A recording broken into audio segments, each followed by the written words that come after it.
Mic check, 1 2 1 2. If I can be heard, y'all dropping 3,000 in the chat. Let's work. I see the title. Malaki Macabee reacts. Side-down flex first flying apologetics. 8 over Deuteronomy 28:68. We gonna swing through. Y'all know how we do. We slow it down. Slowing it down. All that jaw jacking is out the window. You know what I mean? For any of that, all praise to the great Spirit, the Creator, the God Maker, Maker of stars, moon, stars. You know what I mean?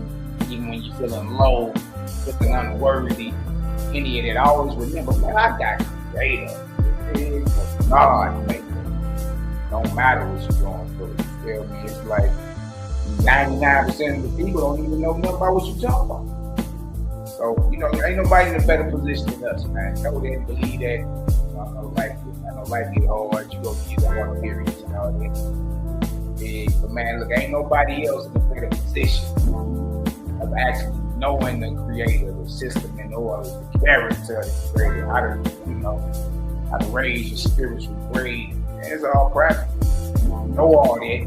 But 99% of the world is in darkness, man. Hey, look, salute. So yeah. Y'all hit the like button, share button, get them algorithms jumping. This is the brother, Malaki Macabee, the megaton light bomb. Not a kiloton, megaton. Yeah, that's 1,000,000 tons of light. Yeah, I'm ready to bomb it. I ain't here to shoot nothing, I'm ready to bomb it. We're gonna go ahead and get this darkness moving around. You feel me? So, yeah. Y'all holler at your pastors, your meatballs, your elders, your mortars, whoever. You know what I mean? Swing on through, tell them CGG is outside. We're gonna go ahead and review this in a minute. Let's work.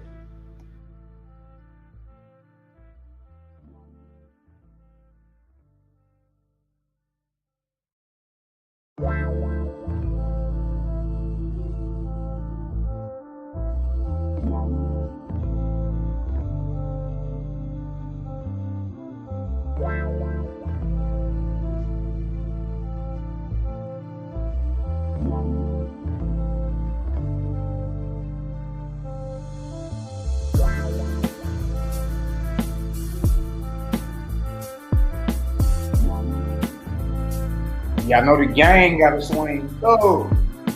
We gonna swing on through. We gonna slow it down. We gonna see what's what.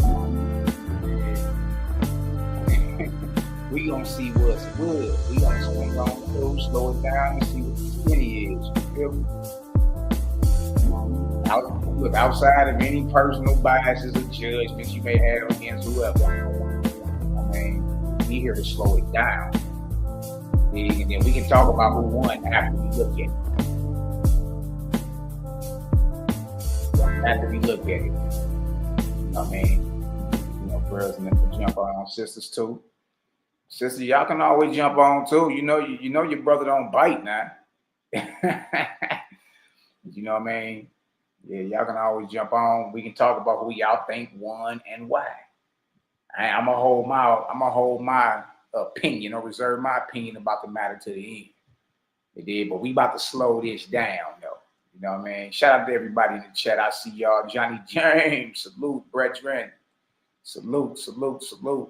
Let's go. BC, Brandon Carter in the building. Nap time. What's the word up? It's your little brother. My brother C-La Shalom TV. Y'all go like, subscribe, share. Get you in a watch. We go to this man playlist. Tap in.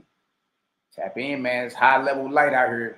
It's high levels of light. If it ain't that, whatever you dealing with is, is of lesser value, to be honest with you. Shout out to my brother Deut, Yon Yahudah. Peace and blessings, my brother. Love and light. You know what I mean? Tap in. Send my love to my sister and your entire family as well. Like y'all already know. We still light bombing. Y'all know how we do. We still light bombing. My brother Kentra Britton, Texas in the building. What's the word? Man, ain't nothing but your regular. Y'all know me. I gotta spin the block. Got to. Because everybody jaw jacking about this. You know what I mean? And once we review this, it's gonna be obvious who was just running their mouth and who was firing. You know what I mean? It's gonna be obvious. But what we gonna do is allow y'all to watch it and draw your own conclusions. I'm gonna be pausing it here and there, you know what I mean? Like, what's up with that? Did y'all catch that right there? We gonna get it going though, you know what I mean? Shout out to Sister Tabitha Keon Cooper in the building. What's the word, sis? Love and light bombs to everybody. Love and light bombs to everybody. That's what's up, my brother Yada. L. Young. Shout out to my sister Lisa Edwards.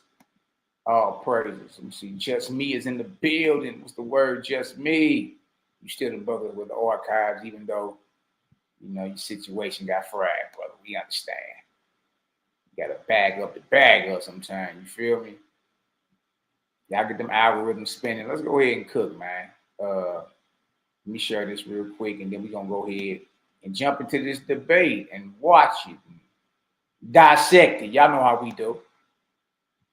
Right? But until then, nothing but your regular. All right, question for Ease. Would you kill your child, your son, if your God told you to? You said the Most High told me to? Yeah. Or man, the Most High said do it, then that's what it is. Yeah, man, the Most High said do it, then that's what it is. A 22-year-old woman told hotel workers in Holmes County that she had been directed by God. To go on a shooting spree about the solar eclipse, and that not long after she left the hotel in a purple Dodge Challenger driving to the interstate, traveling west, shooting into two cars. One of the drivers was shot in the neck, the other grazed in his arm. If your God came to you right now, tonight, in pomp and glory, shining, and he commanded the death of your child, would you sacrifice your child? If the Most High is going to do it, of course.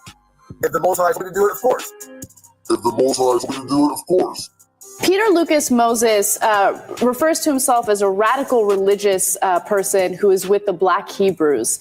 And he just pleaded guilty to killing a four-year-old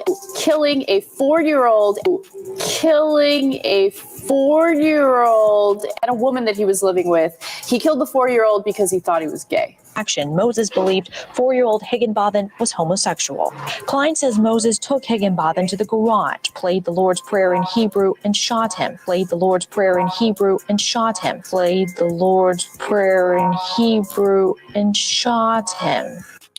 If God came to you and told you to sacrifice your kid, would you sacrifice your kid? Hell yeah. God is called a terrible, demon-like power. God is called a terrible, demon-like power. God is called the terrible, demon-like power. So Napa means empty, you could say, or open. Shita means demon, or demon-like or terrible. Shita means demon, or demon-like or terrible. Shita means demon, or demon-like or terrible. According to the criminal complaint, Polite told investigators God told him to shoot Pastor Germany. God told him to shoot Pastor Germany. God told him to shoot Pastor Germany. And he wanted to go to jail to clear his mind. Would you kill your child or your grandchild if your God told you to? Oh, man. So that's a yes? Yeah, well, it's a yes. It's a yes. It's a yes. But I think that it would be a test. I don't think the Lord would actually tell you to do it. I think it would just be a test because we can see. You'd be willing to go through with it? Or I'll go through any trial the Lord puts me through. Leader Yahweh Ben-Yahweh, the self-proclaimed Son of God, one day in 1981, her North Dade home became a house of death. Banks and her husband, Carlton Carey, had just returned from talking with police about another Yahweh member who had been decapitated. Today, Yahweh Ben Yahweh is charged in her attempted murder and the death of her husband. October 1986, Yahweh's take over an Opelika apartment building. Two residents who were ordered to leave publicly complained. That night, both were shot to death. Wow! Judah, do you hear me?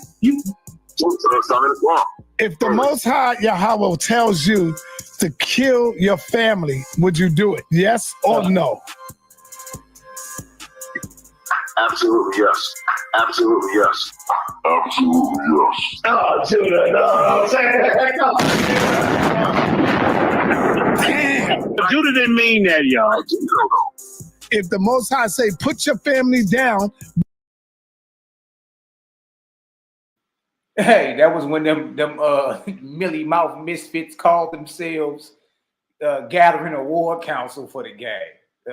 JJ and them was like, man, we putting together our war council. Yeah, it was look, it was textbook the way we booked these niggas, man. It was, oh my God, it was so classy. They ain't know what the hell was going on. Nigga JJ on camera kissing his biceps. The boy Judah Nasty throwing all types of just undocumented madness out there. It was crazy, man. Your boy Yara he burnt his nigga brew shirt. He had a shirt called Nigga Brew. Yeah. He probably frisbeed that out the window when we got done with him. Old girl on the screen right here, Bobo. We haven't heard a whisper from her since. A whisper. You did, like, yo, I'm telling you, like when that higher light, you did clash. When it, you know what I mean? When that deal become unsheathed, when that light become unhinged, hey, either you with it or you gonna melt. I'm telling you, the conscious community has not been the same since the gang swamped through. Everybody know it. Everybody know it. You know what I mean? So when Sinetta asked Judah, Natsura, that question, that was when these Negroes fancy themselves as gathering a war council. The funny thing about it now, don't none of these niggas even like each other no more.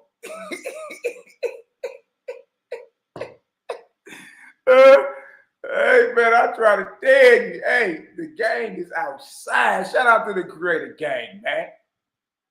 Shout out to the CGG. No matter what you're going through, I know life get crazy, man. But listen to me. It ain't nobody in this earth in a better position than us. You know what I mean? Just the knowledge that we have of who the creator is. And you can land anywhere in this earth right now and raise up. You can raise up demons, vampires, nigga thugs. Whatever. You can land anywhere in this earth right now and bring a solution to the world's problems. Ain't nobody in a better position. You know what I mean? Ain't nobody in a better position, man. You dig? So look, I know life get crazy and seem hectic at times. Look at the understanding, you dig, that's coming out versus all these Negroes are supposed to be the gatekeepers. These are supposed to be your elders in a couple years. You dig? So, man, hey, look, shout out to the creative gang, man. I'm telling y'all, you dig? We in a marvelous, marvelous position, man. You dig? Watch this. Would you do it for the Most High? By faith, yes. By faith, yes. Her monkey ass talking some by faith.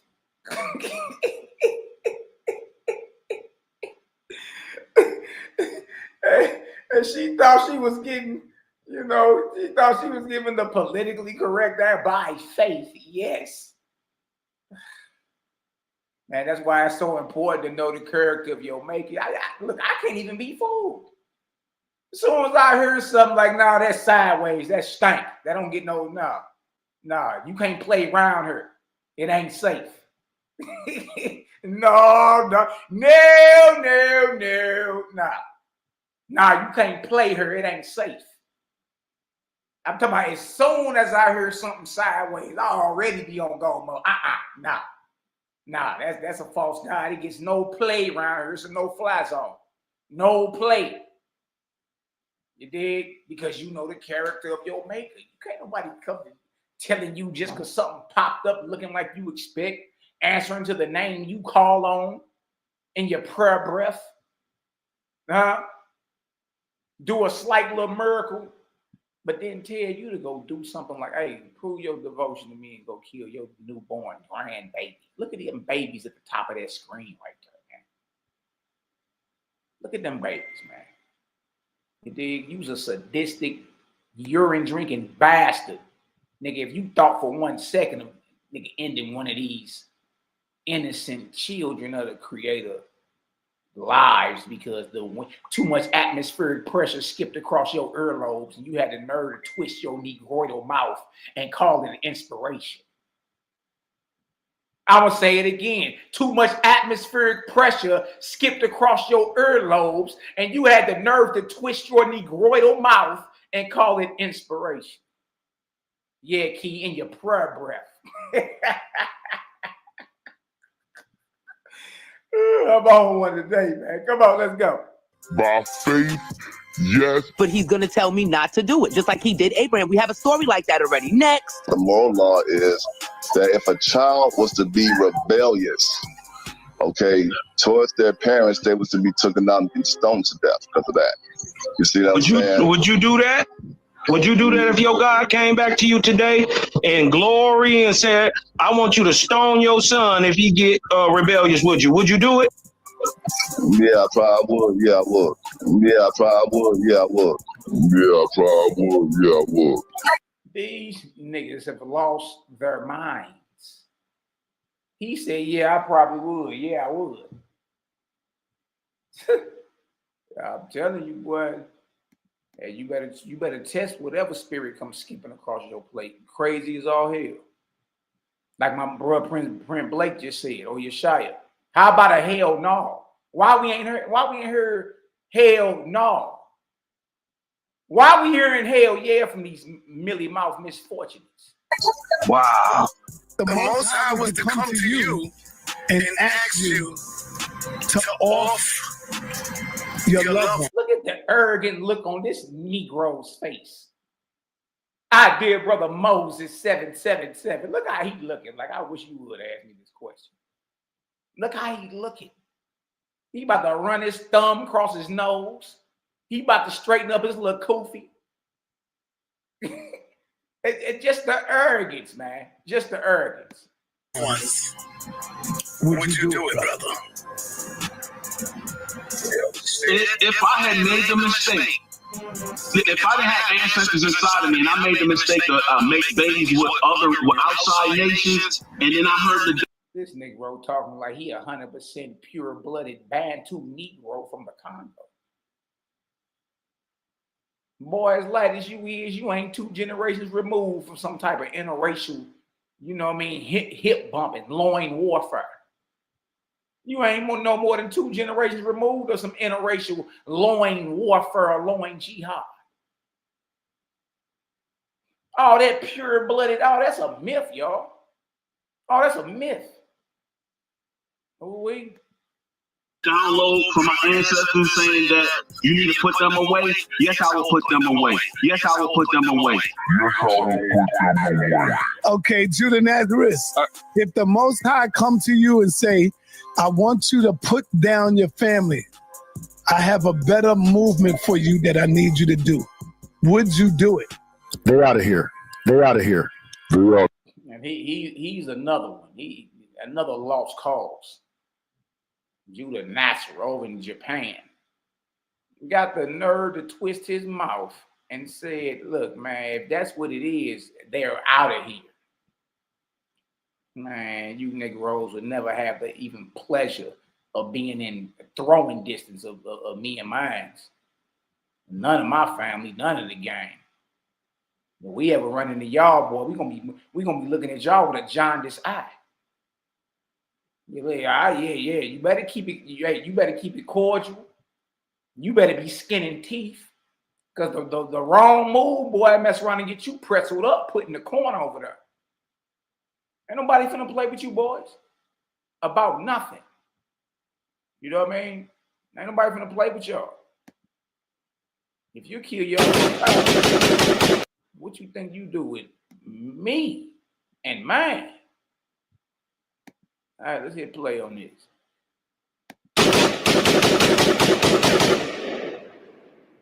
Creative Gang is undefeated. I keep it real, pack the steel if whoever want it. Clap, Judah be running laps when he get confronted. Got Devil Cosmon and knock you off of 500. They hit the club, roll up a Judah dub, forever blunted. Contemplating on who we gonna take out next. Got Cosmon, Cal, Malaki Macabee the best. The 4 horsemen who understand the business. Contract killers won't hesitate to kill a witness. 21 bodies executed on my hit list. JJ trying to watch me, trying to take pictures. Yara working with woods and paint, a bunch of snitches. Peer pressure separate the real from the bitches. Niggas be gang until you start to bang. Let a nigga brains hang on everybody like dang. You thought it couldn't happen.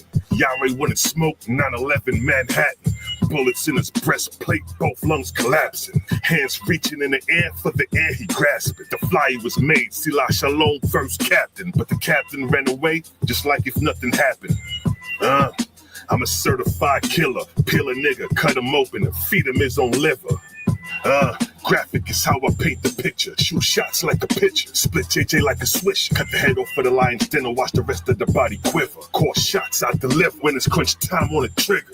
Got 2 pair of eagles fly like seagulls when it's time. I scoot out, shoot out.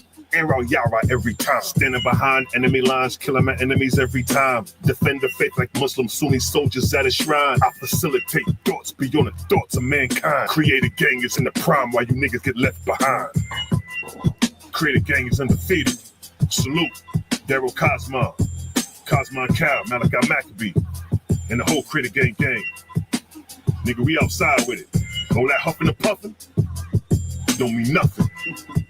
You step in the dojo. Man, salute the big dog, C-Live. You know what I mean? I told niggas when we first hit the scene together, I said, man, look, I put these bros up against any of you niggas. Anybody in the Israelite conscious community. You know what I mean? And that means something coming from me. I'm a 20-year vet in this. 20-year vet. You dig? I already knew y'all not dealing with the info like that.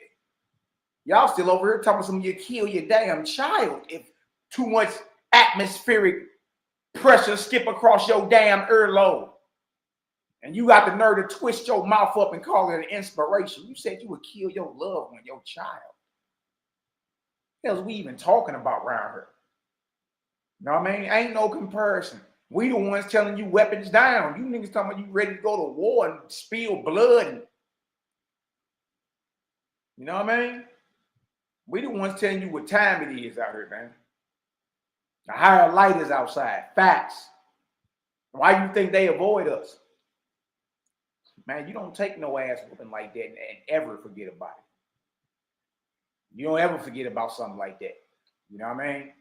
And that's what happened. The gang just ran through the entire conscious community. It was crazy. Shout out to my brother Jabril, King G, boxologist. What's the word, How you be, brother? Shout out to my brother Vinny Nigas. That's hood right there. 314. What up, hood? Send my little daughter 314 pen and pad. Y'all already know. Y'all already know, boy. Good to see you in the chat, boy. Got my sis in the building. What's the word, sis?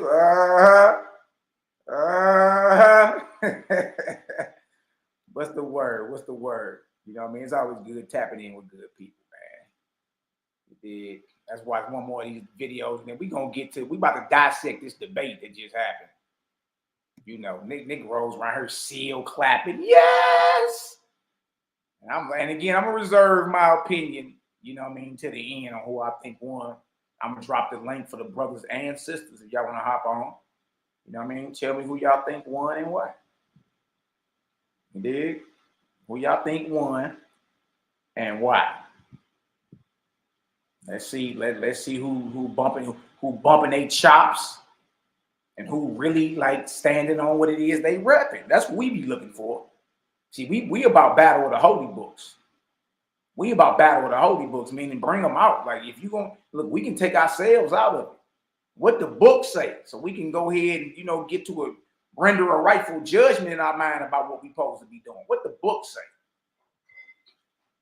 You see? And we've been saying, like, we'll put this old Waspy up against whatever. You know what I mean? This isn't something new to you. But if it's so evil and satanic like a lot of y'all claim, you know what I mean? Then what's the problem? Why is it kicking ass and taking names like this? Create a gang is undefeated. Create a gang is undefeated. Know that. Know that. They not like us. Separate the real from the fake is a must. We stand on creator and no God we trust. Team Kemet got crushed into powder and dust. Woo! Kemet looking bad now. 1, 2, 3, 4. How many men down? Look at us all running, ducking, trying to skip town. Now power one it in. You Hebrew, what you Kemet now? Siding with the people that enslaved your own people now? Chop you up into pieces and throw you in the river now. Reggie right beside you, get ate by Kemetic, crack it down. Look, we got them running, covering square miles. Scared to death, what's left only to take the crown. Get smashed down on your own stomping ground. We took over like the Hicks on your turf doing a disco. 2-stepping, no half-stepping with the info. You wouldn't even know the book of the dead, bro, if it wasn't for the translation done by my sparrow. Your time's narrow, semi-missiles blow out your arch arrows. Arches down, so goes the pharaoh. I saw him reading the glyphs like he an expert. But where he learned that from? This about to hurt. First translation came from Samuel Birch. European Egyptology gave you it first. You couldn't translate a bird to a word without looking up them European definition verbs. Y'all niggas acting like y'all blackity black, frontin' to the people, man, y'all niggas actually whack. Your pathetic comedic creation meant as a trap. The blind leading the blind with no actual facts. Shabario Saze, you softer than Sade. Come to find out he followed Yahweh. That was your execution, you Rosicrucian. Western thought you using, you are quite confusing. Don't know what you doing, how my eye got you moving. Right now you are losing, at your wake I'm viewing. R.I.P. communion, mummy wrapped in ruin. OSP is ruling, science has been proven. All motion moving, you live in an illusion. Who you think you fooling, think you need some schooling. It's like Reggie out here living in a ghost town, walking around like I see dead people around. I don't believe in spirits, but I believe them now. Stuttering Stanley, you can have a seat now. Stuttering Stanley, stuttering Stanley, stuttering Stanley, stuttering Stanley. Shut up, you freak. Freaky ass Kemet, they got 69 gods. Freaky ass Kemet, they got 69 gods. Freaky ass Kemet, they got 69 gods. 69 gods, 69 gods. Freaky ass Kemet, they got 69 gods. Freaky ass Kemet, they got 69 gods. Freaky ass Kemet, they got 69 gods. 69 gods, 69 gods.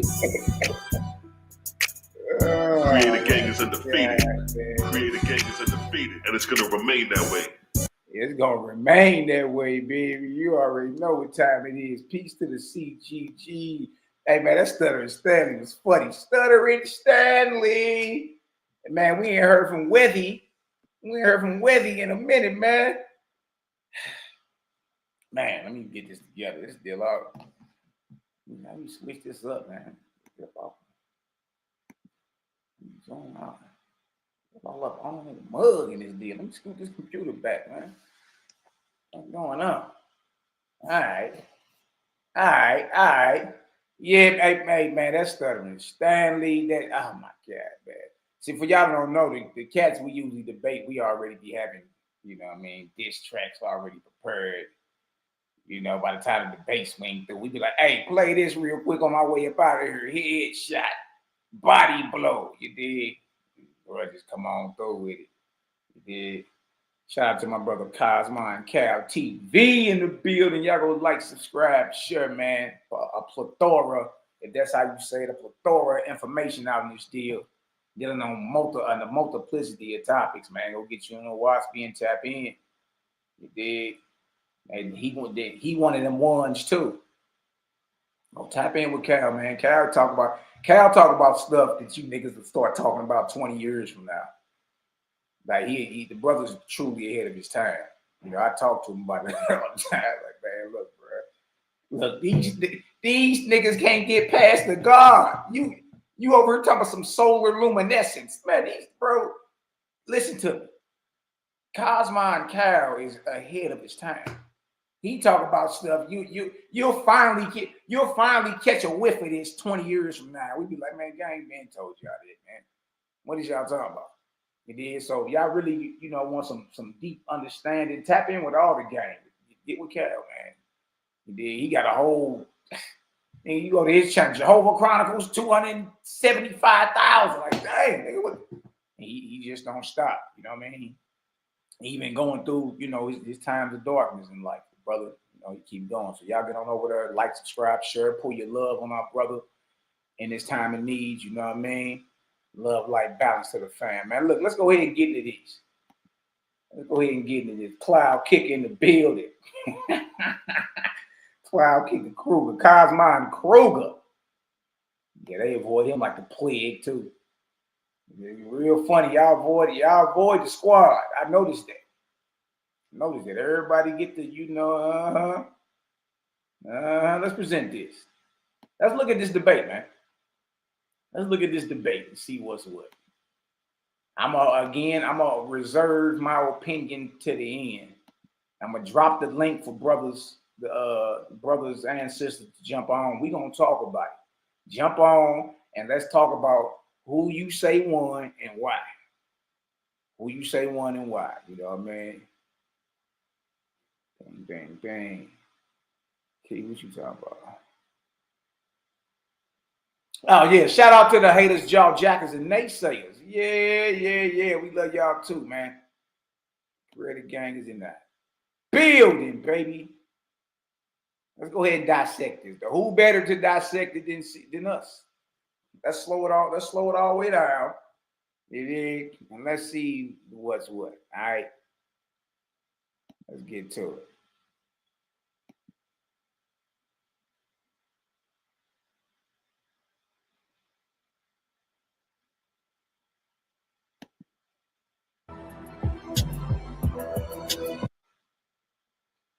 Be 3 rounds. Each of y'all will.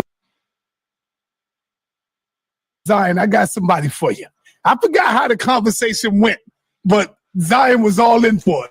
You know this brother don't run from debates. He run to debate. So I know you got to do your Don King, your promotions and all that, big dog. Hey, man. Hey, stop that. Stop that, please. Please, man. Watch this. It's 3 o'clock. And that's what this brother did. He ran to the debate as soon as I mentioned and told him who I got. He said, Saul, it's on. Just let me know when it's on. I called Zion and we got it. So what I want to do right quick is let you know real quick. I'm going to get this out. All right. So y'all can know the rules. Of course, no one talking on each other's time. There's going to be 3 rounds. Each of y'all will have 15 minutes per round. 3 minutes after each round, you will have time to rebuttal because this is such a heavyweight matchup that you got to have rebuttals in this one right here. Every round, you will have 3 minutes to rebut each other. I don't want to make it too long because if it's too long, you got 3 minutes, you got 15 minutes plus the rebuttal. So we give you 3 minutes to rebuttal. All right. The event starts at 3 p.m. hosted by Sonetta TV. You already know what it is. The Cash App right there Ryan presents a tradition biblical framework questioning whether Deuteronomy 28:68 truly applies to the horrors of the transatlantic slave trade. And of course, remember that.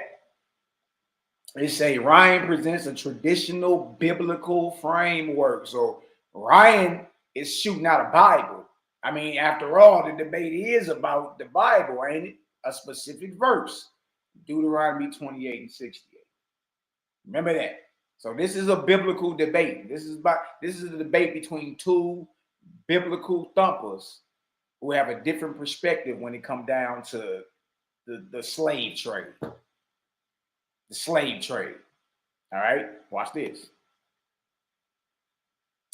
We got one of our champs in the building, Zion Lex, renowned Hebraic scholar and cultural voice, offers piercing prophetic insight linking the ancient text to the historical trauma and legacy of African enslavement. And so with that, family, let's get ready to rumble. I forgot who's supposed to be going first.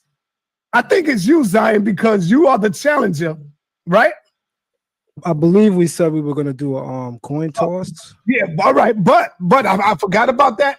But being that Ryan is the challenge. Hey, y'all look at Ryan up there. Ryan got underneath his StreamYard handle. He got Hero Israel. The Lord our God is the Lord is one. He got scripture up on his YouTube handle. Oh, that's crazy, man. Somebody look like they came for all the smoke. Watch this. Normally he goes first because he's the one challenging. But if it's all right, if you want to throw a coin toss, it's up to you. I'll tell you what. I enjoy both spectrums of starting or finishing or whatever. I'll start it off. I'll set it off. Okay, is that cool with you, Ryan? Yeah, I don't care. Like you said, we said coin toss initially, but I could care either way. It's fine. Whatever. Okay. All right. So without any further ado, Brother Zion, you got 3 minutes. Hey, man. Hey, Ryan, just if you're listening to some words of advice, hey, you can't be out here sounding like you about to cry when you speak. You better, when you open up your mouth, especially dealing with Israelites, boy, you better be bold and confident, bow-legged in the shoulders. Speak with some authority. You dig? That's one thing I know. You sound like you about to cry when you talk. Nah, you got, hey, look, let your nuts drag, man. You know what I mean? Watch this. In this opening round, and y'all already know what the topic is. The opening round, just to be clear on everything before we start getting the timeout. Yes. I haven't debated in a while, right? So the opening round is us going into a brief introduction, me first, obviously, then him first, and then straight into the presentation after. Exactly. And now, Ryan, after his presentation in the first round, you should have a pen or whatever ready because you're going to have 3 minutes to rebut his round before you even start your 15 minutes. You got it? Okay, that's how we're doing it. Got it. All right, That's how we're doing it. And the same with Zion. As you go in, I actually like that format. Yeah. Give me 3 minutes to go ahead and pick that apart, shoot that out the air real quick. Then give me 15 minutes to get into my round. I don't want to use 3 minutes of my 15-minute round. Give me 3 minutes to pick apart whatever he just said. You understand? Make it taste like a manure sandwich, and then get into my round. Ooh. Zion gonna have 3 minutes to rebuke what you bringing out before he starts his minutes. Now, the topic is, so we can get it straight. Let me let everybody know the topic. Not now, can't talk now. Here is the topic. Is the transatlantic slave trade a fulfillment of Deuteronomy 28? That is the topic. Zion, the time will start when you're ready, brother. You got. I have my screen shared, and I would love if you could make sure our faces can still be seen. So just perfect. Yes. All right. This is your opening round. You got 3 minutes to open up. Let the people know what you're here to prove, and let's document your point. Go ahead, brother. Time will start when you're ready. All right. Excellent. So, unfortunately, I'm not that familiar with Ryan. Kudos to him. I'm hearing that he's doing a pretty good job on the HOK platform. Thank you to Sonetta and the HOK platform for once again bringing a powerful meeting of the mind, so to speak. On that note, me not being so much familiar with him, I had to go and do some research. So I went on his channel. I watched a number of videos. It seems as if 95% of his videos is addressing Hebrew Israelites. something that I definitely have to say from the outset I found interesting. Even after watching one of his videos, he says that it's due to his interaction with Hebrew Israelites that he created that channel. So then it makes sense that most of his channel is about, his interaction with the Hebrew Israelites, because he says that that's, after all, why he named his channel what he named it, and that's why his channel carries the content that it carries. But he kept saying something, Sonata, that bothered me. He kept referring to Hebrew Israelites as self-proclaimed. So I want to go into my next slide because I have something to say about that. So Ryan continually refers to the Hebrew Israelites as being self-proclaimed Hebrew Israelites, because the thinking of white supremacy is that a black man thinking greatness of himself can't come on his own. Hey, and that's if you know Zion Licks, you know what he's doing right here. You dig? You want to put the white supremacy tag on Ryan because he don't agree with your narrative about Deuteronomy the 28th chapter. So now it's a white supremacist thing. You dig? He tried to do that before in his debate with Eli, and it was an epic fail. So he up to we've debated the dude before. He's up to the same tactics. You dig? It was an epic fail. It was so bad that the book the cat was reading, we got it. And it don't say, look, he purposely stopped on the left side of the page. He didn't get over to that right side and read down. Because he would realize he was talking about his own deity, his own God. You know what I mean? So just because over on the HOK, the House of Consciousness, is more of a black power type platform. So what Zion is doing, y'all, is catering to the emotion of racism. Because the majority of the crowd is in there for black power. So if he can paint Ryan as a white supremacist for doubting or not believing in the narrative of Deuteronomy 28:68, then y'all, 90% of the battle is already won. You dig? He just put a white supremacist face on dude. But listen to me. What's gonna separate any of it and see if you really are paying attention, right? Is if you can decipher properly who's firing from what they stand on. Who's firing from what they stand on. These are supposed to be both Bible thumpers. At the end of this debate, you tell me who fired the most scriptures, proving their point. Because there shouldn't be a source of more high authority in neither one of their minds. Like, where you going to go read about Israel at but Bible? Then you can go outside of it. But I mean, if you want to deal with an Israelite quote unquote narrative, then the number one spot you're gonna go to is the Bible for sure. At least the majority of the world. It did. But what Zion is doing is putting the white supremacist tag on Ryan right out the gate because he disagrees with him. You dig? That right there ain't even solid. Just to be honest with you. You feel me? Watch this. It always has to come with the cosign stamp of approval from the white status quo. So that's why many like him always refer to us as self-proclaimed Hebrew Israelites. But I want to offer a nice opening rebuttal to that. In the book of Isaiah, chapter 44, verse 5, there's a verse that says, "One shall say, I am the Lord's. One shall call himself by the name of Jacob, and the other shall surname himself by the name of Israel." What does this verse do? This verse affirms the God-given right of Hebrew Israelites to reclaim their national identity, defiantly rejecting white supremacy's attempt to arrogate to black people who and what they are. With all due respect, Ryan, we don't need your goddamn approval to self-proclaim ourselves as Israelites. The Bible says that God will raise his people up from the place. That's wild, because let that have been Cosmon Cal that said goddamn approval. Because I never been on there, no cursing, we taking points. You know what I mean? But Zion listen, get on her and, you know what I mean, say whatever he want. Nothing gets said. Watch this. Places where he will scatter them, and he even says that we will surname ourselves. So you goddamn right we're calling ourselves Hebrew Israelites. You goddamn right that we are allowed to make that proclamation. And I just want to let you know, as an opening jest, play if you want. It's on you.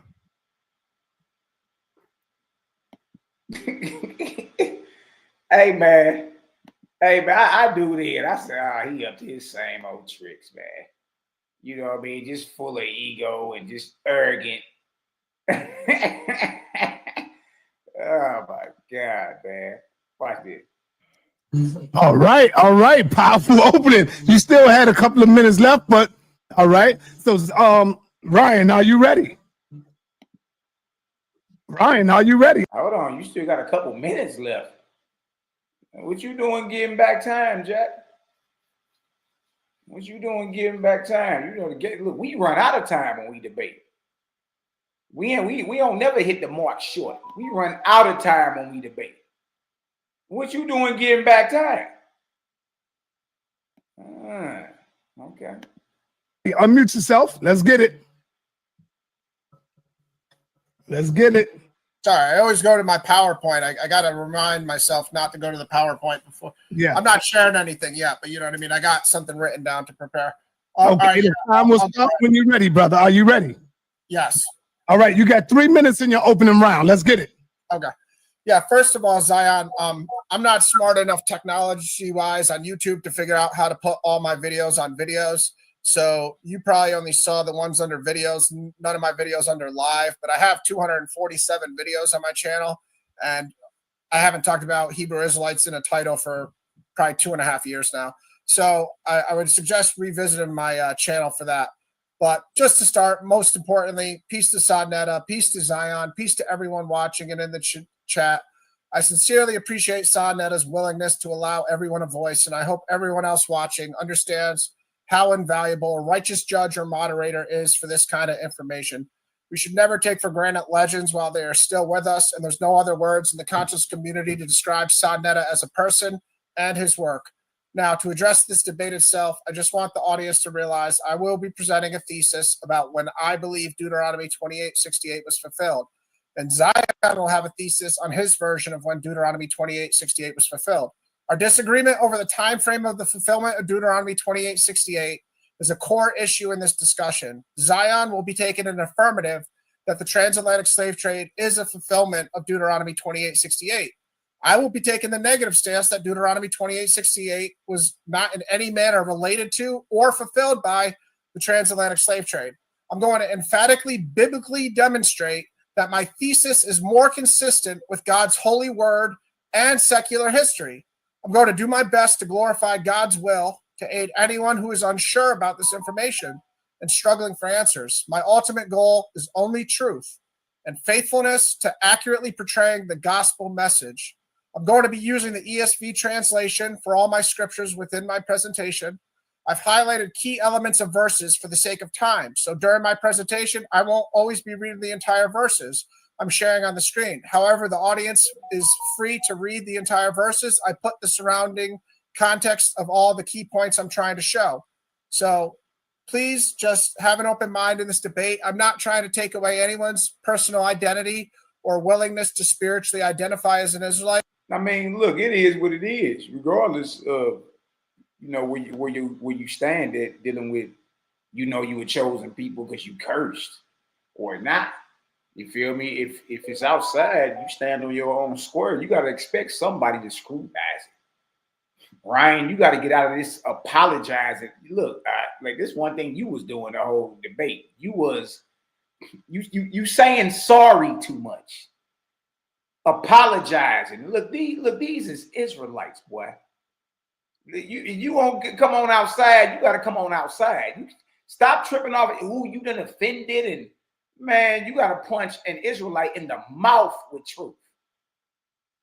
That's how you got to come and apologize, and every other word you sorry because you may have pronounced the word wrong. They'll be all right. Ain't nobody around here masters of the King's English. You apologizing for mispronouncing words. You apologize. I'm talking about for every little thing. You dig? And you got to be careful with that because that'll make you seem like food. You dig? Amongst a whole bunch of lions, boy. Like, you know what I mean? We don't take weakness. Israelites don't take weakness as a sign of, you know, some benevolence and all. He weak. Okay. Okay, yeah, he full. He fooled. So you can't jump in no lion's den, you know what I mean, as raw as a raw slab of steak and expect not to get ate. So stop all the apologizing. You know what I mean? Lions and hyenas don't apologize to each other. It just is what it is when they see each other. But they ain't apologizing and sorrying, and you got to stop that. You know what I mean? You got to stop sounding like you're crying and stop all the apologizing. You know what I mean? But look, I give you this. Hey, you like, look, I'm coming out of scripture in which this debate is a biblical debate. It ain't no other type of debate. It's a biblical debate. So why wouldn't you be firing out of script? You feel me? Just some words of advice, Ryan. What I'm doing is I'm trying to stay true to what the Bible teaches and to not eisegete in things that can be used or misused. He said, I'm trying to stay true to what the Bible teaches, and which Zion Lex shouldn't have no problem. Look behind his back, up under his TV on both sides of his shoulders. He ain't got nothing. He got Talmuds up there, Torahs, Kamoosh. He got all type of Kabbalahs and Zohars. There should be no problem that Ryan is firing out a Bible. You did? Because after all, Zion Lex totes himself as a biblical scholar. All right? Y'all count who fires more scripture from their rounds. Is it Zion Lex or is it Ryan? Let's see. To demean others, to exert authority over others, or to shut the kingdom of heaven in other people's faces. So nothing I'm doing here is a personal attack at anyone's faith. As I showed in my Yara debate, it's just about truthfulness. I look forward to a competitive but respectful dialogue with Zion. Lastly, I'll say nothing about this disagreement again is personal. It's strictly in the interest of truth and in honoring our shared God, the God of Abraham, Isaac, and Jacob. Hold on. And Ryan the first one to put the God on it. Zion ain't said nothing about the God of Abraham, Isaac, and Jacob yet at all. Ryan done put the God on it. We got our shared God. So let it be known that we up under the same deity, Zion. So why the different perspectives? Why the different doctrine? It's the same God, right? Same deity, right? Ryan just said our shared God. The God of Abraham, Isaac, and Jacob. And he letting it be known I'm firing out of scripture. And I'm gonna use secular history to verify what scripture say. And Zion Lex has a Learn Hebrew Torah Academy that he got on Patreon. He got all these books back here. These are Hebrew books. I know because I got some of them. So he should have no problem. This is a biblical debate. If y'all understand that this is a biblical debate and that the highest source in this debate is Bible. So if that's the case, then we as the judges of the debate, we got to go in to see who was firing more out of the Bible. This is a biblical debate. It ain't nothing else. What else is it? Deuteronomy 28, verse 68 is in the title of the debate. So this is biblical. So for us judging the debate, we should be listening for who's going into the Bible more and bringing the understanding versus who ain't. If y'all understand that, man, y'all drop a 3,000 in the chat for the Arc Cycle of Cosmon, man. We about to work. We about to work. You know what I mean? Real spill. Let's go. Right. All right. So now we ready to rumble. First round. First, let me say there is absolutely no profanity from each brother. No profanity. And for my moderators in the chat, let the people live. You don't need to time them out unless they are using profanity or slander against any of the debaters that's up here. That's what we're giving y'all today. Let the people go in, let the people rumble, and let them say what they want, as long as they are not slandering, cursing people out, or being disrespectful. Let the people live. And so All right, so look, what I'm about to do, y'all, I'm about to keep track. I'm about to keep track off my notes on my phone. I'm about to keep track. Zion, and Ryan. I'm about to keep track round 1, round 2, round 3. How many scriptures get dropped? All right, let's roll. If it's a biblical debate, they mainly should be going in Bible then. Mainly should be going in Bible, especially the one who fancies himself as a scholar. You better be firing out a Bible, Jack. In whatever language or version you claim to be comfortable with, it don't even matter. Y'all better be firing out them scripts. You dig? Watch this.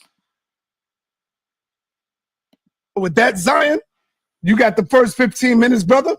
Time will start when you're ready. Go ahead, Zion. You got something to say? Go ahead, brother. Yeah, give me 60 seconds on it. Yes, go ahead, bro. All right, so that's what I'm saying. Let the people live. Let the people do what they do, as long as they're not in here being very disrespectful. Let them live. Let them write. Let them say what they want. This is the toughest environment to be in. And this is why a lot of debaters, they run to the little minor leagues. They don't want this toughness. You know, they say things like Sarnetta is biased. Y'all know I'm not biased. When the debate comes, Sarnetta let the people do the judging. I'm not biased at all when it comes to this, you know? And so the people is getting ready. Patience is. Hey, what do y'all see what we cooking up to drop on Sarnetta? Man, look. See, live, it's all your fault, big dog. But man, it's the stuff we about to drop is about to make everybody mad. The Christians, the bros, the Muslims, the Commissions, everybody about to be mad at us. You dig? And they gonna have to come on outside and take this fade. What you mean? And we're gonna park you boys in handicap like we did the last, you know what I mean, your predecessors. Easy money. What you talking about? In 6, I see my man Keon is a hater. Keon hating hard. Patience in 6. I hear you, Keon. I see you. Well, where your team at? Are they even in the goddamn playoffs? Where your team at, Keon? Nah, you ain't even got no team. All right, Zion, you back? You ready, brother? Unmute yourself, Zion. Sorry about that. My screen is shared, correct? No, your screen not shared yet, brother. Okay. Hey, and don't hesitate to donate. The Cash App work, y'all. I'm giving this to y'all. Show some love, and that makes me want to give more. You know, y'all did great with the other debate, and that's why I'm doing this debate with y'all. Y'all did good. All right, Zion, let me know when you're ready. Your screen is now showing, Zion. All right, let's get it in.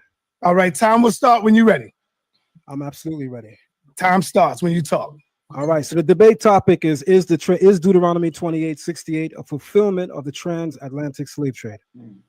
Sonetta, just make sure someone's mic is muted. There's a feedback coming through. Stop the time for a moment. I'm gonna stop the time over. What's going on is I'm by my window and my Dominican brothers and them downstairs playing their music. So I'm gonna put mine on pause while we get it. Go ahead, brother. Okay. I started the time all over. So Thank you. I'm gonna start when you're ready. Okay, thanks. All right, I'm ready. So again, the title is Deuteronomy 28:68 a fulfillment of the transatlantic slave trade? So there's some things that we got to set in place first. The verse begins by saying, "And the Lord will bring you back in ships to Egypt, a journey that I had promised that you should never make again. There you shall offer yourselves for sale to your enemies as male and female slaves, but there will be no buyer." Over the course of history, there's been several commentators that take different stances and points of view as to what this is. It's my job tonight to demonstrate exactly what this is a fulfillment of. The first thing I'll have to do is frame the argument. Ryan acknowledges, as a Bible believer, that when God speaks through the mouth of his prophets, it's a true thing. So God says in the book of Amos, chapter 3-7, "Surely the Lord God does nothing unless he reveals his secret to his servants, the prophets." The Bible is on record, as Ryan knows, stating that God will scatter the children of Israel to the four corners of the world. I would assume that the four corners of the world would possibly include Africa. I would assume that it would possibly include the New World at that time in history, known today as America. So Amos 3:7 says, surely the Lord God does nothing unless he reveals his secret to his servants, the prophets, meaning that if there's something that's going to happen to his people, there should be key passages and verses in the Bible that are revelatory towards describing exactly what that is. Here we go. Throughout the Bible, Egypt is used as a symbol of bondage. This has to be framed first so that people understand when Israelites look at Deuteronomy 28:68 and we say that the Egypt there is symbolic of bondage and not literally the location. No, just to to be clear, some clarity for everybody watching. Zion Licks has an online school called Learn Torah Hebrew Academy. Right? What's that at the top of this page right here?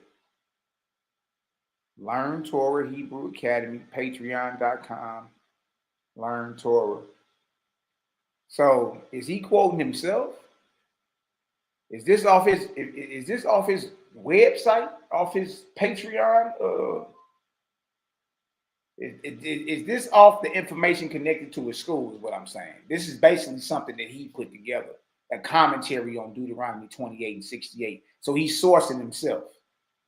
You dig? And the reason I'm saying that matters is because when Jabari debated Dr. Richard Carrier, everybody on the side of the HOK and claimed Jabari won that debate, they were saying he won because Dr. Richard Carrier was quoting himself.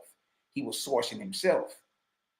Right? And niggas were saying, you can't do that. That ain't cool. You can't quote, you can't source yourself. But what is Zion Lex doing right here? If you look up there on the right, if y'all take a screenshot and zoom in, the upper right-hand corner next to them fists right there, breaking them chains, it say Learn Torah Hebrew Academy. You dig? So that means the man is sourcing himself. Right? He done went through a few scriptures thus far. He went through about 3 of them. You dig? But notice he goes from the scripture and then he sources himself. He's reading his own commentary on Deuteronomy 28:68.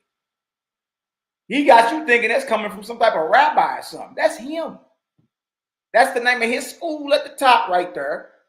That's his logo and all that over there to the left in the left corner. This him. He's sourcing his own self. Just thought I'd, look at that, to bring that to y'all attention. Shout out to Cosmon Carey. He brought it to my attention. I said, dang, that is on the screen. He's sourcing himself. Everybody says that we're making that up. Hebrew Israelites are lying. I'm going to show you well over 7 sources tonight, possibly more, that go into depth on Egypt being more symbolic than a location. The most explicit association of Egypt with bondage occurs in the book of Exodus, where the land is referred to as Beit Avadim, the house of bondage. I am the Lord your God who brought you out of the land of Egypt, out of the house of bondage. This phrase frames Egypt not merely as a location, but as a condition, a spiritual and physical domain where human dignity was denied and Israel was enslaved under a tyrannical power. Egypt as a cipher or code for future exiles. In Deuteronomy 28:68, as part of the curses for disobedience, it is said, the Lord will bring you back in Egypt to ships, and there you shall offer yourselves to your enemies for bondmen and bondwomen, and no one will buy or i.e. redeem. Hey, y'all, don't forget he's sourcing himself. Don't forget that, because he starts bringing up certain things that Ryan bring up, and he try to say it ain't no source. But this man is clearly reading off his own little website dealing with Patreon that's linked to his school, Learn Torah Hebrew Academy. It's right there in the top right corner. And at the top left corner is his logo to his school. This is his commentary on the Deuteronomy 28:68 topic. This is his commentary. This passage invokes Egypt not necessarily as a literal destination, but as a return to the condition of degradation and abandonment, symbolizing exile and divine disfavor.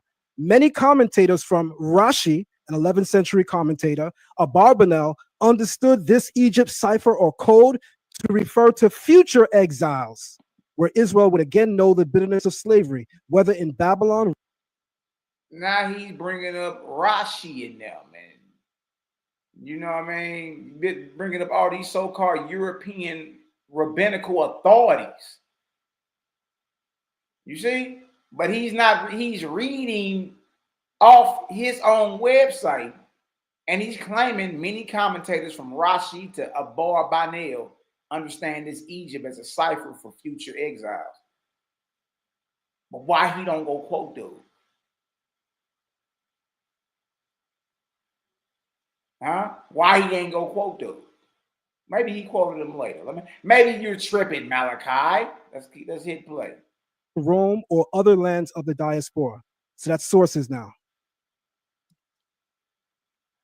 Even the etymology of the Hebraic term for Egypt, which is Mitzrayim, captures all of the essential elements for bondage and servitude. The Hebrew word for Egypt is not Kemet. We have our own word. When you go into the Levant and when you go into Mesopotamia, there are words that we use to describe Egypt. Our word is Mitzrayim. The root of the word Mitzrayim is Zarar. Zarar means narrowness, constriction, distress, oppression. This root gives us words like Metzar, which is the Mesopotamian term, a narrow or constrained place. Zar, which is the root, enemy, oppressor, or one who causes distress. Zara, trouble, anguish, affliction. Thus, even without historical context being laid, the linguistic root of Mitzrayim carries the meaning of a place of narrowness, affliction, and restriction, all essential elements of what it means to be in bondage. That's critical and key. Several Jewish commentators explain those interpreting the spiritual layers of the Torah regard Mitzrayim or Egypt not just as a geographic location, but also as a symbol of both physical and psychological spiritual bondage. Here's a list of key sources and schools of thought that interpret Mitzrayim or Egypt in this dual manner. You have the Zohar written by Rabbi Shimon Bar Yochai.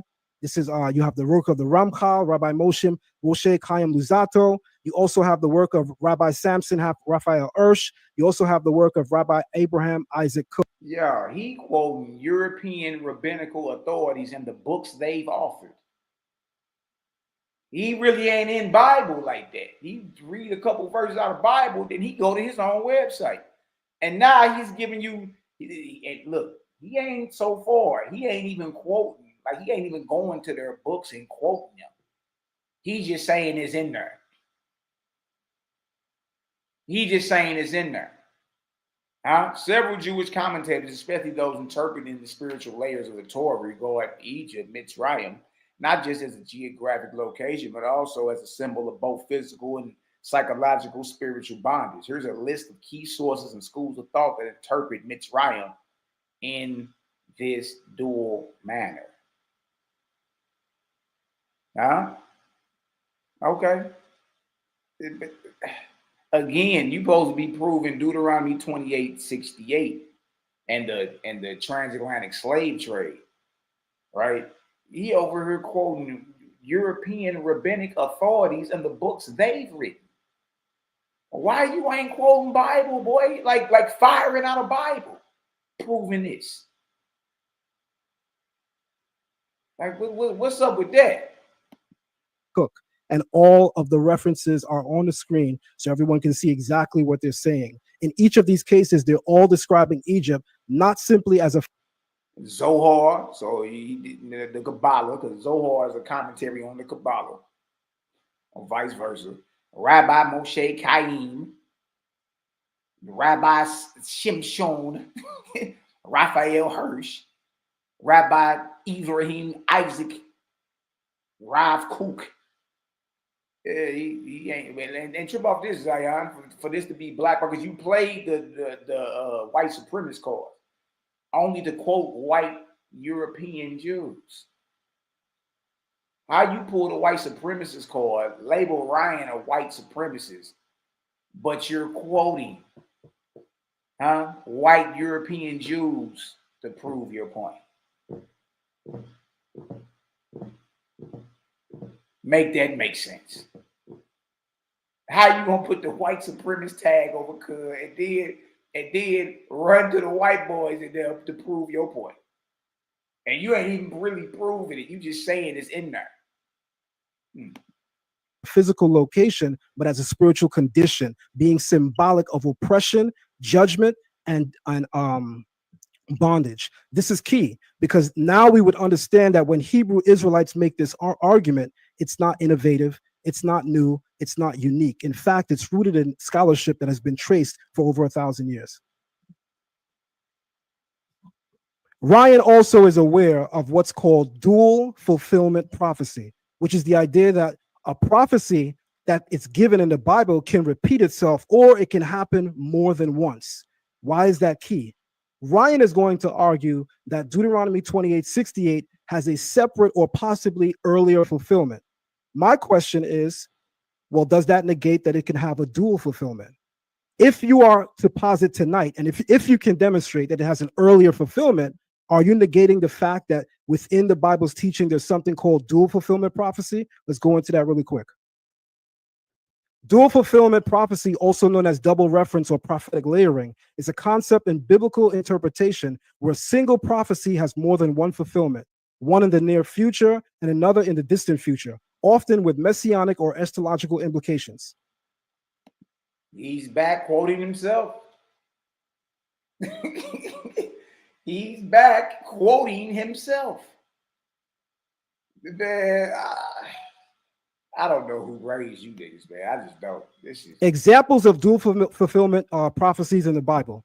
Isaiah 7:14, behold, the young woman shall conceive and bear a son and shall call his name Emmanuel. The immediate fulfillment is in Isaiah's time.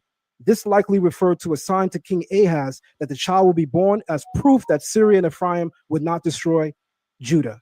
The distant messianic fulfillment, later Jewish and Christian traditions see this as a messianic pointing to a future redeemer born under miraculous circumstances. So clearly, based on the first example, the Bible has prophecies with a dual fulfillment. One prophecy can refer to more than one era.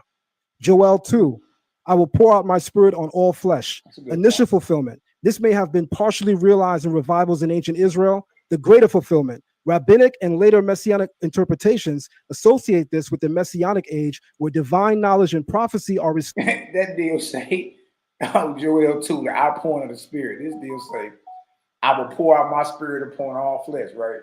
And then it say initial fulfillment.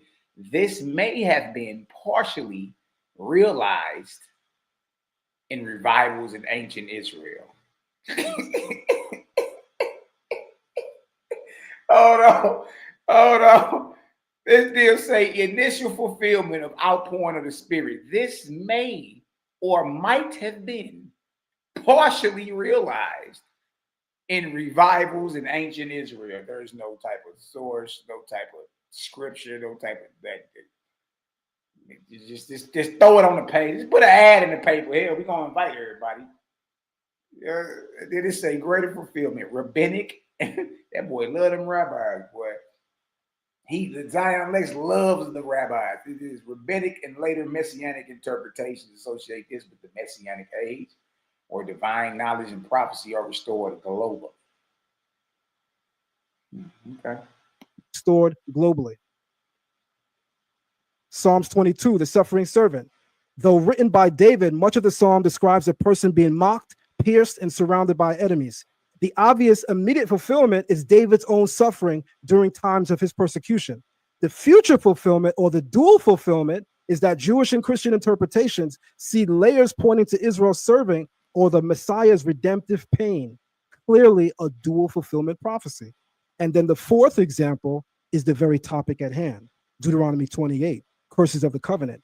Many of these curses were fulfilled immediately in the Babylonian exile, the Assyrian invasions, or Roman destruction. But later again, as in the transatlantic slave trade, exile and dispersions experienced by later Israelite descendants. This shows the pattern of prophetic cycles, repetition of punishment when covenant is broken or where greatness is repeated, such as David and the Messiah. Duly note this, everyone. This is paramount and key. These are a list of ancient rabbinic sources that all agree that Deuteronomy 28:68 specifically points towards a dual fulfillment. Okay, the more European rabbis, rabbinical authorities, Jews. He's not quoting any so-called Negroes with the same type of pedigree. You know what I mean? Coming out of Africa during the same time. Rabbi Samson Raphael Hirsch, Germany, will not be made from the land of Israel, nor from after Israel was scattered. Nachmanides Ramban, 1194 to 1270. You will find that all the curses befell them, and yet they are still a nation. The dude he quote, it ain't saying nothing like they're waiting on a future fulfillment of Deuteronomy 28 and 68. You will find that all the curses befell. This is 1194 of the Common Era. And this is somebody he quote. This is somebody he quote. You know what I mean? Look at this. Like, dude, what is you do? And you got the nerve to put this up on the screen. Who was that? Sforno, Rabbi Obadiah ben Yaakov Sforno.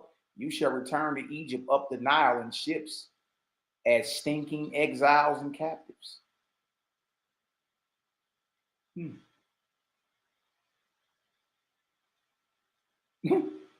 Malbeam Rabbi Meir. The matter of the exile seems like a large sea. It will be likely they will have returned to Egypt. 1809 to 1879. This is after the transatlantic slave trade had already kicked off. I'm saying he the one putting these guys up on the screen. But it ain't saying what dude's saying. It having elements that were fulfilled at the 1st and 2nd century Common Era, and it having elements that yet remain unfulfilled in the lifetime of these men. And as you can see, their years span. So you have Rabbi Samson Raphael Hirsch, the Ramban, Rabbi Moshe ben Nachman, Sforno, Rabbi Ovadia ben Yaakov, and you also have a person known as the Malbim, Rabbi Meir Lebush ben Yechiel Michael. These 4 rabbinic sources all agree in what's called dual fulfillment, but more specifically, Deuteronomy 28:68. In all of their writings, they all agree that this specific verse has a dual fulfillment. So when Ryan tries to stop Hebrew Israelites from saying that this has a fulfillment that is relative to the transatlantic slave trade, he's wrong. Here we go. By the way, Son, does it stop the time for a moment?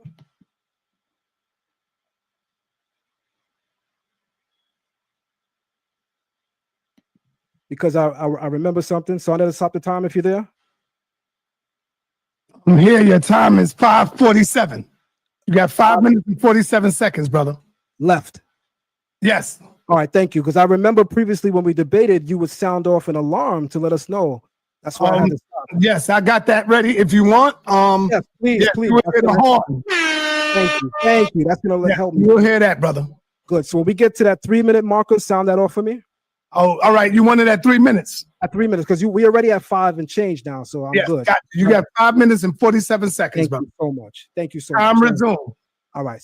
So here we go. Time is on. So I've already framed the argument that in order to understand this, we must understand that the most relative scholarship towards the Bible is going to be rabbinic and messianic sources.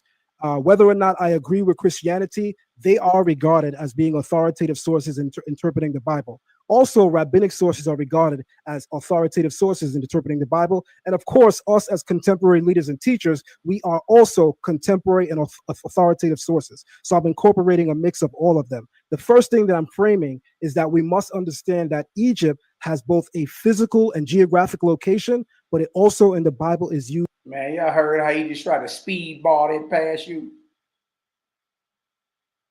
Did y'all hear how he just tried to speedball that past you about his sources? The man just said that messianic sources and rabbinic sources, right, are authoritative. Then he said, us modern contemporary teachers, we're sources too, basically. You know what I mean? This is like, hold on, bro. Like, what did you? He basically telling you, I'm not really about to be in the Bible like that. Listen to what he said. I'm here. Your time is 5:47. Watch this. You got 5 minutes and 47 seconds, brother. Left. Yes. All right, thank you. Because I remember previously when we debated, you would sound off an alarm to let us know. That's why I had to stop. Yes, I got that ready. If you want, yes, please, please. You will hear the horn. Thank you. That's gonna help me. You'll hear that, brother. Good. So when we get to that 3-minute marker, sound that off for me. Oh, all right. You wanted at 3 minutes. At 3 minutes, because we already at 5 and change now, so I'm good. You got 5 minutes and 47 seconds, Thank you so much. Thank you so much. Time resume. All right. So here we go. Time is on. So I've already framed the argument that in order to understand this, we must understand that the most relative scholarship towards the Bible is going to be rabbinic and messianic sources. Huh?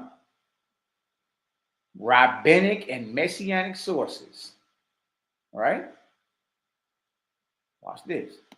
Whether or not I agree with Christianity, they are regarded as being authoritative sources in interpreting the Bible. Also, rabbinic sources are regarded as authoritative sources in interpreting the Bible. And of course, us as... So rabbinic, messianic sources, then he said rabbinic again, because he's firing from these European Jews. He's firing from them. You know what I mean? But he really ain't going into what they saying. It's you feel me? Like he really ain't posting what they saying.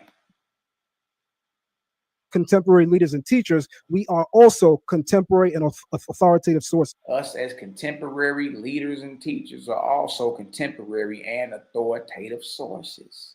So guess what he just told y'all? I can quote, I can source myself. I can source myself. Huh? I can source myself, and that's what he's been doing. Now remember, when Jabari debated Dr. Richard Carrier, the whole entire HOK got on Richard Carrier because of what? He was quoting himself. Zion Lex do it, and guess what? It ain't even a whisper.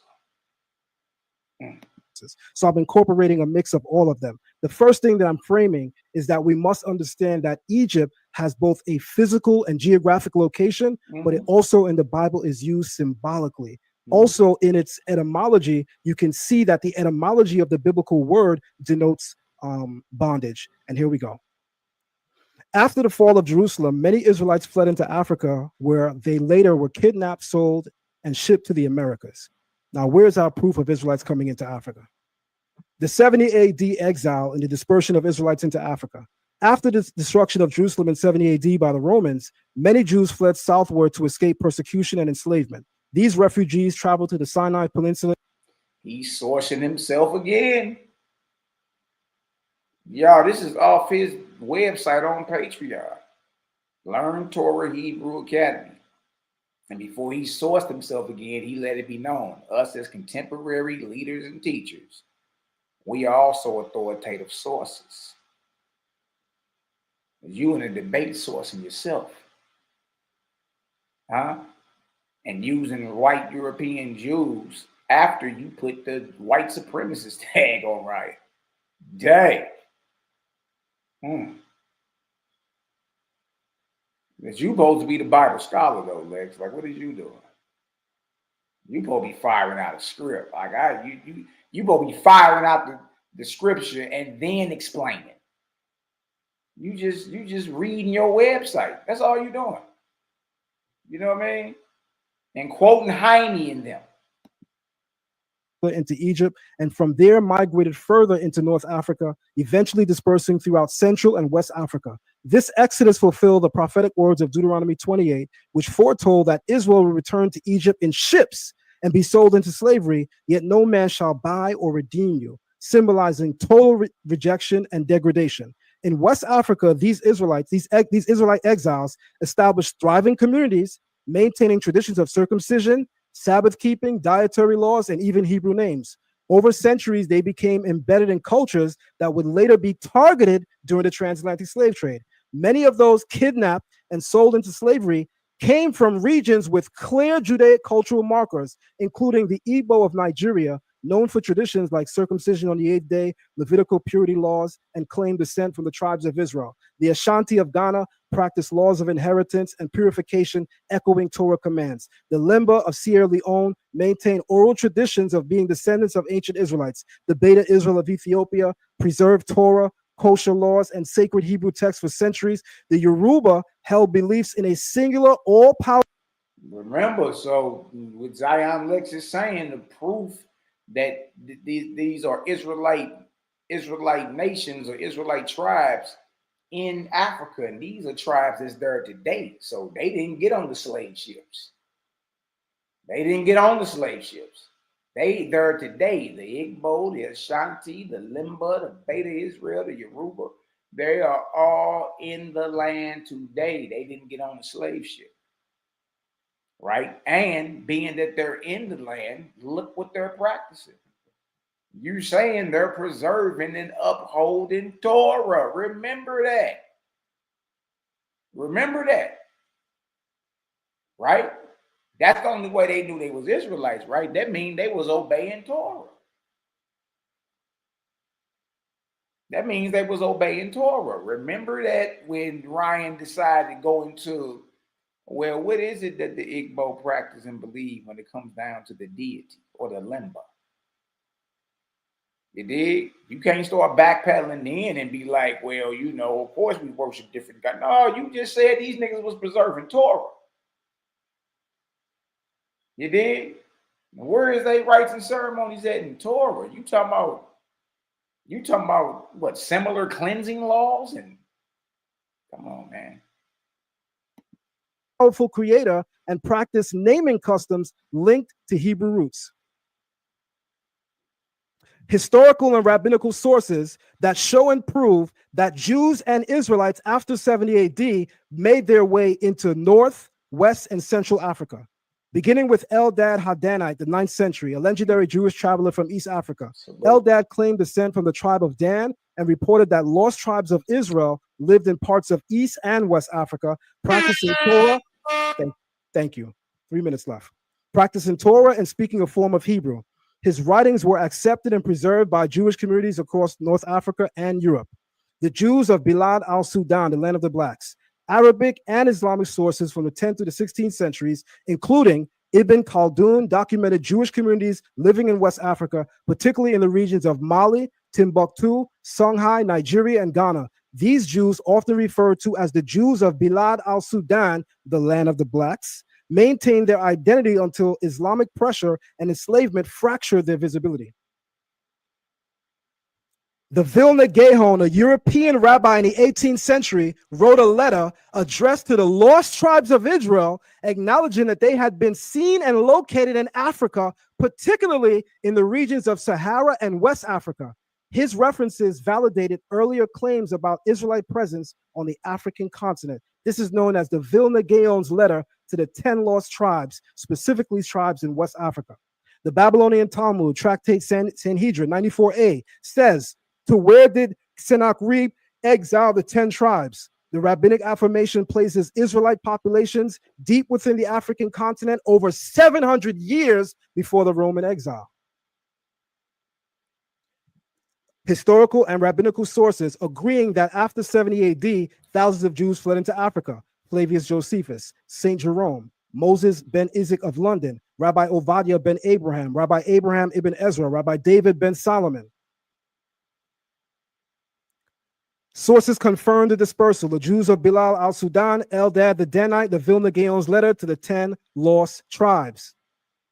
Flavius Josephus, in the Jewish War, Josephus records 97,000 Jews were captured after the Roman conquest of Jerusalem, many of whom were sent into Egypt and surrounding provinces as slaves. Although ship transport is not detailed, maritime transport was standard Roman practice, aligning with the prophetic image in Deuteronomy 28:68. Rudolph R. Windsor and From Babylon to Timbuktu, Joseph J. Williams, Hebrew Isms of West Africa. Several sources.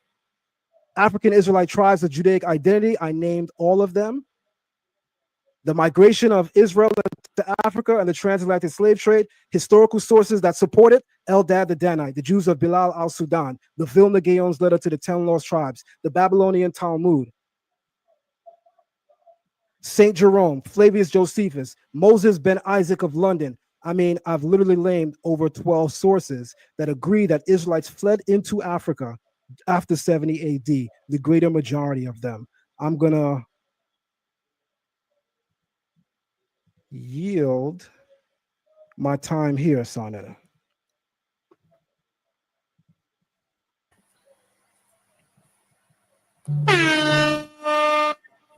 That was right on time, too. Right on time, man. Right on time.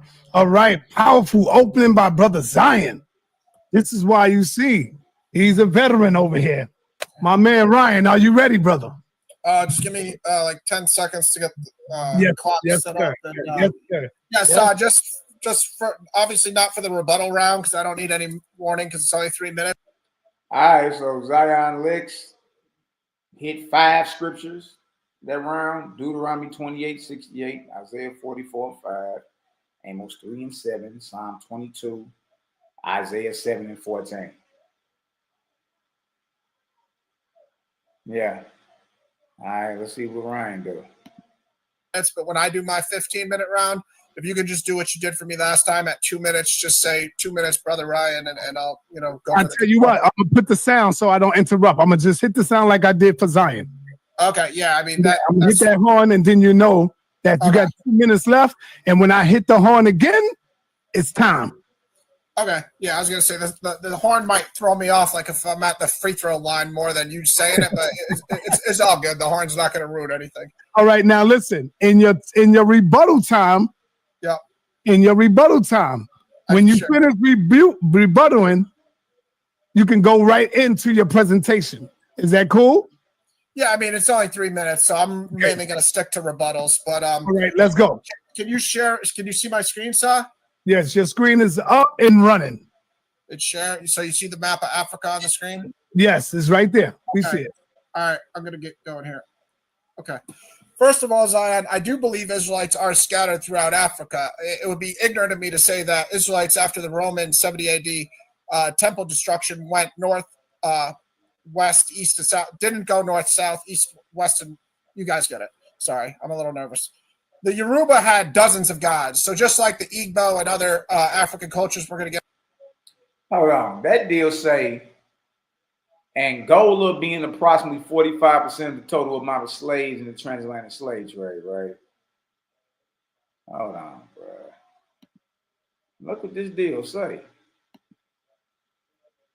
Look what this deal say. This is crazy. Look at this. It said approximately 6 million enslaved people were shipped from what is now Angola during the transatlantic slave trade. Okay, representing about 45% of all enslaved Africans. So almost 50%. Yeah, 6 million, and then if that's 45, so I guess they're saying 12 million total, close to 12 million. But out of that 12 million, 6 million were shipped from Angola, right down there in the red, sent to the Americas. The majority were sent to Portugal's colonies, but some also ended up in North America. So half of the slaves that were shipped in the transatlantic slave trade, if you're going with that narrative, or just going with what this says, 6 million of them, or half of 12 million basically, came from Angola.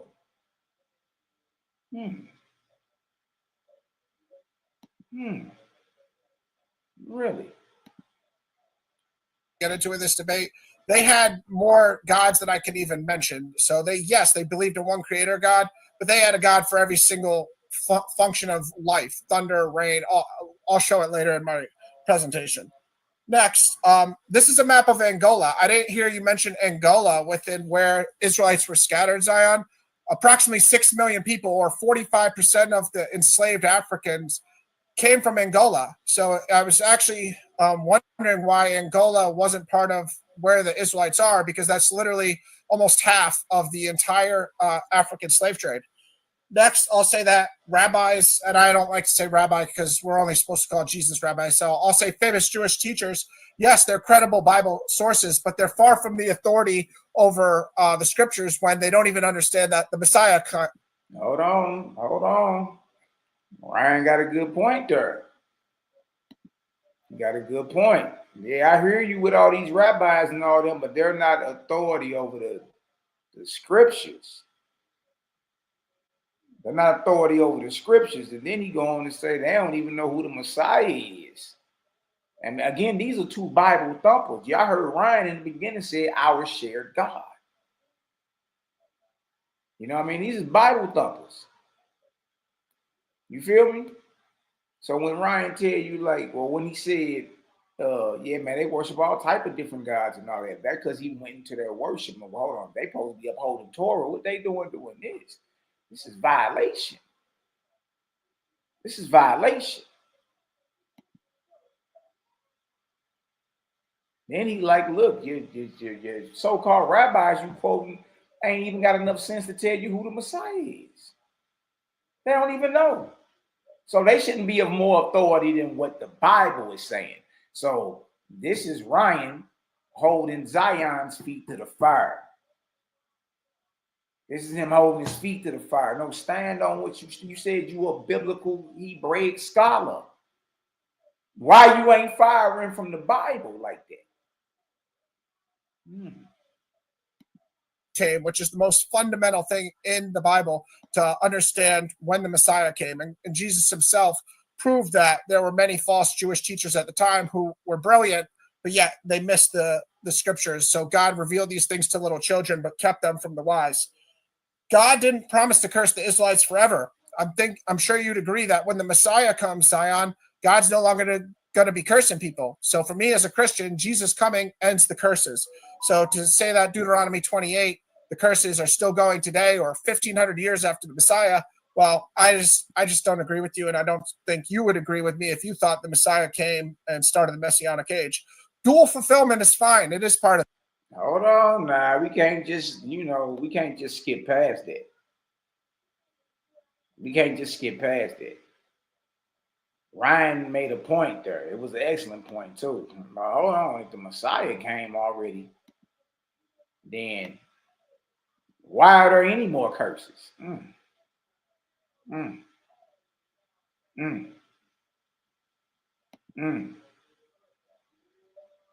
Wait till you really find out what's going on.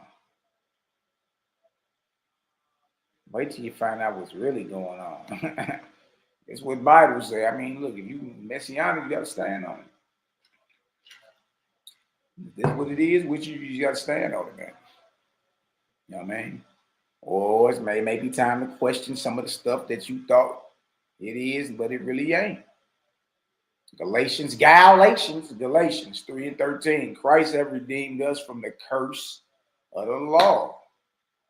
The curse of the law is what you read in Deuteronomy 28, and specifically verse 68.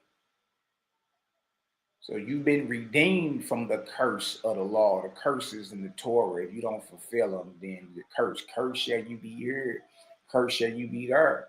So Ryan's point is a valid point based off scripture. If you trip off of it, if Christ or Jesus, you understand, redeemed, because it says no man will redeem you, redeemed us, and this is past. Redeemed us from the curse of the law, being made a curse for us, for it is written, cursed is everyone that hangs on a tree. Good night, boy. Good night. So that means that the curses of Deuteronomy 28:68 became null and void. Deuteronomy 28 chapter period became null and void once Jesus died, according to what that says.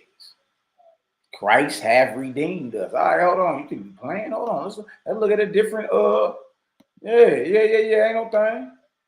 Let's go ahead and look at a different Bible version, just in case that the King's English don't sit well with you. No, man, look what that say right there. Right up here. But Christ has rescued us from the curse pronounced by the law. Ain't one of the curses pronounced by the law You shall go back into Egypt by ships. That's what they debating. So if you believe the Messiah has already come, right, and through his death, you've been rescued from the curse of the law. The transatlantic slave trade didn't happen 1,500 years after the death of Jesus. I'm talking about the biblical narrative, yo. The Arab slave trade probably started 800 years after that. So if through Christ's death, you've been rescued from the curse pronounced by the law, when he was hung on the cross, look at that. He took upon himself the curse for our wrongdoing, for it is written in the scriptures, curses everyone who was hung on the tree. So Brian got a valid point there. Got a valid point. Like, hold on, Messiah came, so all the curses is null and void because his quote-unquote blood is what, redeems you from the curse of the law. The transatlantic slave trade is 1,500 years later. And Paul is speaking, rescued, not going to rescue, it already happened. That's an excellent point. Just to be real. That's okay. I see where you coming from, Lil Ryan. I see where you coming from, Lil Ryan. Watch this. That's an excellent point. In the Bible. Yet again, not 1,500 years after the Messiah came, and also not after God told us verbatim that Christ's blood paid for our sins and the curses. So Galatians 3:13 will say Christ redeemed us from the curse of the law because he was cursed, like Deuteronomy 21, 22, and 23 states, cursed is any man who was hung on a tree. Jesus fulfilled that by hanging on the cross. Egypt is bondage. I'm fine. I'm going to show you within my presentation that Hosea refers to Egypt as bondage over and over again for the Assyrian captivity, which was the true fulfillment of Deuteronomy 28:68. Another good point. Yeah, I'm also fine with Israelites going into the entire world, as I said. The four corners of the world was used by all the ancient cultures. So the Assyrians called the four corners of the world the Middle East and that surrounding area. Yet it does refer to the whole world also, because we know that the four corners of the world will eventually mean that. That doesn't mean that Deuteronomy 28 curse was putting them there. That just means they were scattered there over time, over the thousands of years that would occur. So that's pretty much everything I wrote down as my rebuttals, and I'm right at 3 minutes. So after that, I'm going to get into my presentation once Sal says time here. I'll yield. Time. You have 15 minutes in your first round. Time will start when you're ready. All right, just let me reset my clock, please, and just get a quick breath.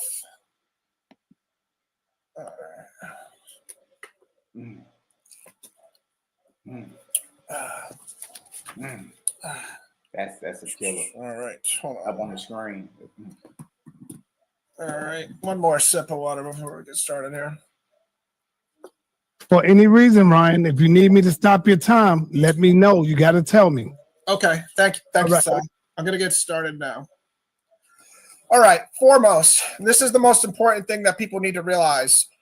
God cursed Israel when they sinned and rebelled against God, so the curses were a direct result of the Israelites' behavior. Then God had a plan to restore the Israelites, which was sending the Messiah. That's how you gather the Israelites, and that's when the curses are over with, when God sends his Messiah.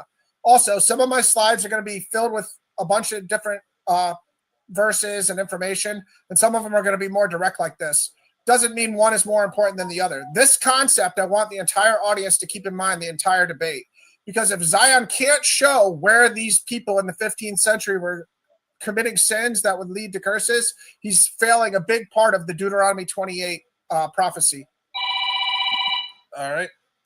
Let me just do it like this. Jeremiah 4:18, your ways and your deeds have brought this upon you. This is your doom, and it is bitter, and it reached your very heart. This is to speak to the character of God, again, holding them accountable for their sins. This is Deuteronomy 28:15, which tells us all the curses from 16 to 68, why they...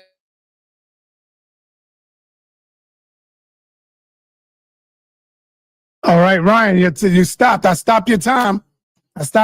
You're at 13 minutes and 53 seconds. You might have to go out and come back in.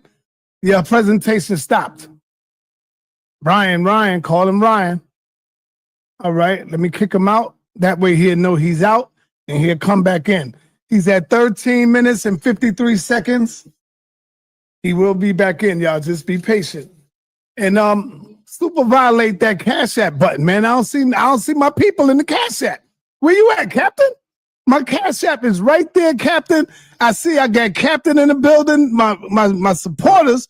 Cosmon Cal. I ain't never seen nothing from Cosmon Cal. I'm calling y'all out, man. I'm calling y'all out, man. Calling y'all out, man. Where y'all at? Where you at, Neftali? Super violate that Cash App Try to call Cal out. button so we can support these great debates, man. I got Tazorian coming up next. I got somebody for the captain. The champ. Captain is in the building. All right, Ryan is back. All right, Ryan, you got 13 minutes and 53 seconds. Yeah, obviously that's nothing I can control. Thank you for stopping my time, Si. Right. I'm sorry about that. I'm waiting on you to put your slides back up. Okay, sure. All right, let me get entire screen. Here we go. Yeah, as soon as you went out, I stopped it, so you ain't really lose nothing at all. I'm watching.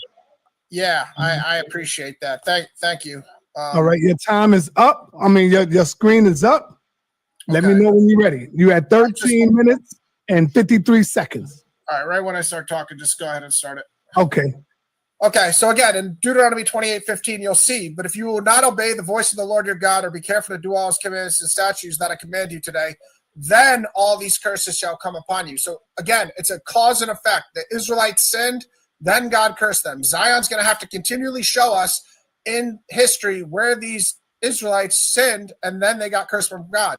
Yeah, real spill, because you just said the Limba, the Yoruba, the Ashanti, Nigeria, and different parts of Africa are Israelites, and they were upholding and preserving Torah. That's how they knew. That's how they knew. You dig? So if they're upholding Torah, what sins are they committing to where the slave trade got to reoccur, got to repeat itself? Why do it got to repeat? You know what I mean? If they are not, if they are upholding Torah, they not sinning. Now when we get into this Apocrypha, I don't even think Ryan brought it up, but if you went to 2nd Ezra 13th chapter, it tell you that the 10 tribes came to a land or dwell in the land no one ever dwelt, that they may uphold the Torah wherever they landed, that they may uphold the laws of God that they were not able to keep in their own country. So wherever you find Israel or the lost sheep or the 10 lost tribes, you should be finding a Torah-centered, Torah-keeping people. Period. That's what you should find. And if that's the case, then they're not sinning against God for them to be enslaved. Especially if, you know, these things happen dealing with Rome, dealing with Assyria. You know what I mean? How the hell else you about to get all these slaves from Jerusalem to Rome? You finna walk these niggas? No, you about to walk them right on over to a little ship, a boat, and y'all about to, and they about to use their slave labor to row themselves to Rome. That's what's about to happen. They about to get on some ships, you dig, on some maritime status, and get to where they supposed to be getting to. So that's another excellent point. I gotta keep it real. If we know these are Israelites like the Limba, the Ashanti, the Yoruba, all right, well that means they and you going over traditions that they uphold in Torah. Oh, really? Well, if they uphold in Torah, if they're observing the covenant, then they're not sinning against God. And so, and if these people are still on the continent, like we love to say, Limba and all them, they still there. Well, they didn't go through the transatlantic slave trade. So they the ones that helped sell us to the so-called, you know what I mean, colonial powers. Well, hold on. Why would they sell us if we all upholding Torah? Really? Specific sins are important. All right. What major events? Again, 15th century, the transatlantic slave trade, they say started 1526. all the way up to the 19th century. I'm fine saying it started a little earlier, which I'm sure Zion will agree with, in the early 15th century when the Portuguese started in 1441 taking slaves. So what major events or event led to ethnic Israelites in Africa provoking God to severely punish them? Again, this would have to be a very significant sin in order for slavery to become a curse. Why weren't the Israelites all over the world gathered in slavery? So why were just Africans put into the transatlantic slave trade? Why weren't Israelites that were in Ethiopia or Asia or Europe? Why weren't these people also put on ships and put in slavery if God was cursing all the Israelites for their sins? What was particular about the Africans? Another excellent point. Another excellent point. Now, I don't know if Zion brought up the Islamic slave trade. You know what I mean? That kicked off 700 years before the, the so-called Christian slave trade or whatnot. It did, but why didn't all the Israelites, especially if we saying the Limba of the day, the Yoruba, then it was only a portion of Israelites that had to suffer the slave trade curse? All of them did. Because where you saying Israelites are today, even if you're saying in East India, they didn't. What slave trade did they go through? You talking about the Limba and the Yoruba? What slave trade? They still on the continent, so they didn't go through the transatlantic slave trade, and that's what this debate about. It get real tricky, boy. That made God curse only them. So from 100 to 14 AD, which curse or curses, who, what, where, when, and why, was God cursing these people? Let's get specific. If it was Deuteronomy 28:68, God promised to bring all the curses when he was cursing people. Show us some other curses in the first 1400 years for these Israelites and when and why they happened. So if he doesn't have any major events for those ethnic Israelites, why were they obedient for 1400 years, but then all of a sudden in the 15th century got cursed from God? So if he can't show us in the first century, all the second century, third century, all the way up to the 15th century, Israelites getting cursed for disobedience, how come they could be obedient for 1400 years, but then all of a sudden in the 15th century, they couldn't maintain their faith? An equally relevant question is, why is God only bringing one curse, as I just said? Because there's 90 curses on the 43 verses in Deuteronomy 28. And do we have any objective evidence about the other 89 curses? Here's another important part of this. Who were the Deuteronomy 28:68 curses given to, when, and why? Moses did it at the end of his life at 1320 BC approximately. Then we see Jesus came from 6 to 4 BC to 30 to 36 AD. And then apparently... Hold on. Okay, look at Ryan. Look, Ryan trying to put a timeline on it. Ryan trying to put a timeline on it. Okay, look, Ryan. The Holy Ghost, Ryan. All right, so Moses, 1440, 1320, was given the initial Deuteronomy 28, right? And then you get up to Jesus, the Messiah, his birth and his death.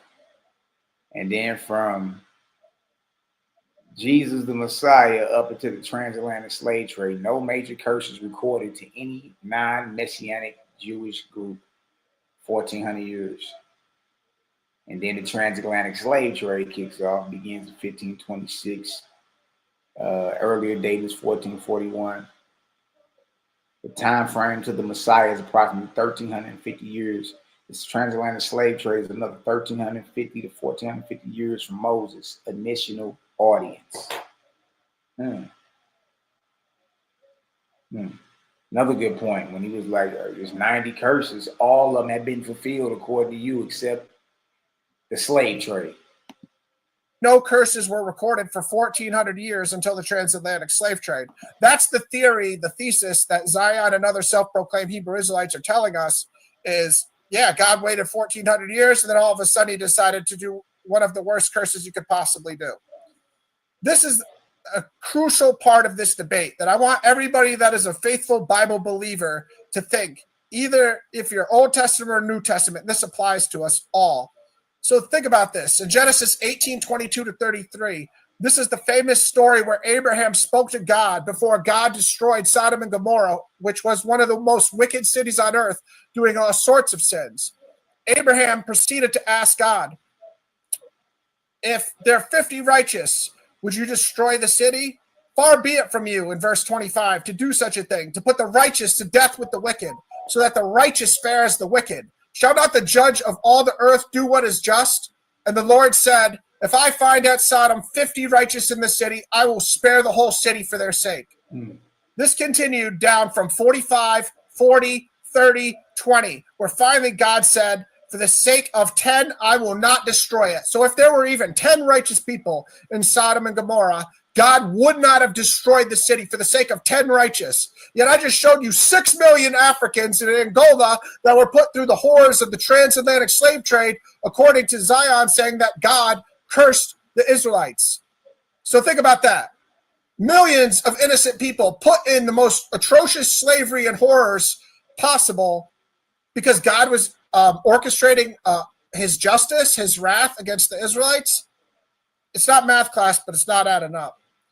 So again, approximately 12.5 million Africans were forcibly put in the transatlantic slave trade, and only about 10.7 million survived. So approximately 2 or 2.5 million died in the Middle Passage. Again, is God making those people die in the Middle Passage? No. Okay? So now is a very important part of this debate. That's another good point. When he like, hey, God wouldn't have destroyed Sodom and Gomorrah if it was 10 righteous people in it. Well, these is Israelites that's upholding Torah, y'all. Surely there were more than 10 righteous of them, let alone 6 million. And how many out of that whole 6 million were percentages of Israelites? But I mean, you only know they're Israelite based off the customs they keep, right? All right, so that means they are upholding Torah. If that's the case, that means they're not sinning. And so if God would have spared Sodom and Gomorrah if it was 10 righteous people in it, how much more should the Israelites have been spared, being shipped out of Africa into this western part of the world? Especially if they uphold in Torah. Good night. And also, Zion needs to deal with specifics. He can't just say Israelites were in Africa. He needs to tell us specific numbers. Was it 1 Israelite, 2, 10, 20, 100, 1,000, 1,000,000, 12 million? Tell us how many Israelites you're talking about, Zion, in order for myself and for the audience to follow your logic. And I apologize for getting excited here. I just get excited about defending God's holiness with the Sodom and Gomorrah story. Apologize for yelling. But anyways, we need specific, Zion. You can't just say Israelites in Africa. You have to give us a rough estimate. I understand it's impossible for you to give a specific number, but give us a rough estimate if we're talking about 1,000, 10,000, 100,000, or 1,000,000 here. You got to show us this. Hey, that's not too large of a demand. Give us some numbers. All right, how many percentage out of them was Israelites? Only this many amount survived. Okay, so give us numbers. It should never be wrong. You know what I mean? Bringing some numbers and putting time on it and counting up it. You know, just to make sure everything is, you know, your I's is dotted and your T's crossed. Ain't nothing wrong with that. He not asking Zion to bring him the sun or the moon. He just saying put numbers on it. You the one claiming this is what happened. How many was it? And out of that, the whole group, how many were Israelites? Which kingdoms did they come from? If they are Israelites and they're upholding Torah, what sins were they committing that would justify the worst, you know what I mean, degradation in human history? Because after all, they was upholding Torah. You got to make it clear for myself and the audience. Can you show us in the Old Testament when God cursed the Israelites, when he also cursed other nations at the same time, and on the mass scale of millions of innocent people, like I just showed you, were involved in the transatlantic slave trade who were Israelites? And do you have any New Testament information that shows us the Deuteronomy 28 curses were continuing? So obviously the Bible being a source, can you show us in the New Testament? Hey, another great request. Do you got any New Testament scriptures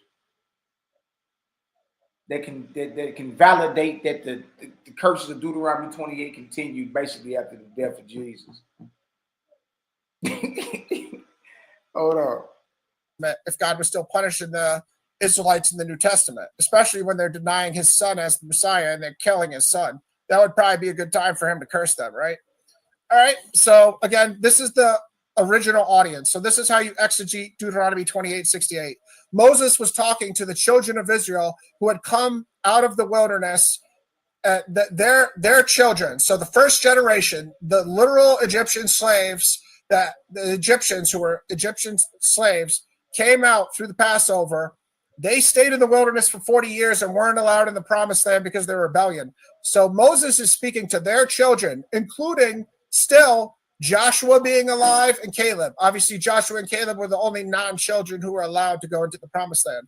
So Zion's trying to tell us that Moses, speaking to Joshua, Caleb, and all the people who were children of the actual slaves in Egypt during the Exodus 10 plagues, he's trying to tell us that God was prophesizing slavery in the Americas 3,000 years later and 1,500 years after his Messiah came. I want to know if he thinks any biblical prophet would think that God is going to be cursing the Israelites for 1,500 years after the Messiah came. And also, if he really thinks mathematically it's likely that Moses was telling the children of the enslaved Israelites from Egypt that they're going to be cursed into slavery into the Americas, because it doesn't sound very likely to me. Deuteronomy 28:68, and the Lord will bring you back in ships to Egypt, a journey that I promise you should never make again, and you shall offer yourselves for sale to your enemies as male and female slaves, but there'll be no buyer. I'm going to break down other parts of this verse later on, specifically the enemies part, but right now we're just going to go into the bondage in Egypt, which again was fulfilled by the actual Israelites in the Assyrian captivity.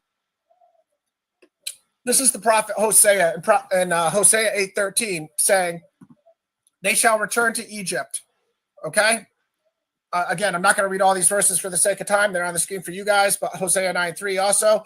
They shall not remain in the land of the Lord, but Ephraim shall return to Egypt, and they shall eat unclean food in Assyria. See specifically in Hosea 9:3 how God is identifying Egypt as Assyria. I'd love for Zion to show us any prophecy that associates Egypt with the Americas, because he can't do it. So I'm showing you the true fulfillment and God's holy word telling you Egypt is Assyria. And the prophet Hosea in chapters 7 through 11 is going to do this repeatedly, and Isaiah is going to testify it being Assyria also. So Hosea 9:6, for behold, they are going away from destruction, but Egypt shall gather them, Memphis shall bury them. 2 Ezra 13:40, the Apocrypha, also another witness here. Those are the 10 tribes which were carried away prisoners out of their own land in the time of Hosea the king, who Salmanaser, king of Assyria, led away captive. He carried them over the waters, and so they came into another land. 2 Ezra 13:40 is verbatim telling you the northern tribe went over the Euphrates River and the Tigris River and other waterways within Assyria, because there's tons of tributaries for both of those massive rivers. Hold on. Huh? There go the northern kingdom being taken down and taken into Assyria. And it says, and he carried them over the waters. How did he do that? They don't say nothing about them walking over the waters. That means when they were sent into slavery by the Assyrian Empire, Israelites were marched to boats, ships, and then sent into captivity. 2 Ezra 13:40. Those are the 10 tribes which were carried away prisoners out of their own land in the time of Hosea the king, whom Salmanaser, the king of Assyria, led away captive as a slave, and he carried them over the waters. And so they came into another land. There you go, your slavery via by ships. And the northern tribes, or the 10 lost tribes, went into captivity in Assyria, and Assyria is compared to Egypt in Hosea. That's a headshot, boy. That's a headshot, biblically speaking. He ain't quoting no rabbis and all that. He letting the Bible tell you where Egypt is. Tell you and compare Egypt to Assyria. And when you get into the Apocrypha, it tell you how they got to Assyria. Did they walk? No. How did they get there? They were carried over the waters. What do you use to carry someone over waters, genius? Huh? What do you use? Come on, bro. Niggas got to stop playing. He's using the Bible to prove his point. He using Bible and somebody ain't. Huh? Somebody would rather quote themselves. Ooh-wee. Let me get this other one down too. We're gonna readdress that second Ezra 13 because if you would have kept reading, it straight tell you when they came up out of their captivity, it was a miracle, like leaving Egypt. The waters were held back, and then it took them a year and a half, you know what I mean, to migrate to wherever they was migrating to, that they may keep the Torah that they never kept while they was in their own land. Which makes sense. Now you saying Israelites are being found practicing Torah or Hebraic culture. Okay, well that means they not in violation then. Come on, man. We got to be real with this. That's all I'm saying. Stop playing around. That's a headshot right there, to be honest with you. I mean, Egypt in the Bible was compared to Assyria, or Assyria compared to Egypt. You did. You go right down there to that second Ezra 13. It tell you that the 10 tribes of Israel were carried away prisoners out of their own land in the time of Hosea the king. Salmanassar, the king of Assyria, led away as a slave, and he carried them over the waters. How the hell are you carrying millions of Israelites over waters if it ain't via ships? So Ryan is like, look, that's when it was fulfilled. That's when it happened, according to the Bible. Good night, boy. That's a headshot. I'm gonna keep it real with you, man. You know what I mean? I'm gonna keep it real with you. That's a headshot.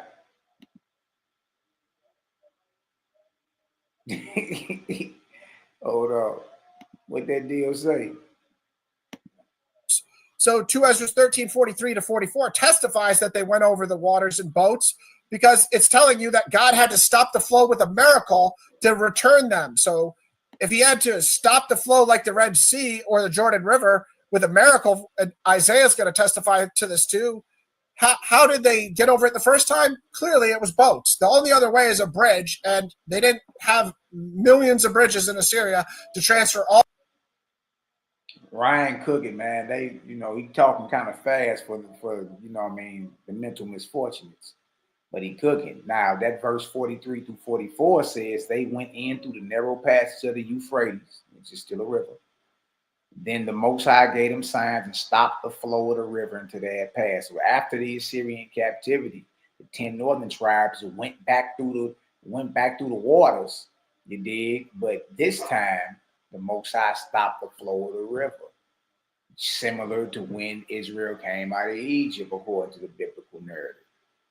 They walked up out of Assyria on foot via a miracle with the Euphrates River. If y'all understand that, you know what I mean, drop a 4,000 in the chat.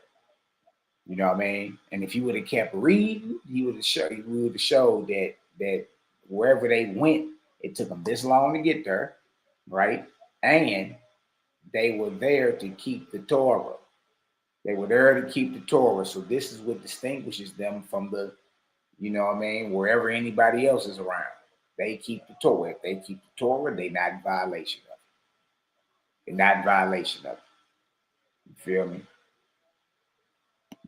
All the plunder, slavery, and cattle. Now, here's the testimony of 2 Kings 17:3-7, saying the same thing that 2 Ezra 13:40 just said. So if you don't like the Apocrypha, well, here's the book of Kings, 2 Kings 17:3-7. The same king of Assyria shall minister during the time of the northern kingdom king Hoshea. For 3 years he besieged the city. Again, one of the major curses of Deuteronomy 28, are besieging the city. You see the Assyrians besieging the city, fulfilling this. He carried the Israelites away to Assyria and placed them in the Halah and on the Habor. The river goes on in the cities of the Medes. So again, this is the book of Kings testifying to it. These are the same verses just in the book of Kings, but this is the history for the king of Judah, Hezekiah, instead of the northern kings history. Anybody familiar with the Bible knows they tell it the same story sometimes for the king of Israel, but also for the king of Judah. So again, look where they're getting transported to the Halah, the Habor, and the river goes on. Now I'm going to show you where that is. So we just saw it in 2 Ezras, 2 Kings, and now also in 1 Chronicles 5:26, we see King Shalmaneser's father, Tiglath-Pileser, so the generation before, he even started doing this before King Shalmaneser did it. So he took, specifically, it says, the Reubenites, the Gadites, and the half-tribe of Manasseh to the same areas, the Halah, the Habor, the Harah, and the river goes on. So Tiglath-Pileser is the father of King Shalmaneser, and you can see he already started the process of moving Israelites to these areas. Where is the river goes on? Google it. It's the Kabor River. It's a tributary of the Euphrates River. So why were they moving them by these tributaries? Well, take a guess. It's because moving people on boats is the fastest way to transport them and all their gold, silver, plunder. Do you want to carry all the gold on your back or on your horses, or do you want to put it in boats and sail it? Think about it. So this is where the river goes on is. Obviously, showing you guys the Euphrates River is a massive river is redundant. It's called one of the 2 great rivers in the Bible. Same. You definitely need some ships or some boats to carry people over those rivers right there, man. Carry them over the waters. Good night, boy. With the Tigris River. Look where the Euphrates and the Tigris River are on the map if you're coming from Israel. Yeah. It's unavoidable. You would have to go. Yeah. This is the Tigris right here. This is the Euphrates right here. They run parallel to each other. Israel is all the way over here. And Assyria is up in here. This is where Assyria is at. So guess what they got to go? Guess what? They got to cross 2 bodies of water. 2 bodies of water before they get to where they're being shipped to. As slaves. It's east. It's like northeast, depending on what part they going to.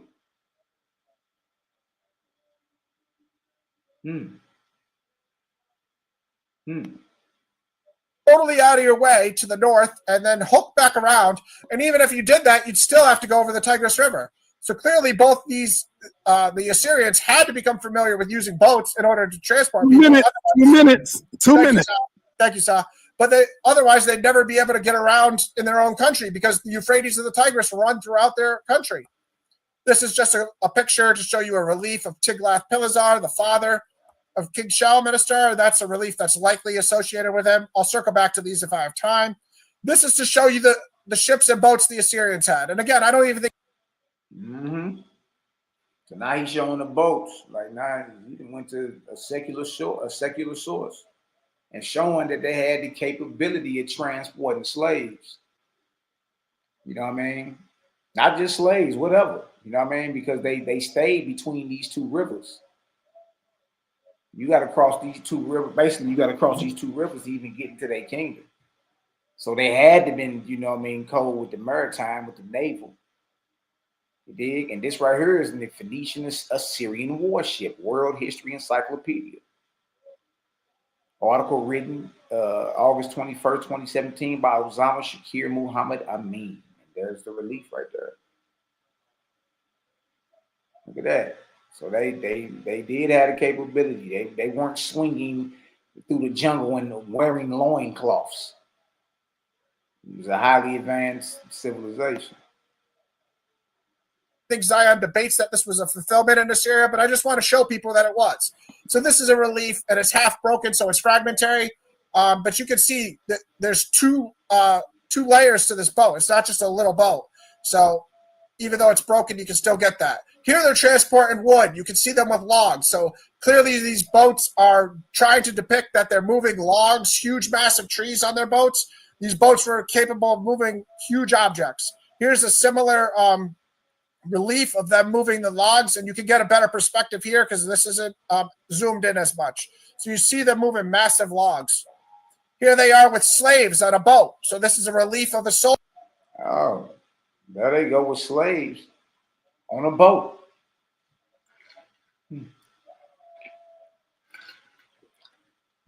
Metropolitan Museum of Art.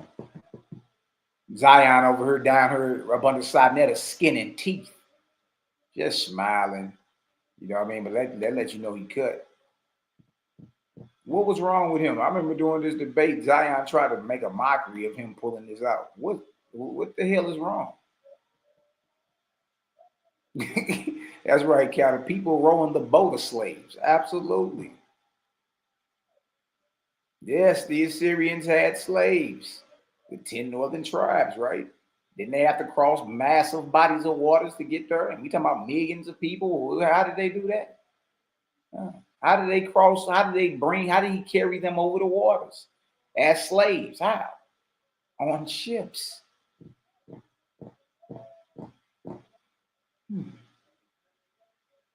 A relief fragment of a Syrian soldier leading captives or slaves over water. Like this cat right here down there, they didn't put him up under the boat, boy.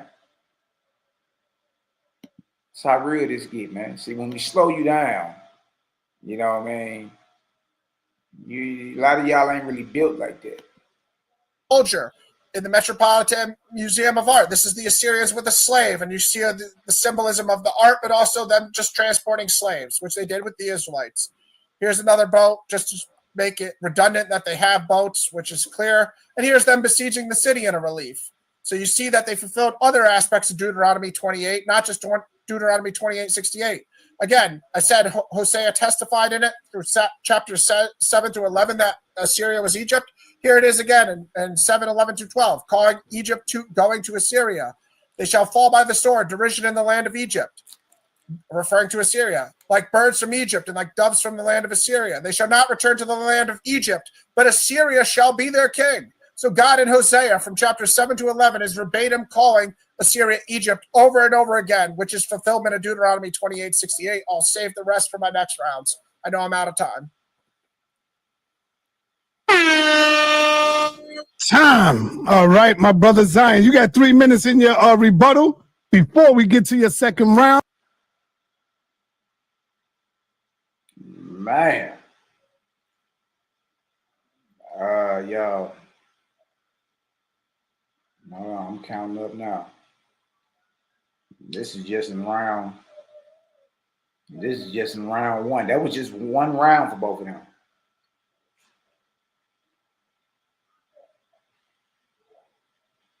This is crazy. It's a biblical debate. Y'all drop it. Look, y'all drop a 7,000 in the chat if y'all agree with your little brother that this is a biblical debate. Hell, Deuteronomy 28 is in the title.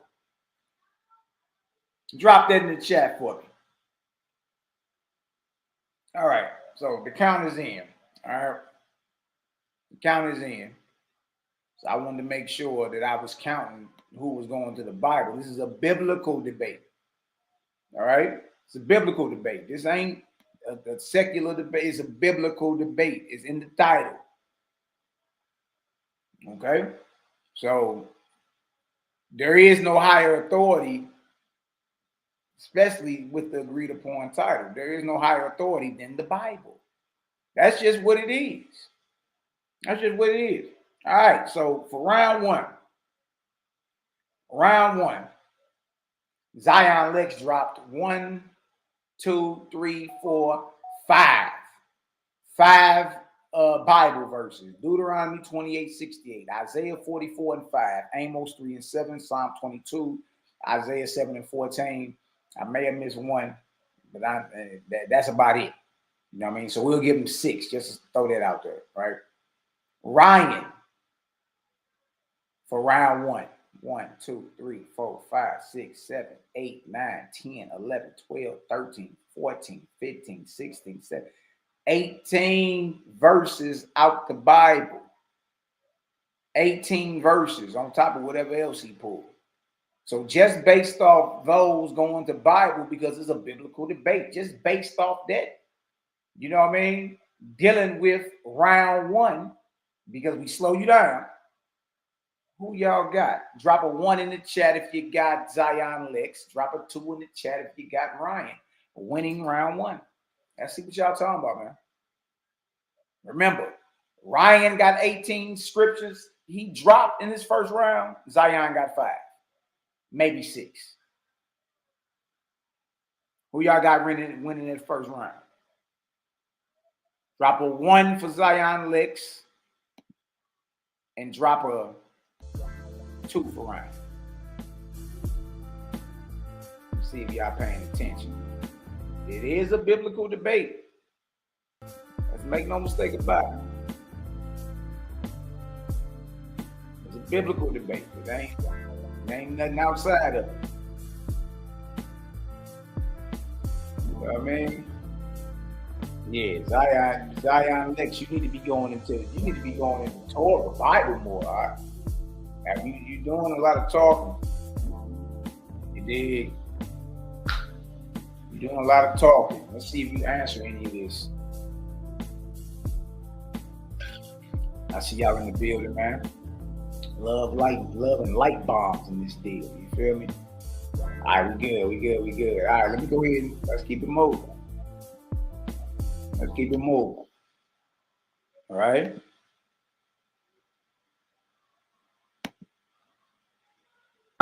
Powerful round, powerful first round from both of these brothers. And Brother Zion, you are up next. And time. He's skinning teeth. Y'all know hit dogs holler, right? Y'all know hit dogs holler, man. He's skinning teeth, though. Time will start when you're ready, brother. Okay, I guess I'm ready. All right, you got 3 minutes in your rebuttal. Okay, so I didn't expect this, but put up this slide. You got anything you showing? No. All right, go ahead. Time will start. Start now? Yes. Okay. I definitely didn't expect this. I expected that if he was going to have a presentation, that he would have sources that verify him. Even other biblical scholars that. He said sources. Hold on. This man fancies himself as a biblical scholar. What source you got that's higher than that? The man went to the Bible 3 times more than you. Look the way Ryan look at it. He got it. He biting his lip. Ryan look like, man, I dare you open up your mouth and talk about I ain't bring no sources.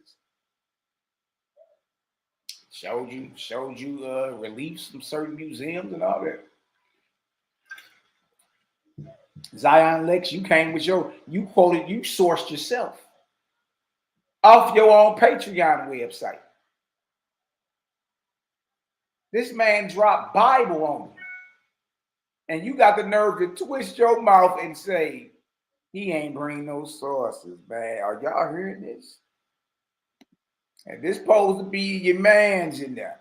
This supposed to be, this the guy who's basically the lead professor over at Learn Hebrew Torah Academy. This dude, him right there.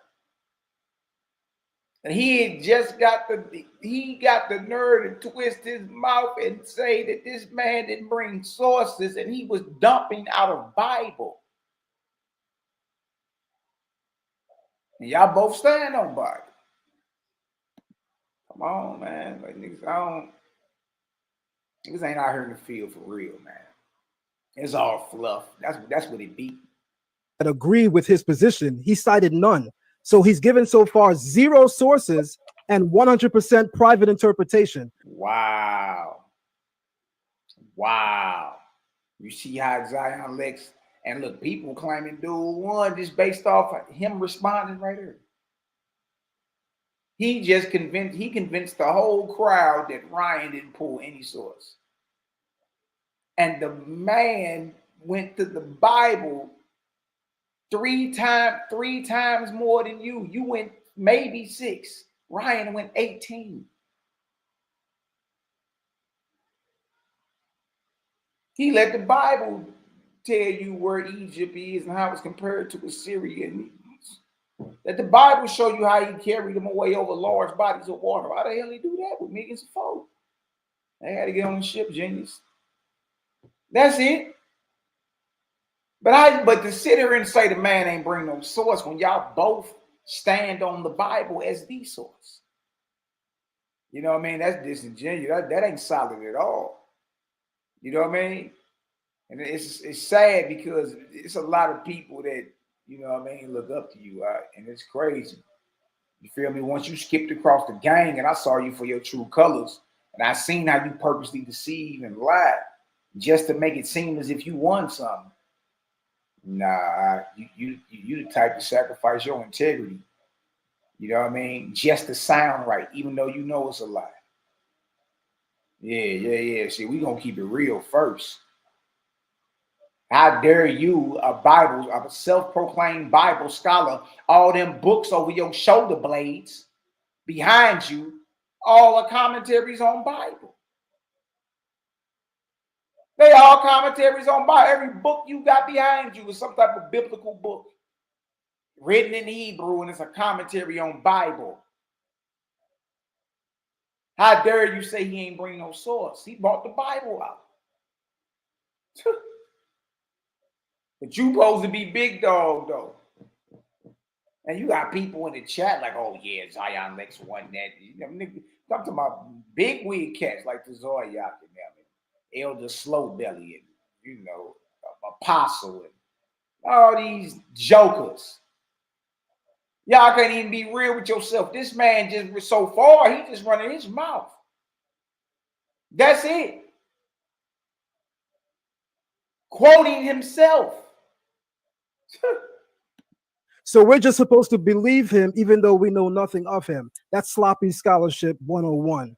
He says the Igbo Jews can't be the biblical Jews because the evidence shows that they serve several gods.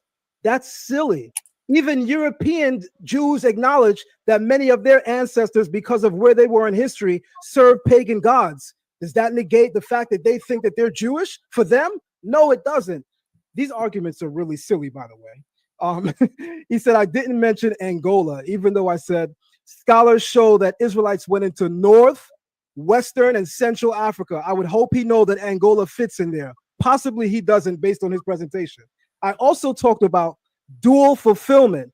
He's saying this happened in the future. I'm saying if that's right, I'll give you that. I disagree with you, and I'm going to show why, but I disagree with you. But if so, I give you that. You still have to negate why dual fulfillment is not credible or possible. So what that you could point towards a possible earlier fulfillment? I presented the point of dual fulfillment. You completely didn't address that. Sloppy scholarship 101. The problem is he pointed it out in Bible, Zion, and that's what you stand on. He pointed it out in Bible. That's what you stand on. Right? Transatlantic slave trade happened after Bible was already, even the New Testament and all that was already done. Right? So again, even your rebuttals is disingenuous. It's like, bro, you ain't y'all don't be solid when y'all be taking these debates up. Y'all be, you know, you play on the emotional heartstrings of the crowd. You label dude a white supremacist right out the back. And it's like, bro, what are you talking about? You dig? And these are all tactics to try to win or try to perceive as if you won because you can't even deal with dude going into Bible. You can't go verse for verse with Ryan. That's what it seemed like to me. Because you ain't going verse for verse with him. Ryan showed up to play ball with you. Like, what's good? Nigga, press play. What's good? You ain't firing though. I'm just being real with you, man. You said, why did God only curse the Africans? I don't even think I should respond to that. That was so silly. Then you said, question, why we don't have evidence of the other curses. Brian, if you look at the screen, the topic that you agreed to is the transatlantic slave trade a fulfillment of Deuteronomy 28:68. If we came here to talk about all the other curses, that would be fun. Unfortunately, as you should know by now, that's not the topic. I mean, did you give thought to your presentation before you wrote it? Let me continue. Part of the reason, he says, why, okay, now I'm going to say this. Part of the reason why scholars employ the use of symbol and allegory in explaining future events is because the events that they're describing are so far removed from their experience that they have to speak in a language of allegory and symbolism because they don't even have experience with the people, places, and names that they're talking about. That's the reason why they employ symbology. So again, silly point. Then he says, he shows pictures at the very end. And I thought this was extremely comical as a person that does tours at the Met Museum on Assyrian history. He shows picture relief of Assyrians transporting logs and says that that's proof that they were transporting Israelites. Man, if you can transport massive trees, then of course, look, those trees weigh way more than one man. Like, bro, that's, I mean, you ain't really answering nothing. He's showing you that the Assyrians had naval capability. And they can move several things from slaves to trees, logs, cattle, whatever it had to get over that body of water, nigga, we about to move it. That's all you, that's what he was showing. Like what? Even though in any of the reliefs that he showed, none of them actually stated that these are Israelites on the ships or Jews on the ships. No scholar saying that. Private interpretation. Sonetta, with all due respect, and I said this before, when you bring me a debate, because I never asked you to debate nobody, I only asked you about two people. I asked you about Jabari, and I asked you about Brother Polite, and rightfully so. But when you bring me somebody, 15 minutes, Ryan. Oh, excuse me? Are you ready? Yeah, then you're over bumping your chops. Sonetta, like, look, man, get to your round then. You know what I mean? Zion is real. Zion Lex is real arrogant. You gonna bring me a debate? Like, come on, bro. Like, you talk like you built like that. Shit, Holy Ghost Ryan dumping our Bible more than you. And it's supposed to be your book. He dumping. So I said, man, we ain't trying to hear all that madness. It cut you off, man. Get to your round. Shit. Ready, get your presentation up. I'm on my last point. This is the last point I'm making, and then I'm gonna go to the presentation. So on my last point, I'm saying you gotta bring me somebody better. Zero sources, private interpretation. You gotta bring me somebody better. Zero sources. The man saying the Bible ain't a good enough source, y'all. The Bible ain't a good enough source. The Bible ain't that. I ain't saying it. Zion Lex saying it. Your beloved hero that all y'all was seal clapping for.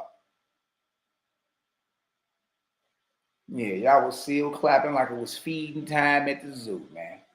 Oi, oi, oi, seal clapping. This man basically done told you that the Bible ain't a good enough source to talk about this topic, but the Bible was in the title of the debate. Yeah. Yeah, boy, we slow you down. Dude shows a relief of Assyrians transporting wood and logs. Is this final destination or actual debate? Time. That was corny. Time, brother. Let's move it.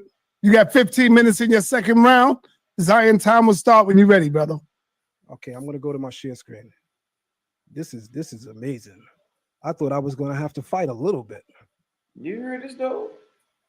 My screen is up, son, and let me know when you're ready. I see it. Your screen is up. Everybody can see it. Time will start when you're ready. All right.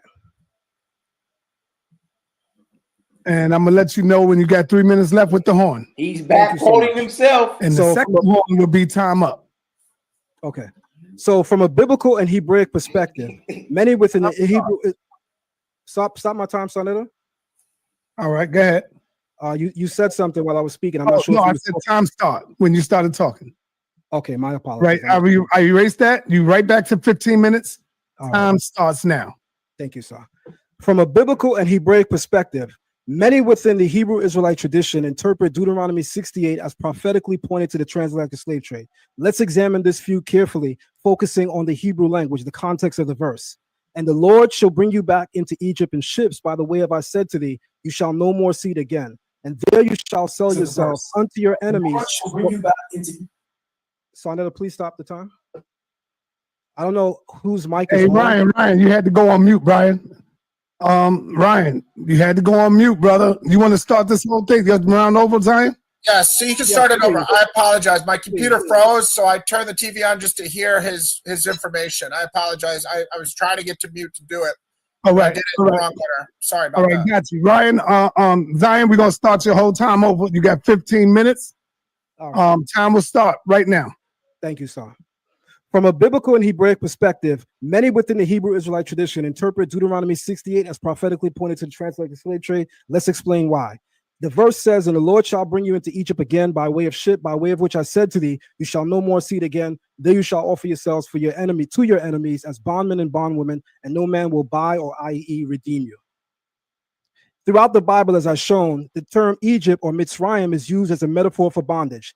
Exodus 20:2, I'm the Lord your God who brought you forth out of the land of Egypt, the house of bondage. Deuteronomy 5:6, I'm the Lord your God who brought you forth out of the land of Egypt, out of the house of bondage. Deuteronomy 6:12, then lest you forget the Lord who brought you out of the land of Egypt, out of the house of bondage. Deuteronomy 8:14, then your heart be lifted up, and then you forget the Lord your God who brought you forth out of the land of Egypt, out of the house of bondage.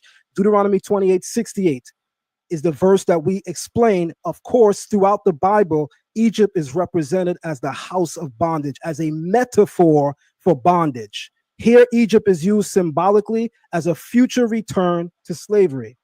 These verses clearly reflect Egypt not just as a place, but as a symbol of enslavement, oppression, and the condition from which the Lord delivered Israel. The term ba'anil, by way of ship.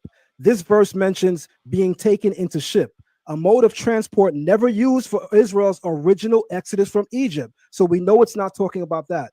Historically, there's no biblical or historical records of Israelites returning to Egypt by way of ship in mass deportation. Now watch this. This is going to be very clever.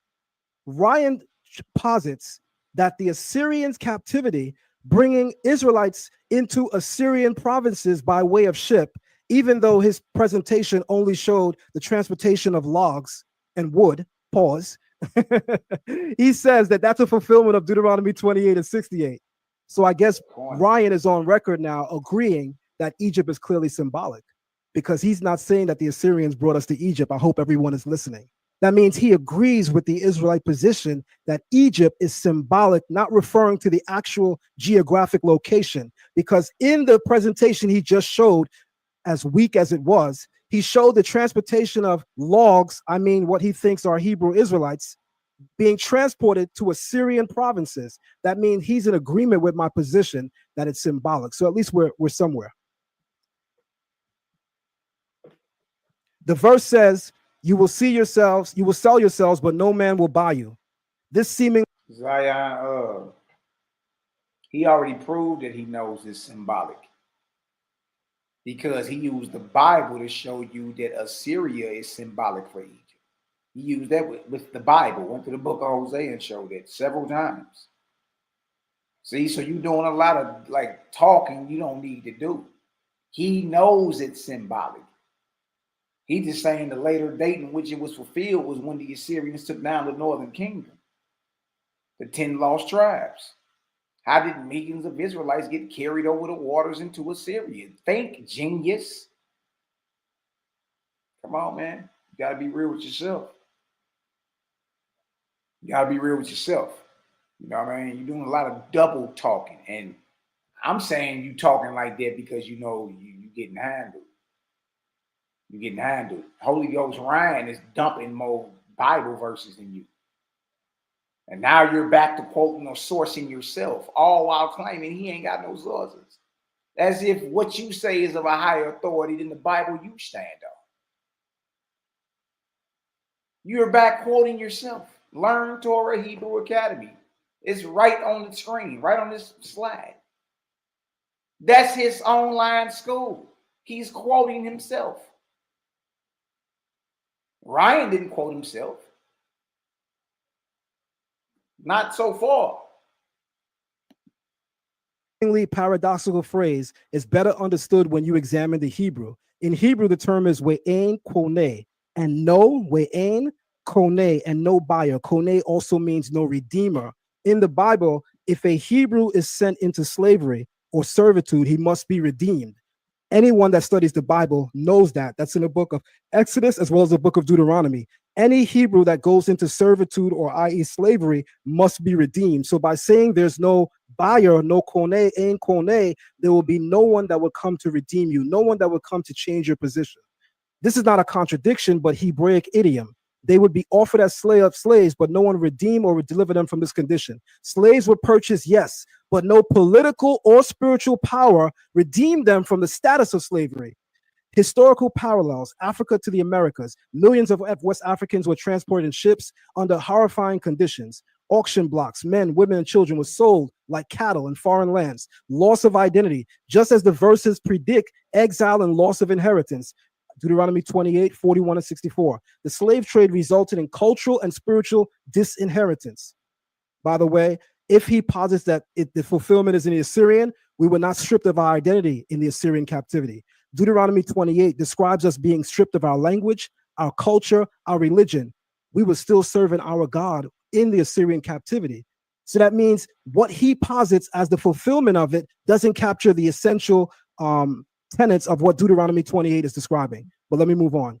Hebrew grammarian and etymologist Rabbi Samson Raphael Hirsch, he says in his commentary to Deuteronomy 28:68, and by the way, all I come with is sources, so everybody pay attention. Though mainstream Jewish commentators like Rashi and the Rambam applied this verse, the 68th verse of Deuteronomy 28, to Roman or Babylonian exile. So they say that's the Roman or Babylonian exile.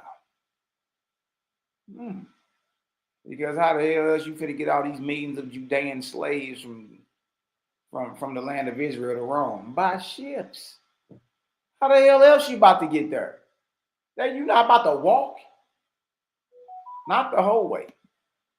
Rabbi Samson Raphael Hirsch, a 19th century Torah giant among Europeans, says, this will not be from the land of Israel, commenting on Deuteronomy 28:68. This will be, but from distant lands where Israel had already been scattered. So Rabbi Raphael Shimshon Hirsch says, Deuteronomy 28:68 is not a fulfillment of us going from Israel to Egypt by way of ships, but us going into captivity by way of ship from lands we had already been exiled and scattered. That fits perfectly within the Hebrew narrative, that the ships that were brought to West Africa brought us to the America. The parts of West Africa that we were in at that time in history were regions that we had already long been exiled and scattered to. This commentator clearly states that it is from regions that we had been exiled and long scattered that this would take place, not from Israel to anywhere else, but from the lands that we had already been scattered. That's key. Rabbi Hirsch's view on Deuteronomy 28:68, the Roman fulfillment, this verse was fulfilled when the Jews were taken to Rome. Transatlantic slave trade fulfillment, this verse was fulfilled when the Jews were taken by ship to the Americas as slaves. Rabbi Samson Raphael Hirsch argues against the Roman fulfillment, and he argues for a future date. Mind you, he lives in the 18th century. He says that it still hadn't been fulfilled. The 18th century? Well, buddy, the transatlantic slave trade had already started.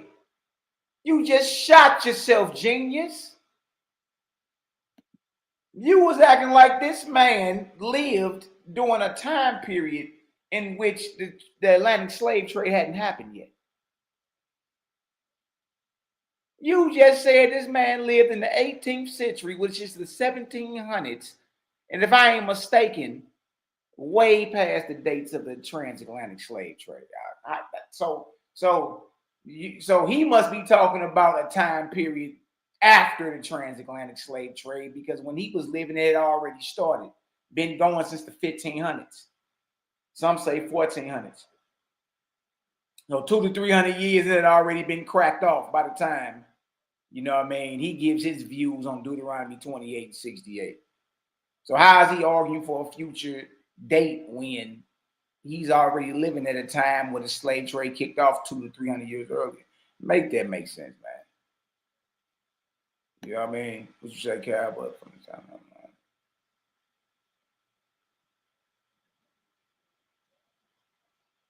Yeah, yeah, but from the time of Babylon, that means Assyria had already happened prior, exactly. So that means that leans into Ryan's point that it happened in Assyria already. Hmm. Hmm.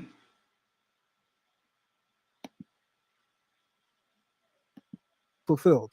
By the way, Ryan, I'd love to see you come with any sources to substantiate the views that you're saying, because so far all we're hearing is private interpretation.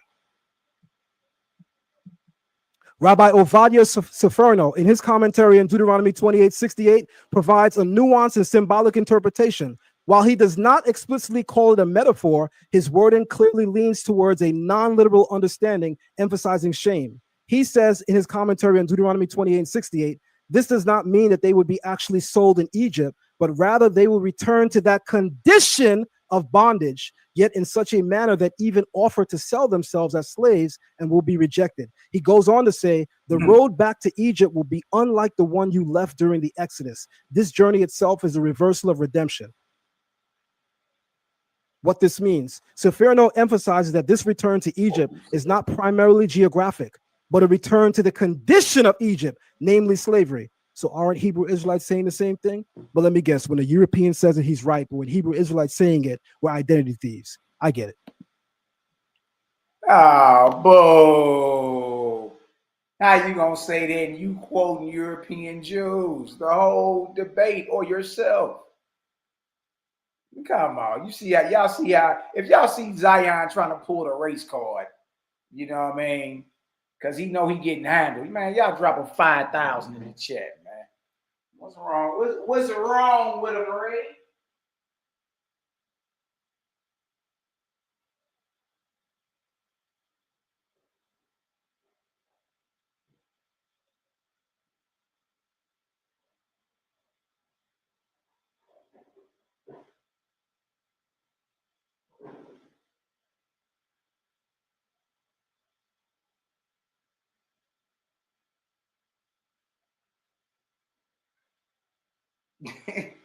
This dude, man, what's wrong with good, man? He be straight tripping. I'm telling you, man, them light bombs start dropping from the game. Cats start doing all types of madness. That's gas money, Ray. What's Hey, Zion Lex, bro. You gotta come on, man. You gotta do better than this, man. Let's listen to him again. Hold on. Hold on. Yeah, come on, man.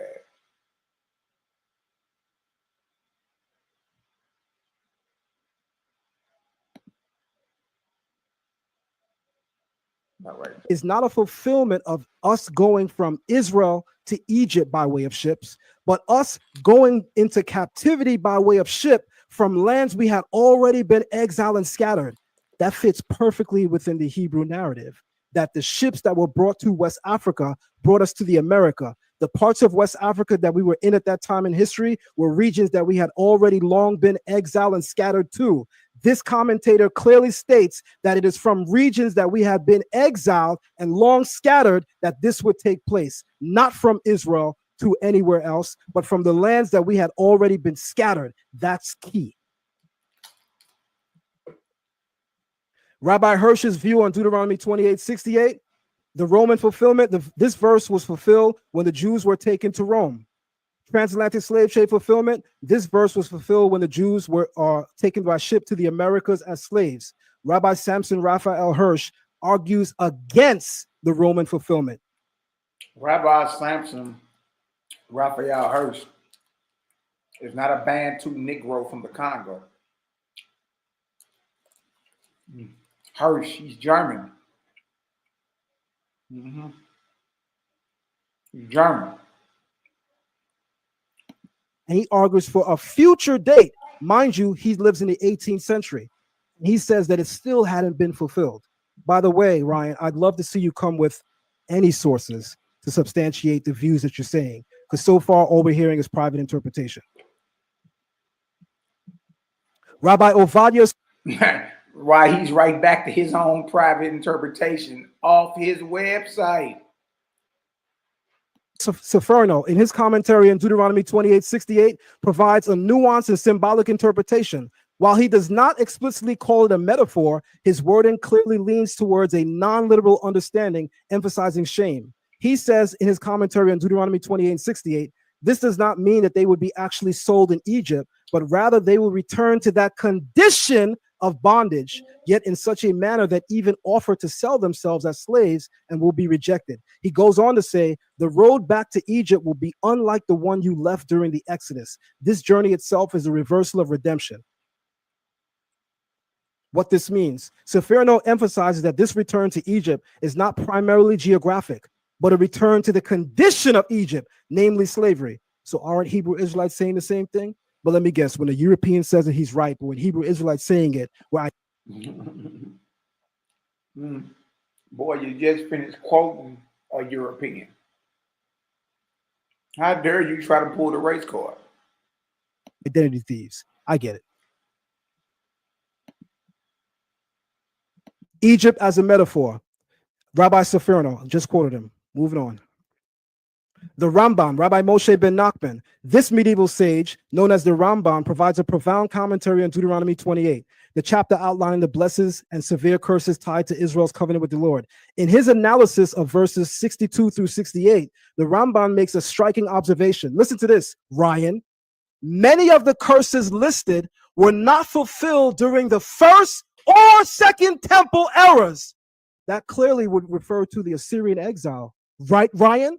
Because the Assyrian exile is before the Second Temple period. But scholars are on record saying many of the curses listed in Deuteronomy 28 were not fulfilled during the First or Second Temple eras. Ryan, you signed up for the wrong debate. Next time, I need you to put a little bit more respect on my name. Do a little bit more research before you call me out. The Ramban. For many of the things stated here did not occur to us in the first or second temple periods, but we know them to have occurred in this current exile. The Rambam lives in the 12th century. And he says many of the fulfillments are still being fulfilled by his era, the 12th century AD. Sources. I got one for you. You guys might like him.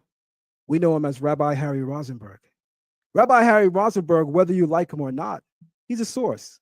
A modern Jewish scholar and teacher who is also the founder of the Lost Tribes Initiative has openly affirmed that Deuteronomy 28:68 may find its clearest literal fulfillment in the transatlantic slave trade. Is this an Israelite saying this? Rather than in any earlier exiles, his approach has helped bridge traditional Jewish learning with the lived experiences and oral histories of African-descended communities who identify as Hebrew Israelites. Rabbi Harry Rosenberg's view on Deuteronomy 28:68, he says, the verse says you will go back to Egypt in ships. But Harry, somewhat of a scholarly guy, says, but Israel never left in Egypt on ships.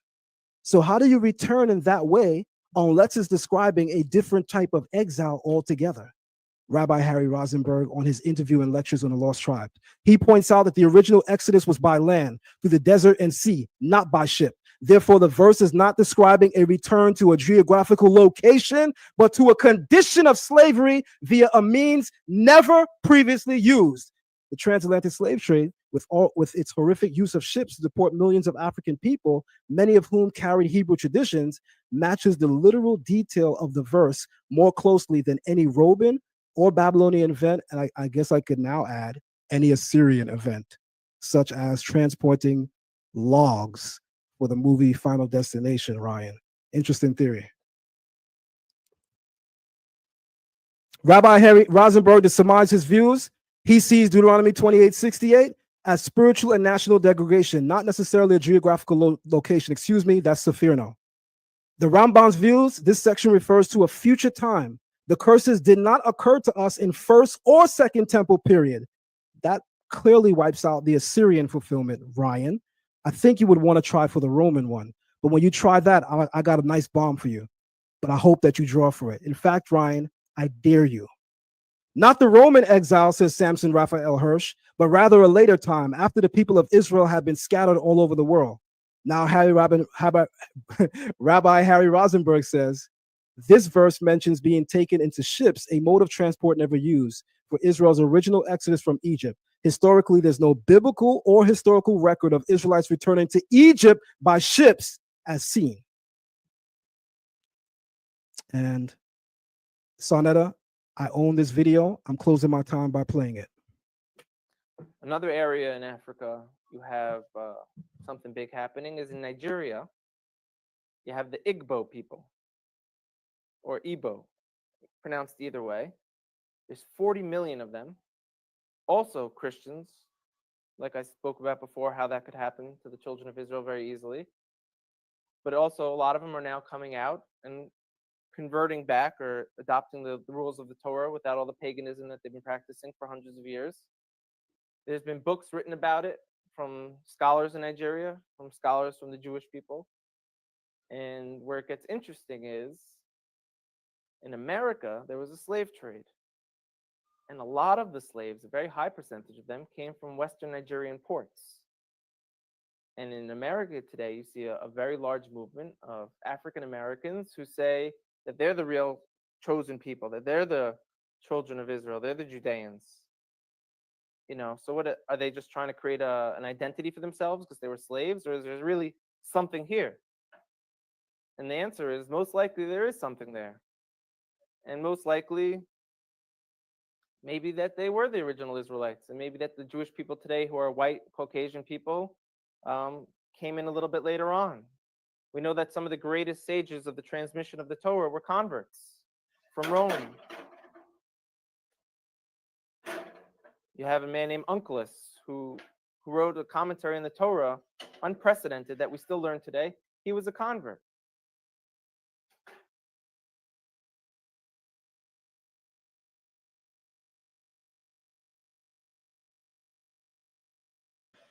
Did he say that the earliest transmissions, the greatest transmissions of the Torah were Roman converts? Good night, boy.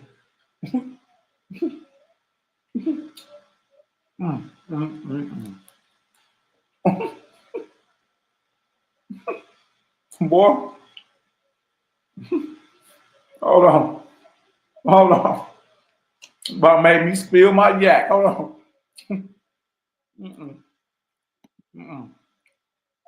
I gotta hear that again. I gotta hear that one again.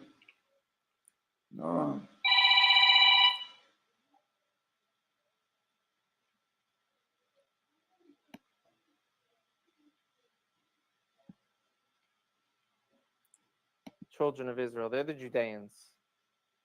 You know, so what are they just trying to create an identity for themselves because they were slaves, or is there really something here? And the answer is most likely there is something there. And most likely, maybe that they were the original Israelites, and maybe that the Jewish people today who are white Caucasian people came in a little bit later on. We know that some of the greatest sages of the transmission of the Torah were converts from Rome. You have a man named Onkelos who wrote a commentary on the Torah, unprecedented, that we still learn today. He was a convert. Some of the largest pillars on the transmission today were Roman converts. So here we are, we're Caucasian Jewish people. And now you have people in Africa saying that they're the real people of Israel. It can't be ruled out at all. We know they were sold into slavery. We know now that they're fulfilling prophecies by saying, we're coming back. We want to rejoin the nation.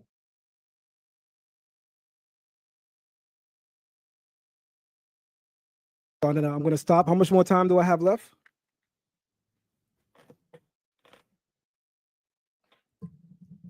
You have 1 minute and 20 seconds. You didn't sound the alarm, though. I know, because you was playing the video. My bad. Okay. I got sidetracked. My bad on that one. All right, that's fine. So I want to make something clear. I was too busy looking at the thing, listening, and I ain't look at the time. All right, so I want to make something clear. The topic, you have 1 minute, 20 seconds. Time resumed. The topic of the debate is the transatlantic slave trade a fulfillment of Deuteronomy 28:68? So Ryan mentioning, why aren't we talking about the other verses? Ryan, pay attention to the topic. The topic is verse 68. If you wanted to talk about the other verses, you should have said that at the head of the last week when we decided to have the debate. We agreed on verse 68. I believe so. Stop me if I'm saying something that's not accurate. Lastly, I want to say this. For your next round, Ryan, come with sources. But so far, as a pointer towards you, you're doing horribly great, if that's possible to be. What? The oil of Olay is very arrogant, ain't he? He's an arrogant one. Told that man he doing horribly great. How many scriptures y'all think Zion lays him into his whole round? This is sad. Well, at least you dropped more scriptures than you did debating Selah. He went to 5 verses that whole round. 5. Let me get ready. I think the second round is when Ryan unload. I think. Be horribly great. Time. Man, wow, powerful second round. Ryan, are you ready? You got 3 minutes in your rebuttal before you get to your 15 minutes. Yeah, just give me one moment so I can keep track of time myself with you. All right, no problem. I want everybody to know that the Cash App is working. Come on, show some love, family. Show some love. Cash App is working, man. All right, you'll just start it once I start talking, sir? Yes. Okay, here we go. All right, Zion said we shouldn't listen to what the European man tells us. Then he proceeds to quote nothing but white ancient Jewish rabbis and modern Jewish rabbis like Harry Rosenberg. You shouldn't listen to the European unless Zion's presenting it to you as the white people he likes, I guess. Then we're going to get into the point that Zion's saying, Ryan, show sources. Well, I'm showing you a Bible that has 66 different books in it. I showed you the Apocrypha. I'm quoting the transatlantic slave trade statistics. I knew you were going to say that because I watched your Vocab Malone debate. I have thousands of years of writings in this Bible because it's 66 different authors, Zion. So this is a source. And yes, it is fulfillment of the curses that were done to the Israelites. You haven't even showed us Israelites on a slave trade yet because you don't have pictures of anything. I'm showing you ancient reliefs of the Assyrians having the transportation necessary to fulfill the curse and also showing you besieging the city. And I'm showing you the history of both kings that did so, King Shalmaneser and Tiglath-Pileser III. And I'm sorry, I'll mispronounce that. I'm sure that'll be your next best rebuttal you have here. So if you want me to show you Israelites in 4K, Zion, I'm sorry they didn't have HD back then. So I'm giving you what is necessary.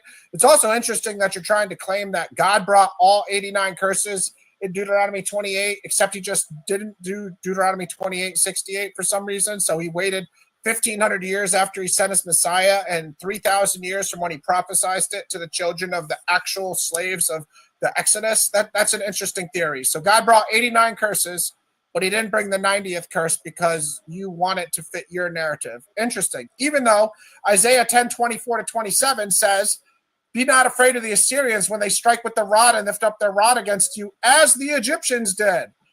And his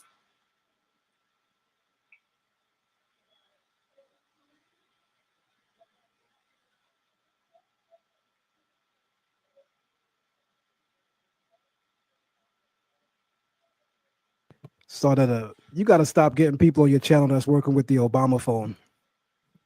This dude corny, cuz. He corny. He look, he know he losing. 1 minute, 5 seconds, Zion. We waiting on you to get back. Shout out to Brother Lie in the building, shaking my head. Always shaking my head. Pause. We gotta get an Islamic debate going on, man. Brother Lie is too loud up in here, man. We gotta get some Muslim talk up in here. That's what I'm calling. I'm calling for an Islamic debate, y'all. Who want the smoke? Who want the smoke, man? Islam versus Torah. Quran versus Torah. I'm gonna see if Captain want that smoke, man. I would actually take that with Brother La. I know him personally, but son, I think that debate should be in person. After all, we both in New York. Nah, but you and Brother La are cool, man. I can't have y'all two going. No, we ain't gonna be in the ring happy-go-lucky. We both gonna get it in. I know, but that's what I'm saying. That's your brother. I don't want you going in with it. Y'all two are brothers, man. No, absolutely. Yeah, I'd rather get Captain to take that on. If Brother La is willing to get in the ring. Oh, Apollo Bay said, I'll take that debate. But Apollo Bay, you are more. So you ain't representing Islam in the Quran the correct way, brother. I think Brother La will beat you up on that. Or any other Muslim will beat you up on that, brother. You are more. Do it really take that long to try to get a rebuttal response from ChatGPT, Ryan? All right, here you go. Here go Ryan right here. Ryan is back. All right, he's still trying to see the circle. Damn, this internet is killing me. I had no idea when I cut off. I was still saying my argument, so I don't know. Right. You got 1 minute and 5 seconds. Can you or Zion just tell me? I don't worry about it when I left off because I don't want to be redundant on what I said. I'll try to address. I have no idea where I left off. That sucks. It's all good. It's all good. This is just a 3-minute rebuttal. I'll just revisit some of the points. My bad about the internet. Obviously, I wish I could control it, but okay. I got a minute, sir. You got 1 minute and 5 seconds. Okay, I'll get back to it then. Resume. All right. Again, I don't know if I said this or not, so I apologize if I did, but Zion has yet to give us a number of the Israelites that he claimed went on slave ships in the transatlantic slave trade. Zion, that's the most important part of this debate. Was it 1, 10, 20, 1 million, 100,000? Give us an estimate. You have to. You can't just say Israelites went on slave trips and not give us a number. That's the most important part of your thesis. I don't know if you're unaware of that or not, but it is. Again, my sources are the Bible, and I know that God fulfilled these curses because Jesus is the Messiah. And Galatians 3:13 says he redeemed us from the curse of the law. Assyrians had ships. It's very interesting to say 89 curses were brought, but the 90th curse waited for 1,500 years after the Messiah came. That's an insane theory. I thought he even acknowledged that all the curses were brought because he said dual fulfillment, but I guess he's abandoning the dual fulfillment argument. And I also never said the Igbo people couldn't possibly be considered Israelites. We're going to get into the specifics, and that's why you need to say numbers, because there are 35 million in Nigeria and around 40 million, 38 million total, but you're not telling us how many. If you're going to say the Igbo could be Israelites, give us a number. Tell us a number. Tom, Okay, you got thanks. 15 minutes in your second. Is this the second round, right? This is the start of the second round. Yeah, for me. You got 15 minutes in your second round. Family, hit that like button. I don't know why we only got 157 likes. We got over 500 people in the building. Hit that like button, man. Show your appreciation. Show that you are enjoying your Sunday evening, your Sunday afternoon. And remember, to always super violate that Cash App. That's the most important thing right now. Let's go. All right. Time will start when you're ready. Okay. All right. Again, I am showing you the fulfillment in the Bible. So here's the prophet Isaiah saying in Isaiah 10. Hold on. I'm not sharing my screen, so can you stop my time? All right. Your time will start over. Yes, Sorry. you ain't got the screen up. Yeah, I'm sorry. I didn't want to pull a full Captain Tazari. I can do my whole presentation without the slides moving, or showing it. Sorry, Captain. Not trying to give you a story, bro. Sorry about it. My bad. I see you up. I see you up and running. Trying to keep your name not in my mouth, Captain. I really apologize about that. Seriously, I'm not. It ain't about you. This is about the transatlantic slave trade today. My bad on that, bro. For real, for real. All right. Anyways, let me start this clock over. Sorry. Pause. There we go. All right. Pause the clock. Stopwatch. Reset. All right. Here we go.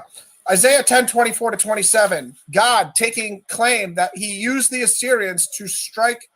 Be not afraid of the Assyrians when they strike with the rod and lift up their staff against you, as the Egyptians did. Kind of sounds like Deuteronomy 28:68 from God's own mouth through the prophet Isaiah. And his staff will be over the sea, and he will lift it as he did in Egypt. As 2 Ezra 13:43-44 said, God had to do a miracle to get him out of Assyria, because when Shalmaneser carried them over the waters in boats, not on his back. God had to do a miracle like the Red Sea or the Jordan River and stop the Euphrates River from flowing, if you read 2 Ezra 13:43-44, to allow the Israelites to walk out of Assyria, Zion. So, yeah, they didn't go over the first time by walking. God had to do a miracle. God takes claim that the Assyrians were his wrath, his rod of anger. So they were fulfilling Deuteronomy 28:68 curses because God was claiming that he used the Assyrians, the rod of my anger. The staff in their hands is my fury. Isaiah 10:5-6. Down to the bottom. Shall the axe boast over him who hews it, or the saw magnify himself against him who wields it? God is saying the Assyrians are only exercising his wrath. Again, what the Deuteronomy 28 curses were God using other nations to punish the Israelites. Jeremiah 11:1-8 is going to disagree with Zion. He's going to tell us that God, on the bottom here in verse 8, brought all the curses. So therefore, I brought upon them all the words of this covenant, which I commanded them to do, but they did not do. Which covenant, Zion? Go up to Jeremiah 11:3. Thus says the Lord, the God of Israel, cursed be the man who does not hear the words of this covenant that I commanded your fathers when I brought them out of the land of the Egypt. When was that covenant given? Oh, it was given to Moses, and he gave it to the children of Israel and their children in the book of Deuteronomy. That's the audience of Deuteronomy 28:68, Zion. God saying that is the covenant. And at the bottom here, verse 8, Zion, Jeremiah thinks, therefore I brought upon them all the words of this covenant. So why are you saying Deuteronomy 28:68 wasn't fulfilled all of a sudden? Here's Daniel 9:9-14, that it be proven in the mouth of 2 or 3 witnesses what is true, right? And the curse and the oath that are written in the law of Moses, the servant of God, have been poured out upon us because we have sinned against him. As it is written in the law of Moses, all this calamity has come upon us. Looks like Daniel and Jeremiah think that God brought all the curses. All right? And here's why, as a Christian. Hey, that's a headshot. That's a headshot. I gotta be real with it. Because now he's showing. Let me see. Hey, boy, be quiet. Look at this right here.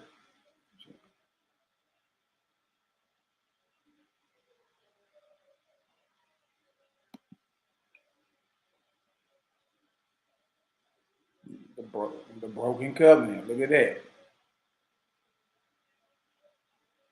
Jeremiah 11:1.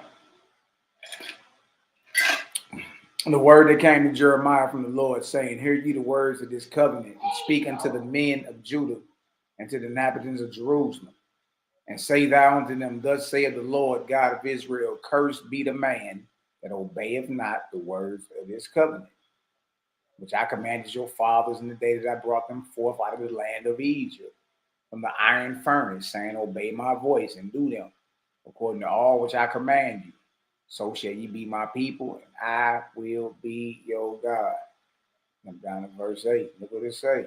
Yet they obeyed not, nor inclined their ear, but walked every one in the imagination of their evil heart. Therefore, I will bring upon them all the words of this covenant, which I commanded them to do. But they did not. Look at that. It says all the words of the covenant, including slavery or back in Egypt via ship, you dig, had been brought upon the nation by the time Jeremiah opened his mouth up. That's a good point. All the words of the covenant had been brought. That's a good point. Daniel. You went to Daniel after that. Daniel 9.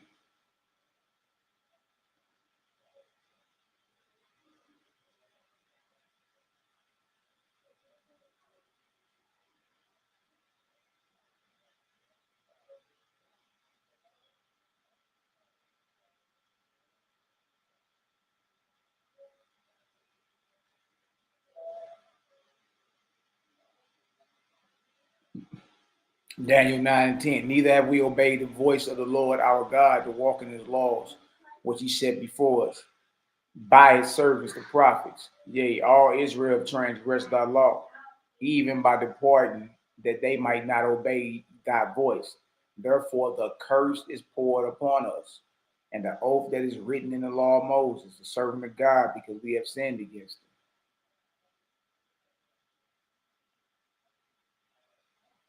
Verse 13, as it is written in the law of Moses, all this evil is come upon us.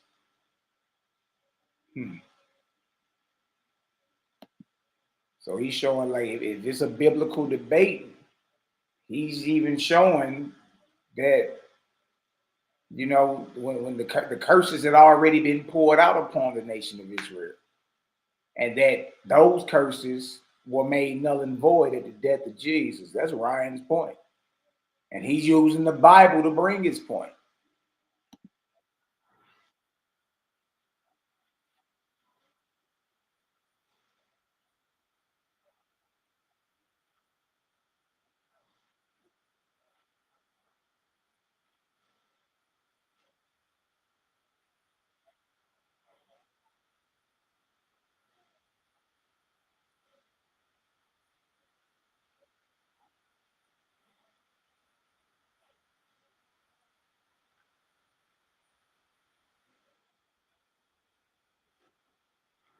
Mm.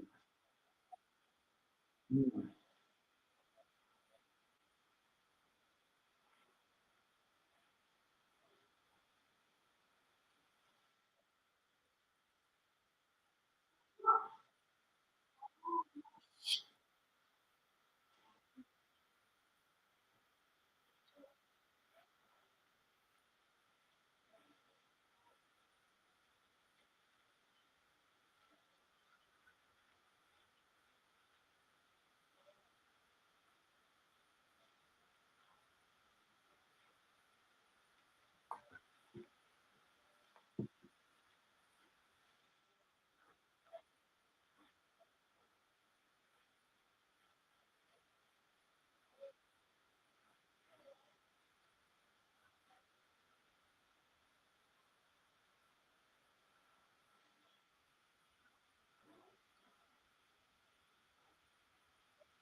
Mm.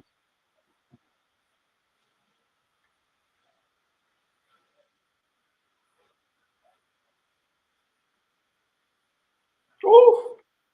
Ooh. And he got him. He quoted, look, Zion, you can't even be mad. You've been sourcing yourself this whole time. And European rabbis. You can't get mad because Ryan decides to source you.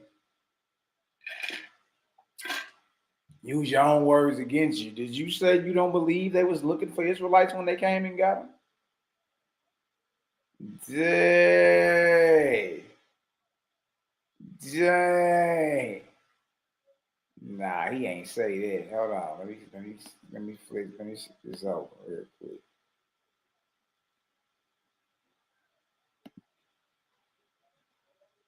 Ships to Egypt, a journey that I promise you should never make again. And there you shall offer yourselves to sail for your enemies. I want Zion to show us what West African nations or what European nations are the enemies of the Israelites.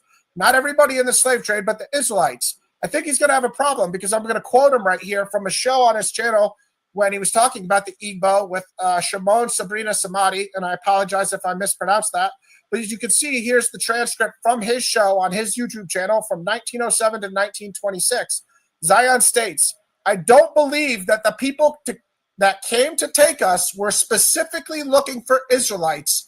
They were looking for slave labor. So Zion, you yourself don't even believe that these nations in the transatlantic slave trade were looking for Israelites.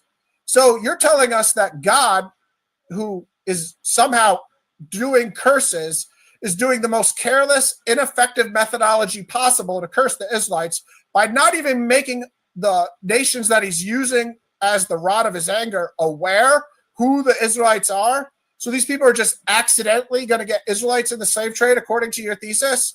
This is your own quote, and I agree with you. These nations weren't looking for Israelites. You want to know why? Because it's very hard to identify who were Israelites in the 15th century. It's very hard, and these nations weren't looking for Israelites, so we agree on that. These are the actual enemies who did specifically target Israelites, according to the Holy Bible. All the prophets testify. God used the Assyrians. God used the Babylonians. Again, that fulfills, I'm mentioning Babylon, because they fulfilled all the other curses of Deuteronomy 28. So it's tied in with the other curses that Assyrians fulfilled. So Zion needs to tell us what nation of the transatlantic slave trade were enemies of the Israelites. Was it Portugal, Great Britain, Denmark, Spain, Uruguay, France, Netherlands? So from 1400 BC to 14 AD, where were these nations enemies? Or did it just automatically start in the 15th century? So they were no enemies. They didn't even know each other existed. But then all of a sudden in the 15th century, they became enemies without any prior history. So define the term enemies for us, Zion. Did the Israelites ever invade Portugal, Great Britain, Denmark, Spain, Uruguay? Can you show us the enemy component here? Did the Israelites ever invade them? What events caused them to be enemies? Or do you agree with your quote and say that these nations weren't actually enemies of Israelites because they weren't even looking for Israelites? So it's kind of hard to be at war with somebody that you don't even know exists. You're just grabbing slave labor. Let's think about that. Who was the leader of the king of Israel when they were enemies? Well, there wasn't any king when they were enemies, obviously, because it was 15th century from your thesis. I can tell you the kings of Israel when they were enemies in the ancient Bible, but you can't tell me kings of Israel. No-way. And you know what? That was something I used to always trip off of. I used to always trip off this, man. Yeah, in the quote-unquote curses. I used to always trip off this. I think Ryan, they kind of went over everybody's head. Hey, grab me some water. Here, right here, my cup right here. Man, this Deuteronomy 28, blessings and cursing. All right, when you get down to verse 15, it's the curses, right? Consequences of disobedience, right? Now, one of the curses, which is a kill shot. Which is a kill shot. Where is it?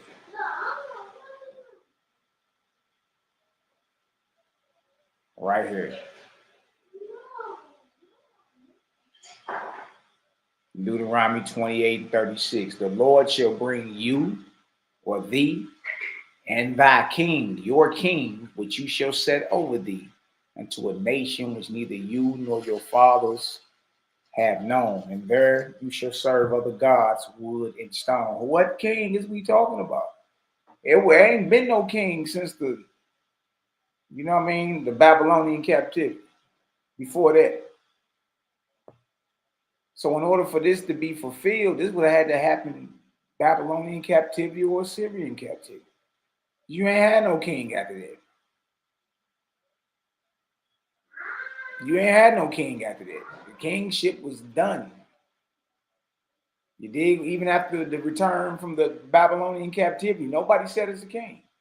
So who is the king? If this applies to America, who is the king that was brought with us over on slave ships to the Americas? The Lord shall bring you and your king, which you shall set over you, unto a nation which neither you nor your fathers have known. And there you shall serve other gods, wood and stone. What king? What king of ours was brought into bondage when we were brought into bondage? Israel ain't had no king since before the Babylonian captivity. Ain't been no sitting king. Dang.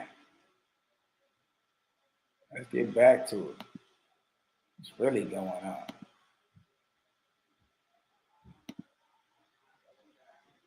when you have your thesis?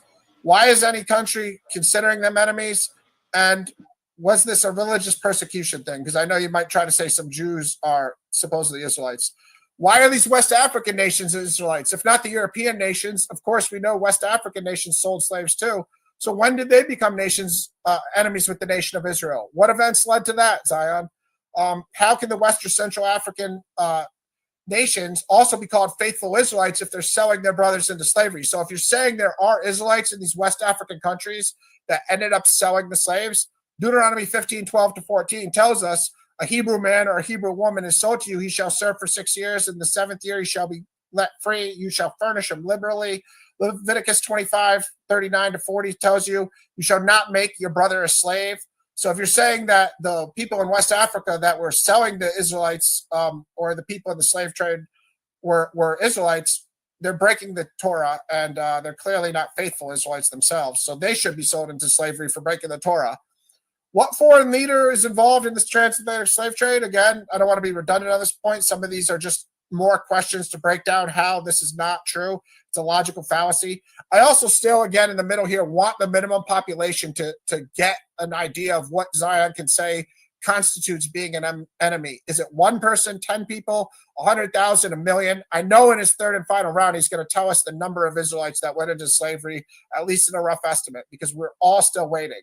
Because if he's going to say you're enemies if only 2 people disagree, I have a problem with that. Okay? You have to constitute a nation of Israel. You have to constitute at minimum scattered Israelites. Tell us what size group and tell us why they're enemies. And did they share the same enemy, or were these nations and scattered people at different times enemies for different reasons? All right. Again, he's not going to show us any of the other curses. He doesn't think that's relevant, but it is, because when God promised to bring the curses of Deuteronomy, he didn't say, I'm only going to bring 1 curse. He promised to bring all the curses on the Israelites for those acts of disobedience. So he thinks that the other curses aren't part of the debate. No, it is part of the logic of the debate, because God's not going to just bring 1 curse, Zion. He's not going to just curse you in the city and not curse you in the field. He's not going to just bring 1 curse. So that's why I'm asking for this logical thesis to make sense. It's not because I think we're debating all the other verses. All right? Show us when these curses were fulfilled, and show us when God uses them as instruments of his wrath, as the second to bottom thing here says. Because I just showed you when God claimed that he used the Assyrians as his rod of anger. Show us when God used Britain or Portugal or America as his rod of his anger. Show us in history or in the Bible. It's not going to be in the Bible, so I guess show us in history. These are just some statistics about slave trade when it flourished the most in the 1700s to 1850s. I'll circle back to this when I have more time. The most important statistic was that 6 million people were from Angola, and Zion has yet to show us that there are any slaves in Angola. This is a brief summary of the destinations. Brazil, 45%, British Caribbean, 22%, Spanish America's 13, French Caribbean 11, Dutch America's 4, North America 3.8, and then the Danish Western Europe 1% and 0.1%. Those are the destinations. Here again is a map of where the people were taken. These are sources. You asked for some sources, so I'm showing you some sources. Again, you see that big bubble at the bottom there of Angola. That's a source telling you that 6 million Angolans went into slavery. I guess God forgot what he told Abraham in Sodom and Gomorrah, because according to you, God didn't even tell these nations they were looking for Israelites, from the quote from your show. And then they inadvertently swooped up 6 million innocent Angolans, even though he was only looking to curse the Israelites. So God saying to Abraham, I won't destroy Sodom and Gomorrah, a wicked city, if there's 10 righteous people in it. I guess God changes. He forgot that because he put millions of innocent Africans into slavery and death because he was looking for Israelites. He just didn't tell the nations how to find them or what they look like. They just were going to accidentally curse the Israelites, I guess. All right, so here we see Portugal. These are just some more statistics. I'll circle back to these if I have time. Here is why, as a Christian, I don't believe in Zion's thesis. The gospel is literally translated the good news. Eugalion, Romans 1:16, for I am not ashamed of the gospel, for it is the power of God to everyone who believes, to the Jew first and also to the Greek. Luke 24:44 tells us that everything written about me in the law of Moses and the prophets and the Psalms must be fulfilled. That's Jesus speaking. Jesus is telling you every prophecy spoken about him must be be fulfilled, including the fact that it was prophesied that he must redeem us from the curses of the law. As Galatians 3:13 said, Jesus fulfilled that. 1 Peter 1:3-5, God, the Father of our Lord Jesus Christ, and his great mercy, born again to a living hope through the resurrection of Jesus Christ from the dead, to an inheritance that is imperishable, undefiled, unfading, kept in heaven for you, who by God's power are being guarded through faith for a salvation ready to be revealed in the last time. So according to 1 Peter 1:5, God is guarding the Israelite people, and that he's keeping their salvation as in heaven. So God is guarding people, yet he's cursing them into slavery simultaneously 1,500 years after he sent his Messiah. Okay, Matthew 26:28, for this is the blood of my covenant, which is poured out for many for the forgiveness of sins. If you believe in Jesus Christ, you have forgiveness of your sins. You're not redeeming, you're still not getting cursed. 2 minutes. Thank you, sir. Romans 3:23-26, grace as a gift, redemption that is in Christ Jesus. Again, I'm not reading all these verses for the sake of time. People are on the screen for you guys to read them. You can screenshot them later too. Propitiation by his blood, divine forbearance. He had passed over former sins. It was to show his righteousness at the present time. Whose righteousness? God's righteousness. God the Father's righteousness. Romans 4:25, who was delivered up for our trespasses and for our justification. You're asking me to show sources, Zion? These are actual Jews. This is the Apostle Paul from the tribe of Benjamin, who learned under the high priest Gamaliel. He's testifying to what I'm talking to you about today. These aren't my private interpretations. This is scripture interpretation. Prove it's wrong if I'm reading these verses wrong. Romans 8:3-4. For God has done what the law, weakened by the flesh, could not do by sending his own son, fulfilling the righteous requirement of the law and allowing us to walk in the Spirit. Again, paraphrasing there, Ephesians 5:2, and walk in love as Christ loved us and gave himself up for us, a fragrant offering and sacrifice to God. So Jesus Christ's death on the cross is a fragrant offering and a sacrifice to God. So God just takes this fragrant offering of his own son's blood, which he had prophesied throughout the entire Bible, and he says, oh, that offering's not good enough. I still got to curse a bunch of people and put them in slavery 1,500 years after this event, after I sent my own son to die on a cross from crucifixion, which is called crucifixion because it's excruciating. A fragrant offering and sacrifice to God, Ephesians 5:2. That's what Christ did. He gave himself up for you and me, Zion. Bear that in mind. Daniel 9:24, speaking about what would happen in the Messianic time, to finish the transgression, to put an end to sin, to atone for iniquity, to bring in everlasting righteousness. Isaiah 11:6-10, the wolf shall dwell with the lamb, the leopard lie down with the young goat, the calf and the lion, the fattened calf together. The little child shall lead them. These are messianic prophecies. This is what God is. Thank you, sir. All right, man. The completion of the second round. We are now going over to my.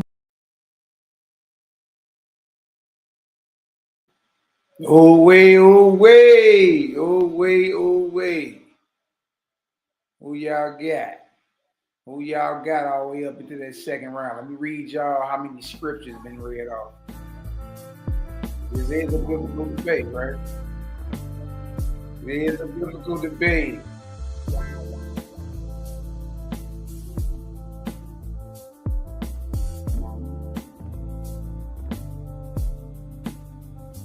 All right, if y'all got Ryan so far, drop a 1. You got Zion Lex, drop a 2. Yeah. Listen, where is it? All right, so let me read these deals off.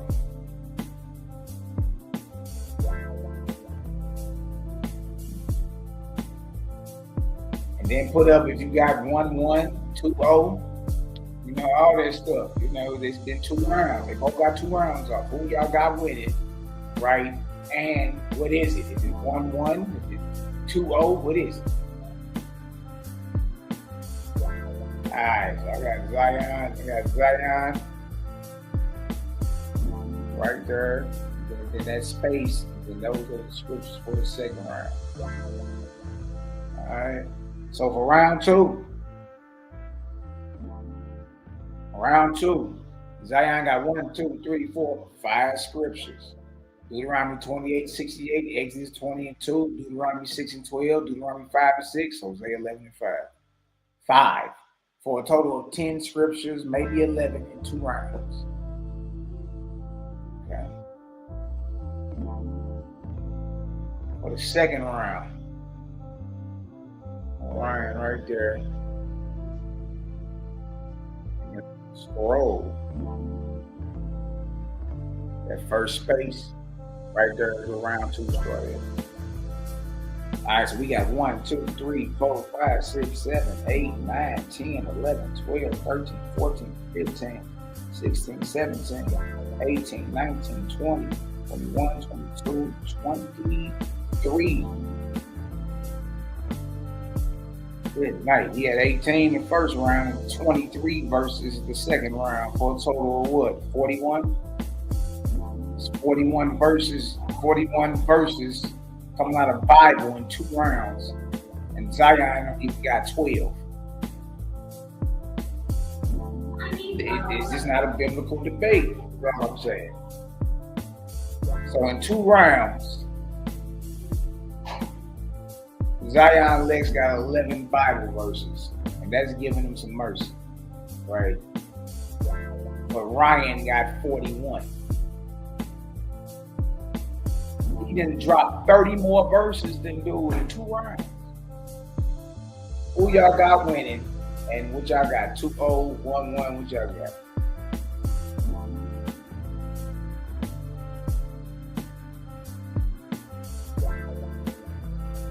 Yeah, Ryan, as of right now, right? I mean, it's crazy. Just being honest, man. It's like stuff don't look too good. Stuff don't look too good, and then all he keep doing is being, condescending. Brother Zion for his 3-minute rebuttal. Brother Zion, the time will start when you're ready, brother.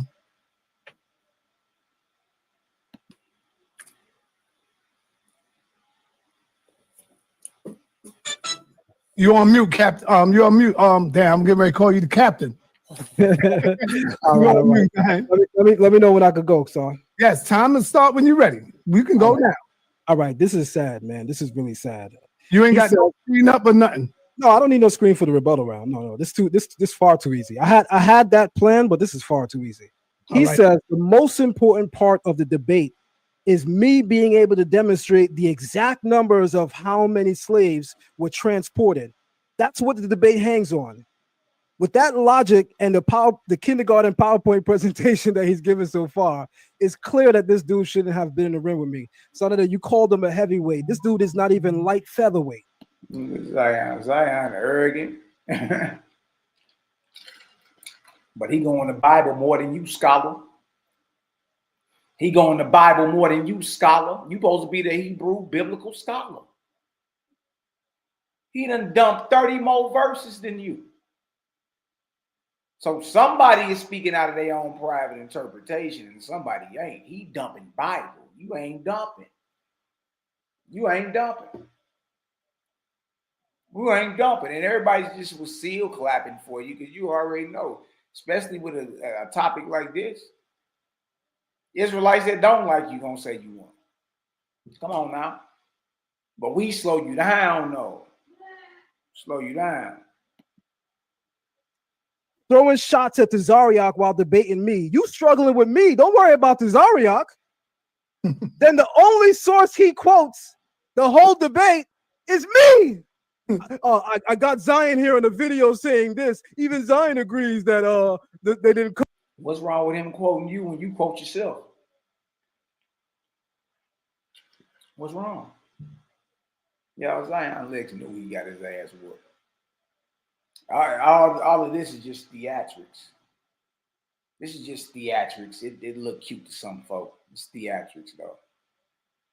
That's all this is. Hey, little Joker. It's all theatrics. The hit dogs holler. Always remember that. He hit. See, we'll slow you down and pause you and be like, what you say right there? Hold on, what? Zion Lex is up here acting all out of character. Huh? He acting all out of character. Got Ryan looking just, you know what I mean? Like he the one that's more disciplined in spirit and everything. He all out of character. Mm-hmm. Come looking for slaves. The only source he quotes is me, but this is a debate, right? So again, Zion Lex don't look at the Bible as a source. How the hell you can say the only source he quote is you when he done dropped 41, he done dropped 41 rounds on you. You can't say he ain't a shooter. He done dropped 41 on you. 41. You dig? Bro, you acting all out of character. And again, you don't believe the Bible was a source, because if you did, you wouldn't be twisting your mouth saying, dude ain't come with no source. To be honest, yes, he is. He coming with the highest source. He coming with the highest source because you supposed to be the most intelligent one in the room, because you are a self-proclaimed biblical scholar. So for sure you think the Bible is a source, for sure. After all, it's a biblical debate, Deuteronomy 28. Okay. Then he shows a map where slaves came from and says, you asked for it, Zion, you asked for it. There's your source. You can't make this stuff up, man. Then, to top it off, he continues giving private interpretation. And that said, Zion says, I'm giving private interpretation. This is the Bible's interpretation. I'm not giving private interpretation. Ryan, let me explain. Do y'all hear those? That's crazy. He ain't even been dissing Lex the whole time. He ain't even dissed him. Just something real quick. If you don't have enough logic or reason to understand something basic and fundamental. Private interpretation is you giving your opinion outside of any academic consensus, outside of anyone having anything to say in agreement with what you're saying. No, private interpretation is in the Bible. That's what it's talking about. I ain't got necessarily talking about, you know what I mean, the wisdom of the world or certain knowledge you can go pull, you know what I mean, to fit your narrative. The private interpretation got to do with the truth of who everybody called God. There ain't no private interpretation, and it ain't supposed to be no private interpretation when it comes to the word of God. It ain't supposed to be. I'm saying this is a biblical debate. What is we even talking about? You feel me? Straight biblical. Hold on, y'all.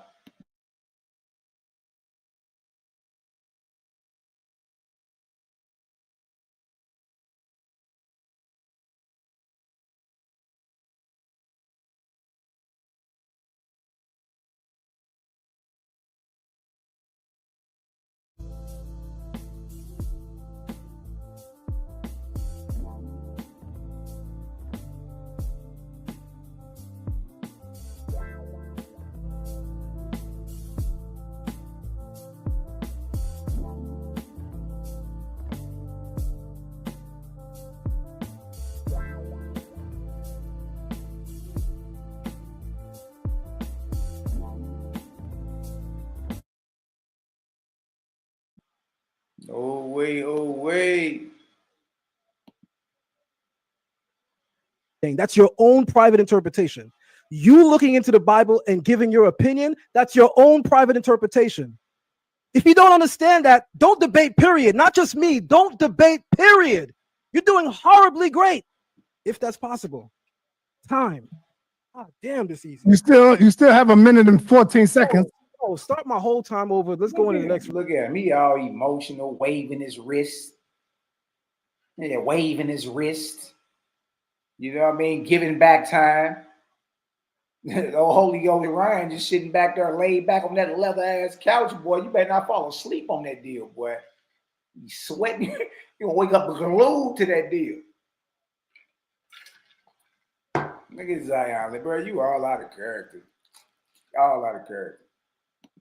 Round. This is ridiculous. Okay, Zion, in 15 minutes will start. When you ready, brother. Let's hold on, son. I got one thing to say.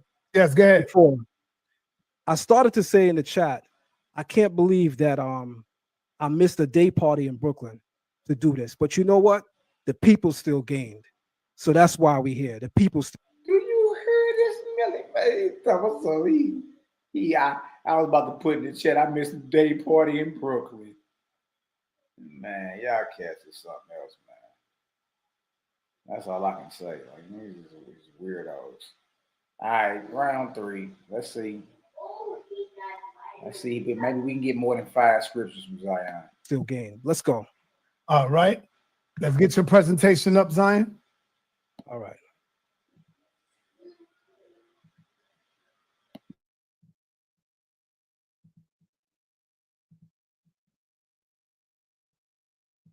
All right. I see it. Your presentation is up. Your PowerPoint is up.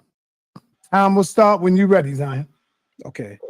He wants to talk about the other curses. So I threw this in there really quick since he wants to talk about some of the other curses. In Deuteronomy 28:50, it describes the nation that the children of Israel will be sent to. It says, the Lord shall bring a nation against thee from afar, from the end of the earth, as swift as the eagle flies. By the way, the symbols on the image is very telling, right? America and the symbol of an eagle. As swift as the eagle flies, a nation whose language you will not understand. A nation of fierce countenance which shall not regard the person of the old, nor show favor to the young. So let me bring something to our attention right now. One of the reasons why this debate is significant for this day, today marks the 5-year anniversary of the brutal murder of George Floyd, which occurred on May 25th, 2020. Shout out to our deceased and lost ancestor, George Floyd, and the horrific and brutal murder that he had to undergo through the hands of white supremacy in this country. Also, the Tulsa, Oklahoma massacre.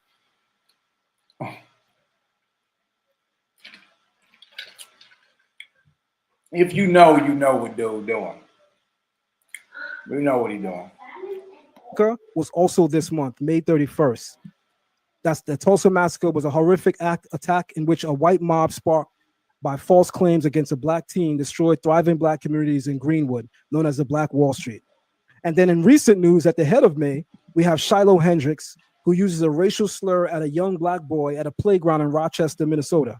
She's since raised $700K in support from white supremacists. Judging this debate, I pretty much want to bet who else put their money in on this. I'm sure you guys could use your brains and figure that out. Having said that, this verse spoke to the country we're coming into, having no respect for the elder, George Floyd, and having no respect for the young. Let's continue.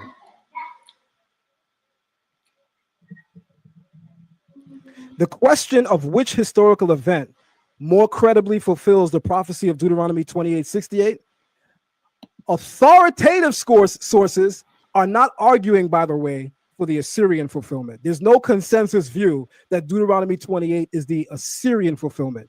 I actually thought that he would come and give the consensus view. And you know what? From a point of scholarship, it's okay to defer away from the consensus view if a person has enough credible information to introduce a new theory. But this, he's sourcing himself again. Zion spent this whole debate sourcing himself and got mad when Ryan decided to source him and bring up the words that he said himself. All while claiming dude ain't coming with a source, but he's coming out of the source that you claim to be a scholar in. Look, man, and that's what I'm saying. It's so easy for the nation of Israel just to run and give Zion Lex this win right here. And it's like, no, once you slow it down and go back, man, dude was all over the place, man. He really didn't go into the Bible for real. He just talked. And when he brought sources, it was either himself or some European rabbis. But he bring the European rabbis out after he puts the face of Ryan under a banner of white supremacy. And then he gets to quoting white men. Bro, come on, man. You giving back time. You taking personal shots, ad homs. You dig? Holy Ghost Ryan ain't doing none of that. He leaning back on that pleather couch. Huh? Come on, man. Like, you got to call a spade based on what I saw so far. After 2 rounds, I'll let y'all know. So that's crazy. This new theory he introduced of a relief from Assyria, showing them transporting logs and wood, pause, as a fulfillment of Deuteronomy 28:68, I think is utterly ridiculous. But I came prepared to debunk the authoritative consensus. So the Roman enslavement of the Jews following the destruction of the Second Temple or the transatlantic slave trade, which one of these is more credible, is one of immense theological and historical significance. The verse again reads, the Lord will bring you back into Egypt by way of ship, by the way of, I said to you, you shall no more see it again, and there you shall offer yourselves unto your enemies for bondmen and bondwomen, and no man shall buy you. This passage speaks of a return to Egypt, symbolic or literal by ships, a reversal of the Exodus journey, a sale into slavery, and the haunting phrase that no one will purchase the people, implying utter dehumanization. In the Jewish War by Josephus, Book 6, first consider the Roman fulfillment. After the destruction of the Second Temple in 70 Common Era, and again following the Bar Kokhba revolt in 135 Common Era, historical accounts, particularly those of Flavius Josephus, tells us that tens of thousands of Jews were taken into captive. Everyone, please pay attention to this particular slide. It's paramount, it's important, it's key. The consensus among scholarship that disagrees with the transatlantic slave trade as a fulfillment, they posit that this was fulfilled in Rome. And they cite Josephus. They say that Josephus demonstrated that we were sent to Rome by way of ship. I'm not sure if people actually go into Josephus' works, of which I have all of his works. Josephus never mentioned ships. We're going to go into that right now. Some were sent to Rome, others to Egypt, and many were sold into slavery. Josephus specifies the numbers and destinations, but he does not explicitly mention the use of ships. While it is likely, given the geography of Rome, naval capabilities, that captives were transported by sea, that is an inference, not an explicit historical record. Nowhere does Josephus say they were transported by way of ship. He just said that the Romans took them and brought them into Roman provinces. On the other hand, the transatlantic slave trade is uniquely characterized by its reliance on ships. Every aspect of this brutal enterprise depending on maritime transport.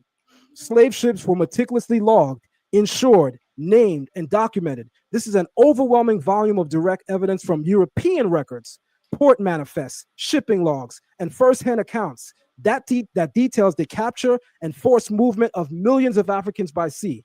In contrast, the silence of the Roman records on this detail, the transatlantic fulfillment, matches the prophetic language with stunning clarity. So while Josephus does detail the Jewish revolt against Rome and the capture of the Jewish people, including those carried away captive to Roman provinces, he does not specifically mention ships as a mode of transport. He describes the capture and subjugation of individuals and groups, but the method of transporting them to different provinces is not explicitly stated as being by sea or ships. Furthermore, the identity of the people must be considered. The Jews of Roman Judea were undeniably Israelites. Their capture, sale, and exile are a matter of historical fact. However, recent scholarship, we're always supposed to be in the updated scholarship, right? Why is Ryan using outdated thinking? I can't even say sources because he didn't present a source. Their capture, sale, and exile are a matter of historical fact. However, recent scholarship, oral traditions, and cultural practices point to a substantial Israelite heritage among the West African peoples, particularly among the Igbo, many of whom were targeted during the transatlantic slave trade. These communities practiced circumcision, observed dietary laws, etc. The theological implications deepen this perspective. The Roman exile was largely regional, primarily affecting Judea and surrounding lands.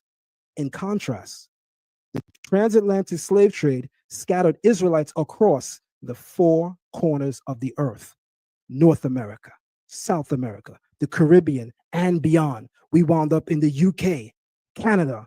From there, migrated to other regions, Germany, other parts of Europe, fulfilling broader prophecies in the Torah about exile and diaspora. Furthermore, the trauma of being renamed, losing culture, and Torah knowledge fits the pattern of curses described in Deuteronomy more completely than the Roman example, and I guess I can now add even the Assyrian example.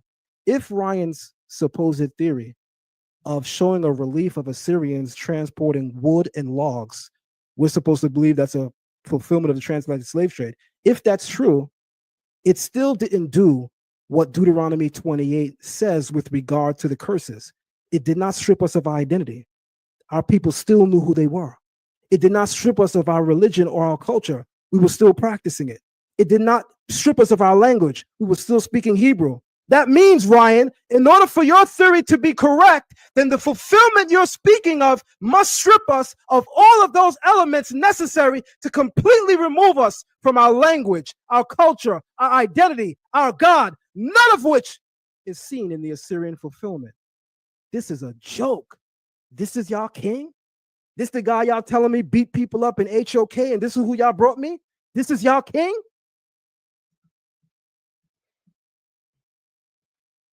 Lastly, consider the symbolic and spiritual parallels.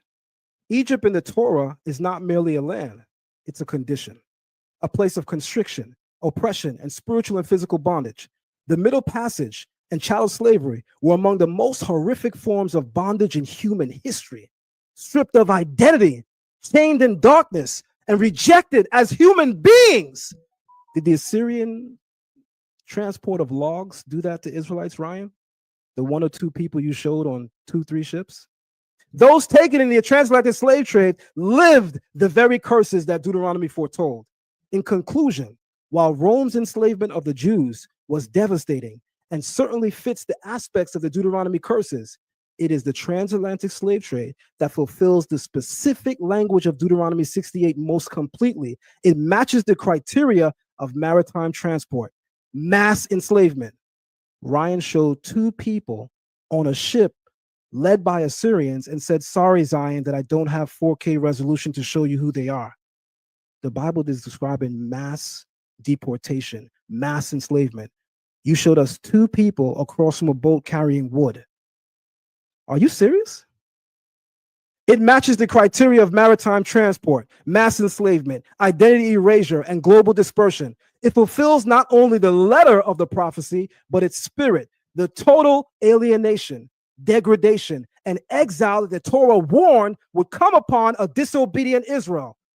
From this perspective, the ships of the Atlantic became more than vessels. They became the tragic proof of prophecy being fulfilled in real time. I'm not sure how many of you follow this guy on Instagram, but I actually know him personally, right? His name is Will Mills. Y'all watch his stunts online. Y'all watch his skits where he says, pack you up, son, pack you up. You know, Ryan, in the spirit of jest, in the spirit of debating, I want to say something to you as a closing afterthought. You thought you would enter a debate with a serious Israelite scholar, even though you're on record being, passive aggressively disrespectful towards our culture, referring to us as self-proclaimed Israelites. And look what happened. Look what actually happened when the debate was said and done. Looks like them Israelites done packed you all the way up, son. Pack you up and get the out of here. Time. No. No. That was corny. That was lame. What the hell was all that? Oh no, man. That was goofy.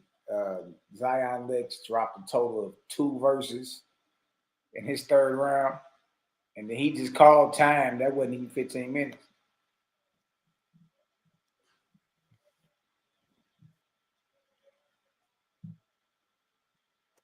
Zion, you still got a full. I don't need that. I don't need that. Sure you don't want to go over anything? Time.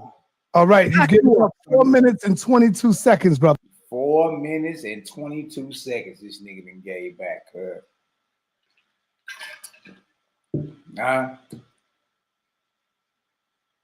And then he gave back another a minute and some seconds, a minute and 20 some seconds earlier.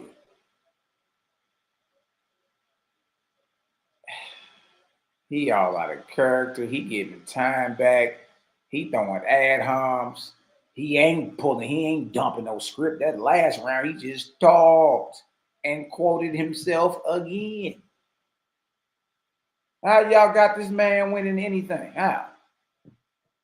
How? I just want to let you know. All right. All right. Ryan went out just in time before he gets started. Okay. Let me move on over to Ryan's time. The nerve of you. Pack you up, son.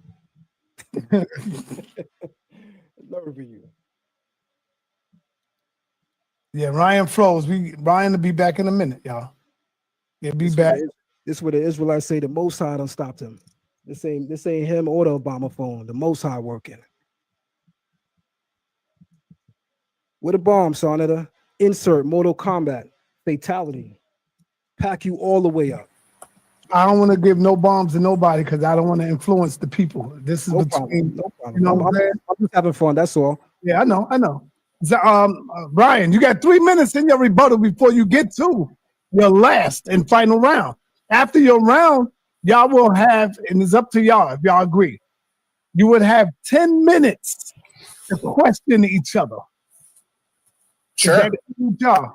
Is that cool with you, Zion? Repeat that last part. You will have 10 minutes to question Ryan. Ryan will have 10 minutes to question you. 5 and 5? No, 10 and 10. Nah, I'm not doing all that. All right, that's too long. Look at him. He's trying to get up out of there. He's trying to get up out of there. What you mean you ain't doing all that? Not only is he giving time back, he done gave back over 5 minutes of time. Each round only 15 minutes. He done gave back over 5 minutes of time, and then when asked the question Ryan for 10 minutes, he said, "No, I'm not about to do all that. 5 and 5, no. 10 and 10, no, I'm not." Yeah, already it's been a huge waste of time. Right, so it's a huge waste of time. I'll explain. Our rebuttal round is shorter than that. That doesn't make sense. If that's the case, our rebuttal round should have been longer. I think 5 and 5 is enough. Okay, 5 and 5 is cool. That's why I'm asking y'all.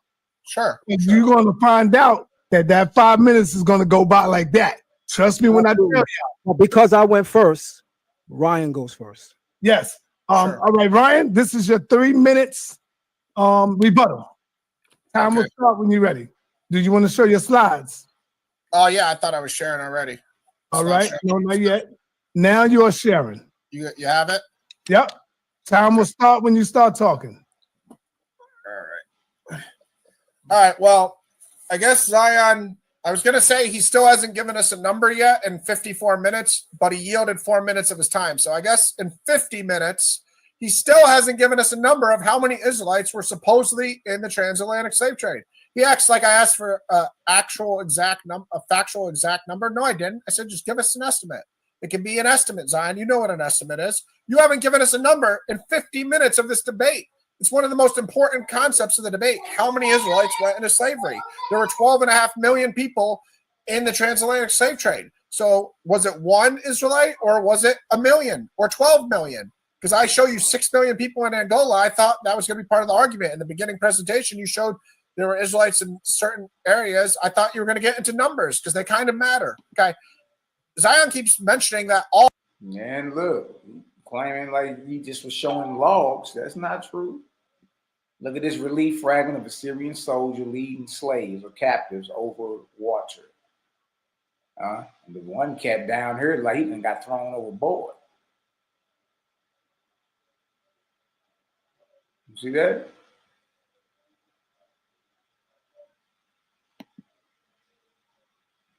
All I've done is shown boats of Assyrians putting people into slavery and then moving logs. Yeah, let me use some pragmatic logic for you, Zion. If they can move trees, if I have pictures of them moving trees, they can put human beings on those boats too, Zion. They can put gold, they can put cattle, they can put cattle's a little rough. They'll probably have to drag that, but they have 2-tier boats. Go Google Assyrian warships, everybody. See if they had big boats. It's just like any other wartime boat. They're huge.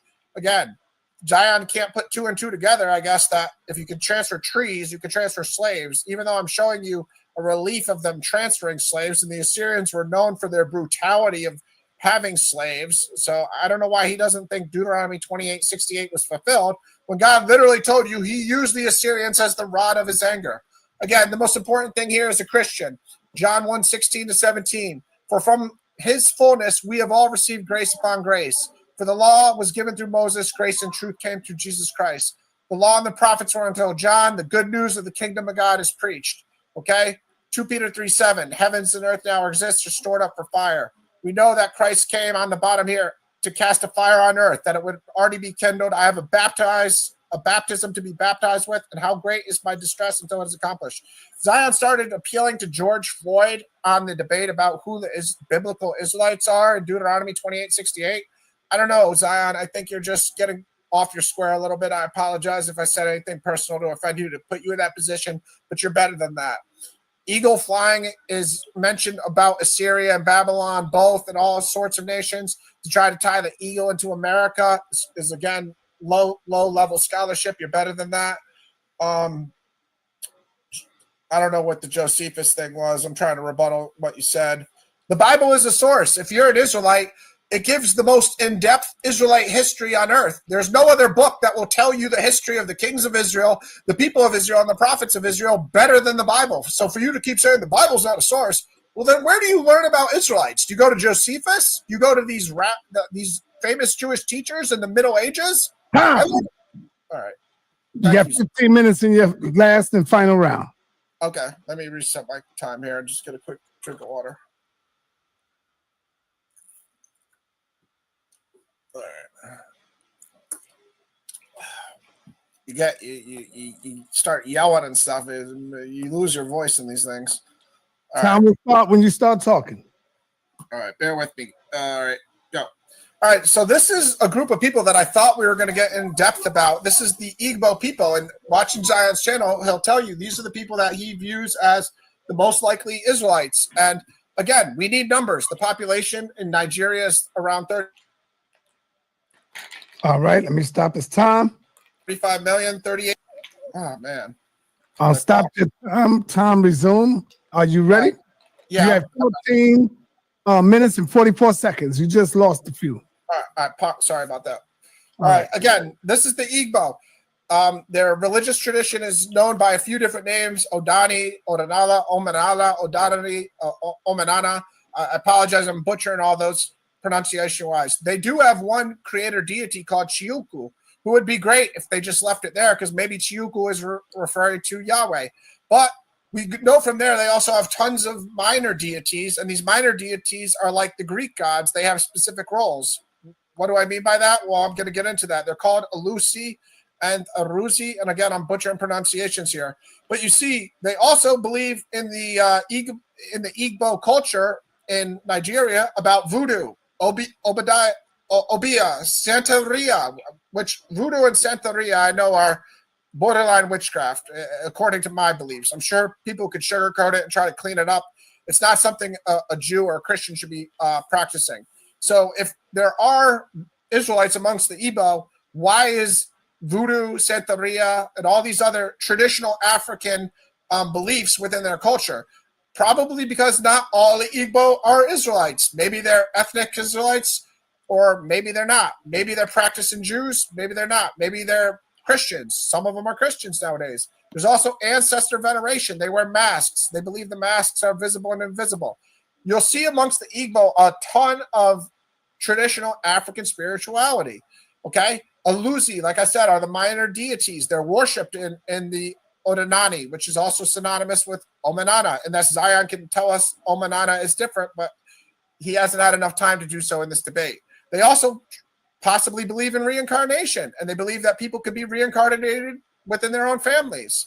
Their Igbo calendar only has 4 days in a week. So how are they, the Israelites, keeping the weekly Sabbath when their own calendar doesn't even have 7 days in a week? It only has 4 days in a week. That's a headshot. That's a headshot. Hold on now. Hold on. Hey, Torah is the 7-day Sabbath. But the Igbo calendar is only 4 days in a week. Is that true? Then how do they keep the 7-day Sabbath? If they don't keep the 7-day Sabbath, how do they professing to even be Israelites? And then, surely all of this worship is against who you would call God or against your Torah. You know what I mean? But you're claiming they were observers and keepers or guardians of the Torah. How, when they worshiping all these little deities along with their creator deity? How they observing the covenant or the 7-day Sabbath when they only got 4 days in a week? I'm just saying, bro. You got to get past, you know what I mean, lookership. It's tripping off how something look, you know what I mean? To render a proper judgment in your mind. You got to get past that. You got to strictly focus on the info. Other than that, you be all out of whack. Minor deities, like I just said, they're not just leaving at Chiuku, the creator god. They have minor deities like Allah, earth goddess of fertility, Amadioa, thunder and lightning god, sun god, Anowaya, trickster god, and Wensu. Ikenga are horn god, and they're personal gods. So they're literally breaking God's commandment about making idols and having a piece of wood or stone be your god. Agu Nisi is a god of divination. Deuteronomy 6:14-15, a source, Zion. You shall not go after other gods, the gods of the peoples who are around you, for the Lord your God is a jealous God. Okay, so the Igbo people are an amalgamation of different religions, African spirituality. And yeah, there may be some Israelites amongst them or people practicing the Israelite faith or even ethnic ancestors of Israelites. Zion hasn't given us a number for me to even try to sort through this information with him. These are just details about all those minor deities. So Allah, just to show how pagan these things are or just not Christian or not Jewish. She's the goddess of earth, mortality, fertility, goddess of the underworld. Her powers over the earth and the status of ground itself. She's involved in judging human actions. I thought only Yahweh judges our actions. All ground is considered holy land as it is Allah herself. So it's not the Father, it's Allah. Earth, also one of her main symbols is the python. So God in the book of Genesis cursed the snake, the serpent, to crawl on his belly for eternity. Cursed him because he tricked mankind into sinning against God. But yet some of the Igbo people who worship Allah, I'm totally mispronouncing it, I apologize. They give pythons human burials. So they revere the snake. I'm going to continue on. Amadio, I could spend 15 minutes on each one of these guys, so bear with me. God of thunder and lightning, his color, he has a sword. It's like Greek mythology. It's African spirituality. It's not the traditional Torah. His color is red. He has a symbol and a white ram. God of justice. He speaks through thunder and speaks through lightning. Persons are judged guilty by Amadio, are either killed by lightning. So God's not killing them. Amadio is killing them. Okay? You can swear oaths to him too. Oaths are often sworn to him, which carry death penalties. God told us not to swear an oath. Jesus said, don't swear an oath. Matthew 5. Eye of the sun for Anyawu. I'm not going to get into details for the sake of time. You guys get the point. These are traditional African spirituality gods within the Igbo culture. Again, Zion had to give us numbers within the Igbo culture of who he thinks are Israelites because not all of them practice Torah. Some of them may, and some of them clearly don't. So Akenzu is a trickster god, a god of confusion. Ikenga, again, is a horn-found god in Nigeria. It's literally the definition of an idol. You make it as a statue, and you worship it as your personal god. Isaiah 44:9-10. All who fashion idols are nothing, and the things they delight in do not profit. Their witness neither see nor know, that they may be put to shame. Who fashions a god or casts an idol? This is profitable for nothing. Isaiah 44:19-20 in the same vein. God mocking people who bow down to blocks of wood. The whole story is saying how fruitless it is to bow down to a statue that you made with your own hands. Can you cry out to that instead of the living God to save you? Of course not. Jesus the Father and the Holy Spirit are the living God who are save you. And this is just one of the last minor deities, but there's also many others. Okay, so let's get into a conversation about Zion and the Igbo on his show. He again said something that I agree with on his channel, and I'm showing you the whole transcript so people can see the surrounding context and also watch this show themselves. This was from the conversation with Shimon Sabrina Samadi. I apologize for mispronouncing that. He says, many of us act or present as if West African culture is a monolith, and no, it's not. I agree, Zion. That's why we need numbers when you say that Igbo may be Israelites. And I just showed you all the other religious practices they have. It was paramount of you to specifically tell us how many Igbo you thought were Israelites so we could get into the conversation. Igbo elders, unable to date it and can't tell you who first started it, but I can tell you this is what we do. This is what our ancestors do. So when trying to get to the source of when they started practicing things that do resemble Torah, they couldn't get to the source of it. So what is the differentiation between them and maybe a Buddhist person who practices faithful religious practices, or a Confucianist person, or any other religion on earth who is just a decent, good person? What elements specifically do they practice that identify them? And more importantly, what practices do they not do? Because what you don't do is just as important as what you do. You can be a good person, but if you're also worshiping Allah, the earth goddess, you're clearly not practicing Torah. All right? They don't have written Tanakhs. Again, this is a direct quote. They don't have written Bibles. They just do it without the text. Jews were frequently writing in the BC time. They were writing the Bible itself. They were writing in the Dead Sea Scroll. They were writing the Dead Sea Scrolls in caves. Yet the Igbo don't have written records. That's fine. You could have oral tradition. You could have oral truth passed on. But if you don't have a Torah scroll, it's kind of important when you're trying to prove they're Israelites, because the Jews were very concerned with the Messiah and when he was going to come and the restoration of Israel. And they also had a specific language, which the Igbo don't have. They had a Semitic language, as you're familiar with, Hebrew. I don't speak it, you do. So it's important to draw some correlations here. With no books, it's very hard for me to trace how many Igbo are practicing Israelites or are Israelites. But even if they are Israelites, you've yet to prove that Deuteronomy 28:68 was a curse from God. And I've also showed you again how millions of people that we have to agree aren't Israelites, because you haven't given a number. You haven't said 12.5 million people were Israelites. They went into slavery too. And God said in Genesis to Abraham, he wouldn't destroy Sodom and Gomorrah, a wicked city, with just 10 righteous people, let alone put millions of innocent people in slavery. And again, this is just to show the conversation Zion had on a separate YouTube video with Dr. Francis Thoreau. I apologize about the pronunciation.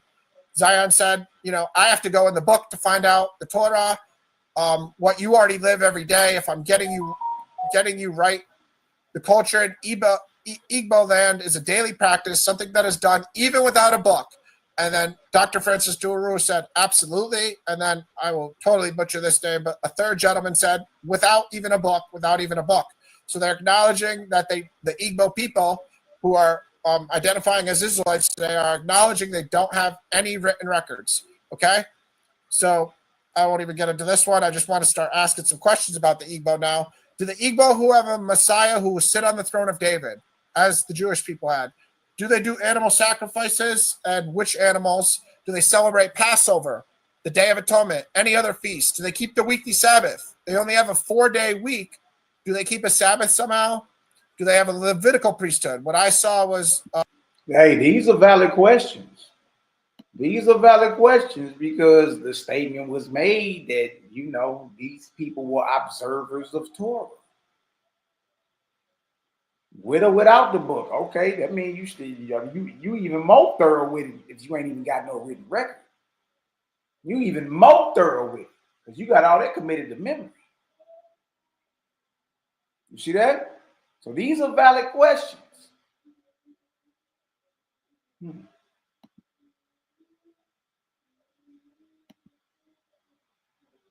Different priesthood. Do they have a temple? Do they have any Passover tradition?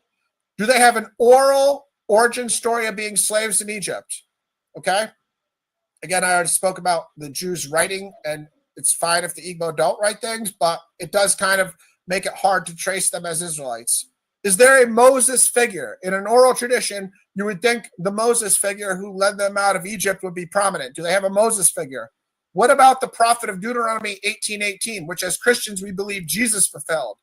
Do they mention any biblical prophet, Isaiah, Jeremiah, etc.? How do we know if the Igbo went through what Abraham, Isaac, and Jacob's offspring went through or not? Why do they have minor deities if the Shema is in their culture? Deuteronomy 6:4, hear, O Israel, the Lord our God, the Lord is one, or variations of that, the Lord alone is God. Do they have the 10 Commandments? That would be given to people that stayed on the eastern Jordan side of the river before the Promised Land. They had the 10 Commandments from Mount Sinai or Mount Horeb, whatever term you prefer. Do the Igbo speak of the 10 Commandments? Why isn't God's Hebrew name ever said? That's fine if it's not, because different languages have different names for God. That's fine. But is it at least referring characteristic-wise to God? If it is, why are there so many minor deities? Dietary laws, eating blood are some other things. Cities of refuge, Joseph figure. Why is the creation story? What is the creation story of the Igbo people? I understand we didn't have much time to get into all these things. The Garden of Eden, again, why is the python revered if God cursed the snake? A flood narrative. All these questions were for me out of my own intellectual curiosity to try to trace how the Igbo correlate to Israelites, and then to get into specific numbers, asking about mana, so on and so forth. Again, for time reasons, we didn't have time to get into all this stuff. But I want to go back to my very first slide that I said was very paramount in this. Israel sinned. They rebelled against God, and the curses were direct results when they sinned against God. God's way of redemption to save the scattered Israelites that were scattered to the four corners of the world was to send his Messiah. I could show many messianic prophecies in Isaiah and everywhere else that Jesus, I have them in this presentation, I just don't have time to show them all. God's redemption was to send his Messiah. So Zion hasn't even told us if he believes Jesus was the Messiah. So that's a big problem in our understanding of why he thinks these curses are still occurring. Because if you think the Messiah came, again, you have a big problem, because Galatians 3:13 tells us that Christ redeemed us from the curse of the law. But again, Zion hasn't shown us what sins occurred in the 15th century for God to send these curses. Zion hasn't told us why God killed millions of innocent people if he wouldn't kill 10 people in Sodom and Gomorrah. The lack of numbers is astounding to me. I can't believe he went 50 minutes and didn't even throw out an estimate of, 10 Israelites or 20 or million or whatever. His own estimate. I understand neither of us can get that information because it's not available, but it's his thesis. So he's the one with the thesis that has to come up with an estimate. He's the scholar that has to make this something that we could Google one day, because you can't Google it right now and get a estimate, because no scholar's done it. So Zion, you're supposed to be that scholar. You're supposed to give it to us. Again, lastly, for him to act like the Bible is not a source is astounding to me. There's no other book that tells the history of Israel, the truth of God, more than the Bible. So I think that was just a tactic that I don't even know why he would do it if he reveres God as I do and looks at God in the same way, because God's holy word is the most authoritative source on the planet. And for me, Zion, I don't need to go past Jesus Christ to talk about if these curses were fulfilled or not. 1 minute. Thank you, Sa. So I really didn't need to get into other sources, but I did show you reliefs of the ancient Assyrians having the capacity to fulfill Deuteronomy 28:68. I have given information about the transatlantic slave trade. I have showed you where the Kabar River was, which the book of 2 Kings tells you is where the Israelites were taken by King Shalmaneser and also his father Tiglath-Pileser. You see the river goes on. This is the Kabar River. It's a tributary of this river, the Euphrates River. This kind of lines up with the theory that they went on boats, Zion. It's not a far-fetched leap for me to say these things. Okay, so it's shocking you don't think the Assyrians fulfilled Deuteronomy 28:68 when the prophet Jeremiah in 11:8 claims that God, not claims, states emphatically that God brought all the words of the covenant upon the Israelites. In the bottom here, people, the prophet Jeremiah said he brought all the words of the covenant. Zion doesn't think he did.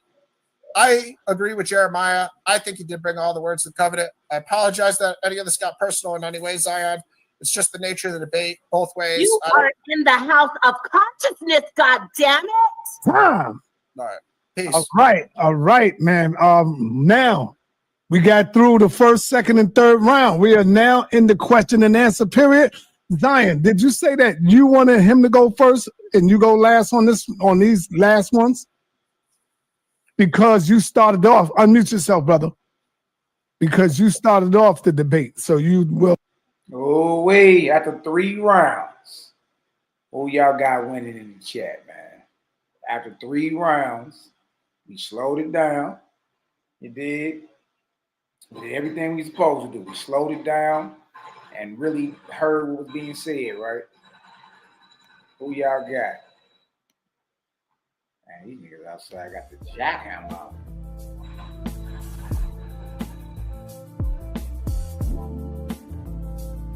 Drop in the chat who y'all got, man. How many rounds they win?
Mic check, 1, 2, 1, 2. Let me look at these comments, see what y'all got.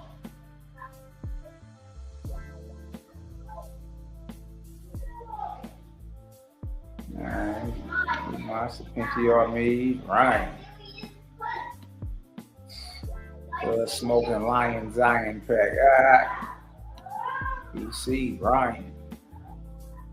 Yeah, you always start something, kid. White chocolate got my bro. All right, y'all them books Zion got behind me. They all commentaries on the Bible.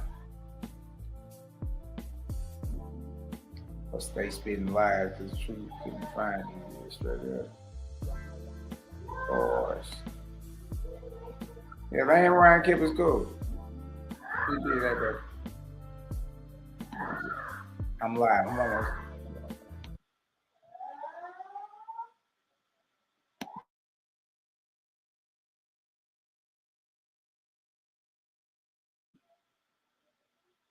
Yeah. let's listen to this little quick question and answer. And then let me go ahead and drop the link in the chat too. Y'all want to hop on, holler at your little brother. Let me know who y'all think won and why. Let me know who y'all think won and why.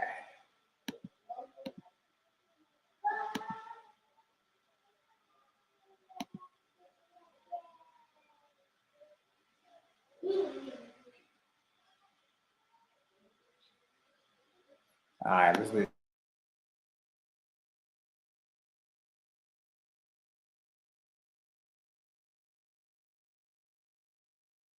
Close out last. Well, first and foremost, I have to rebuttal to what he said. I can't lose. Right, correct. About 3 minutes, yeah.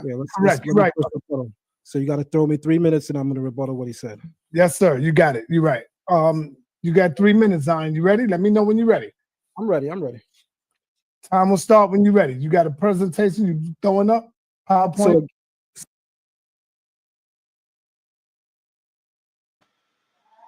Oh yeah, 4 and on the record. Let's go ahead and get for round number 3.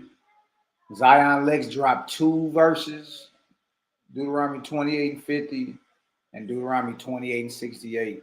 All 3 rounds, Zion Lex drops a total of 12 verses. 12 verses. All right. For Ryan's 3rd round, he dropped a total of 1, 2, 3, 4, 5, 6, 7, 8, 9, 10, 11, 12. A total of 13. 41 plus 13 gets you what? 54. So Zion Lex, the Bible scholar, drops a total of 12 verses. The entire debate.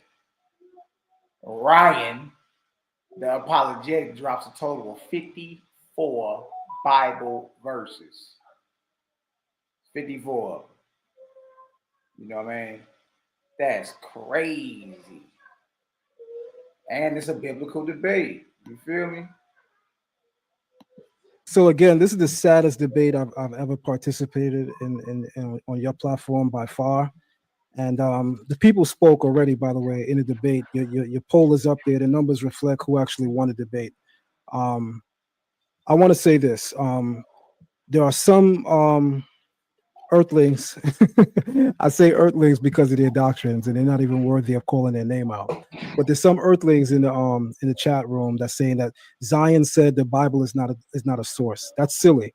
What I said and explained is what a source is. A source is someone that has an opinion outside of yours that validates your position. Me reading into the Bible and sharing my opinion is not a source. For people to not understand that is the reason why I don't even enter these debate arenas, because it's silly. No academic would treat such a logic seriously. It's really silly to not understand that. That's so basic. You're not your own source, period. Right? You could be innovative in a field, you could share things, but you're not your own source. Reading into the Bible, giving private interpretation, and only providing me as your only source to hold debate means you failed miserably. To what he said, I can't lose. Right, correct. About 3 minutes, yeah. Correct, right. So you got to throw me 3 minutes, and I'm going to rebuttal what he said. Yes, sir. You got it. You're right. You got 3 minutes, Zion. You ready? Let me know when you're ready.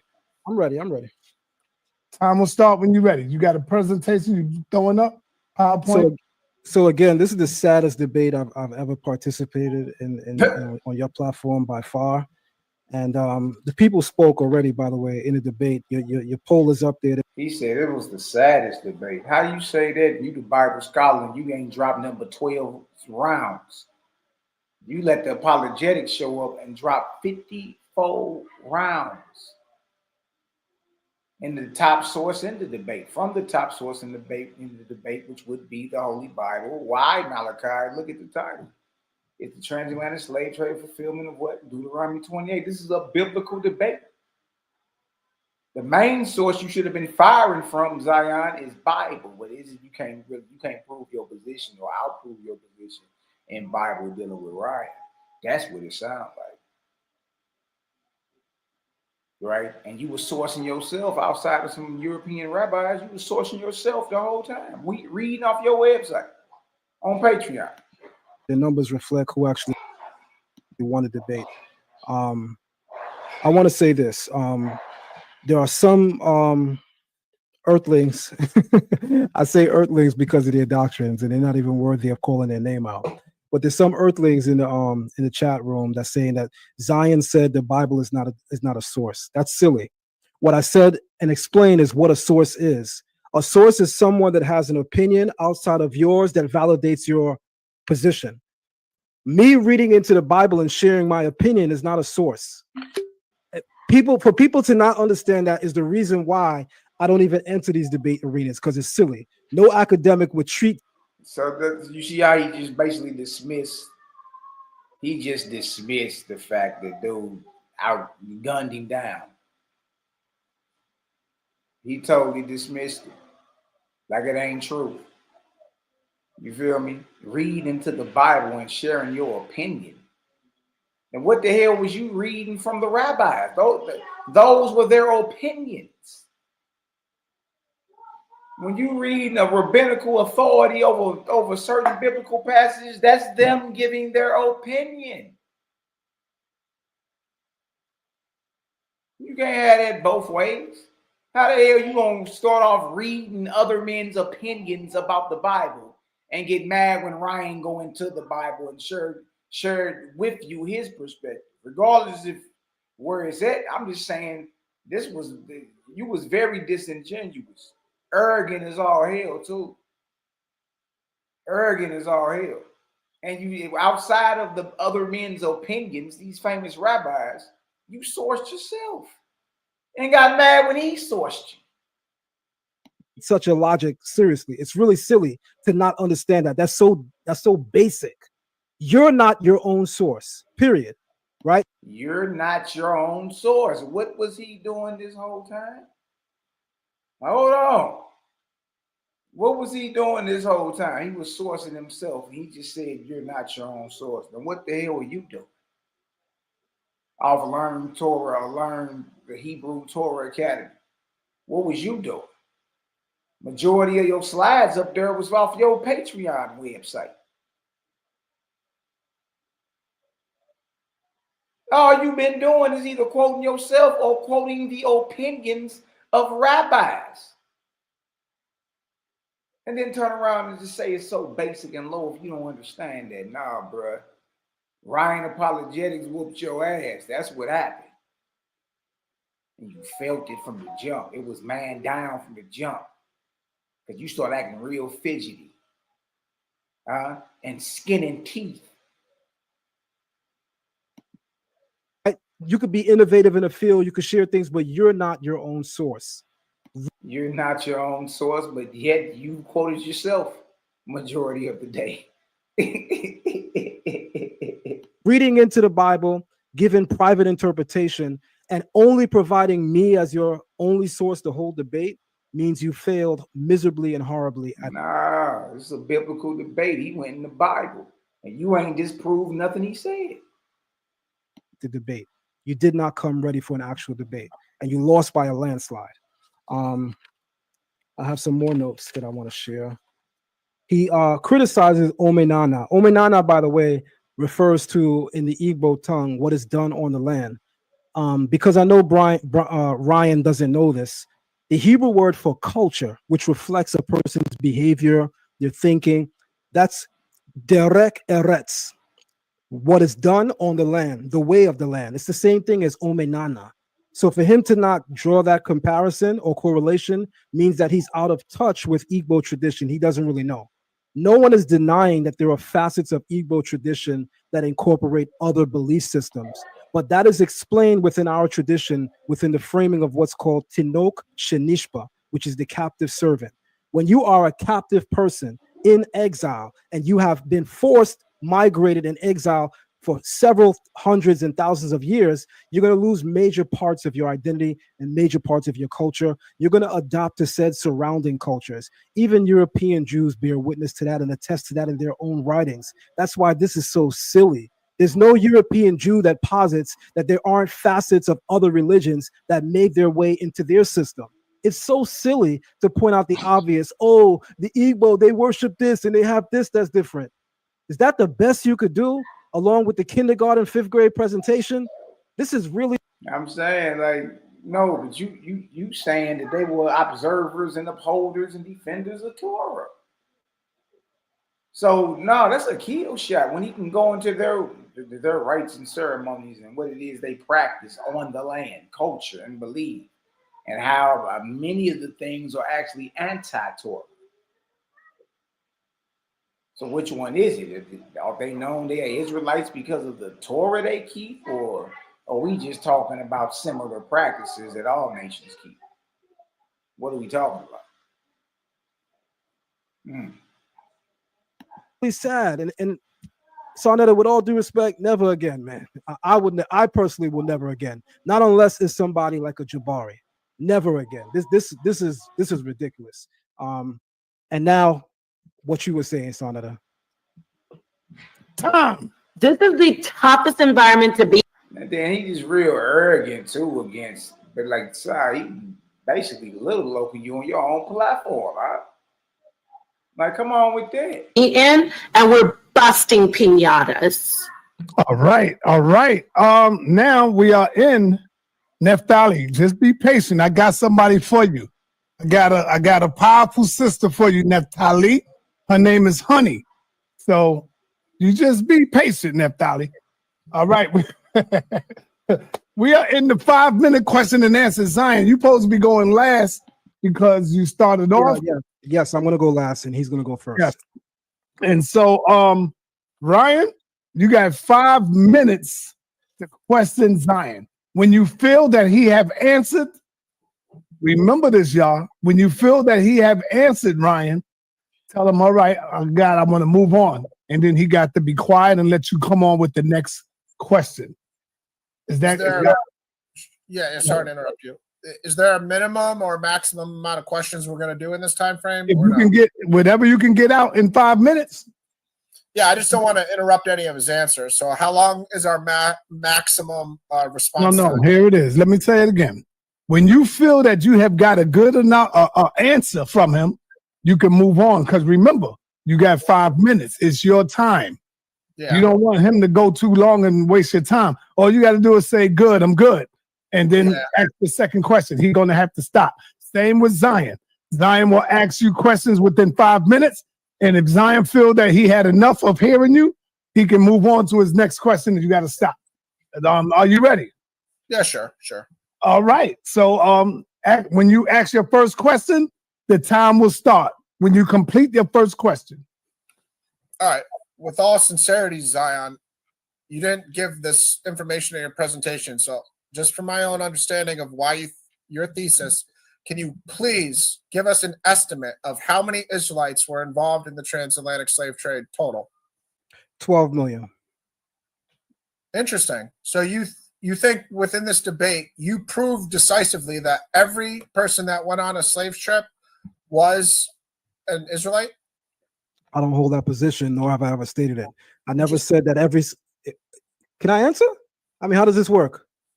So you could put it back on the regular screen, please, because I also need to see. Thank you. So I am allowed to answer. You're not just going to cut me off with 4 words in, right?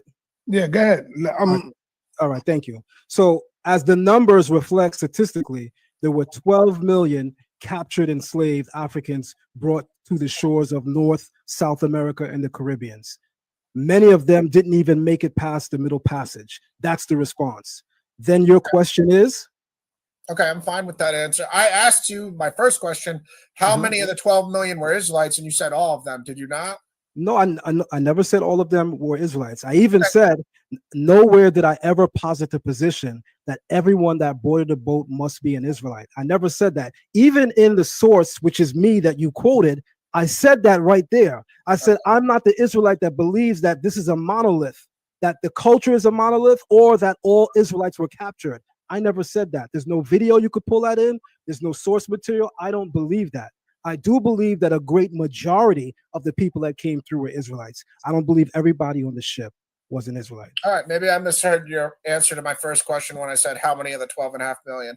Anyways, the next question would be, like you just said in your own quote, you said, I don't believe the people in the transatlantic slave trade were intentionally looking for Israelites. They were looking for slave labor. That's a verbatim quote from you. Absolutely. How would God orchestrate his curses in such a negligent or inefficient manner? Why would you think God would not even have these slave traders looking for Israelites? Okay, so that's a very silly question, and here's my answer. Your question actually is suggestive also that in the Egyptian enslavement, that because the Pharaoh knew he was inflicting harm on the Hebrews, that he had to go that much head honcho. No, there were many enslaved people. There were many captive people. The people that were brought to the shores of the North Americas, the South Americas, and the Caribbean were not sought out because they were Israelites by the people. The Creator can use at any given time anyone throughout history to judge and punish anyone, be it his children, his people, or be it The who? Did he just say the Creator? Did he just say the Creator? Everybody saying Creator now, man. Love and light. Everybody's saying Creator, even our enemies.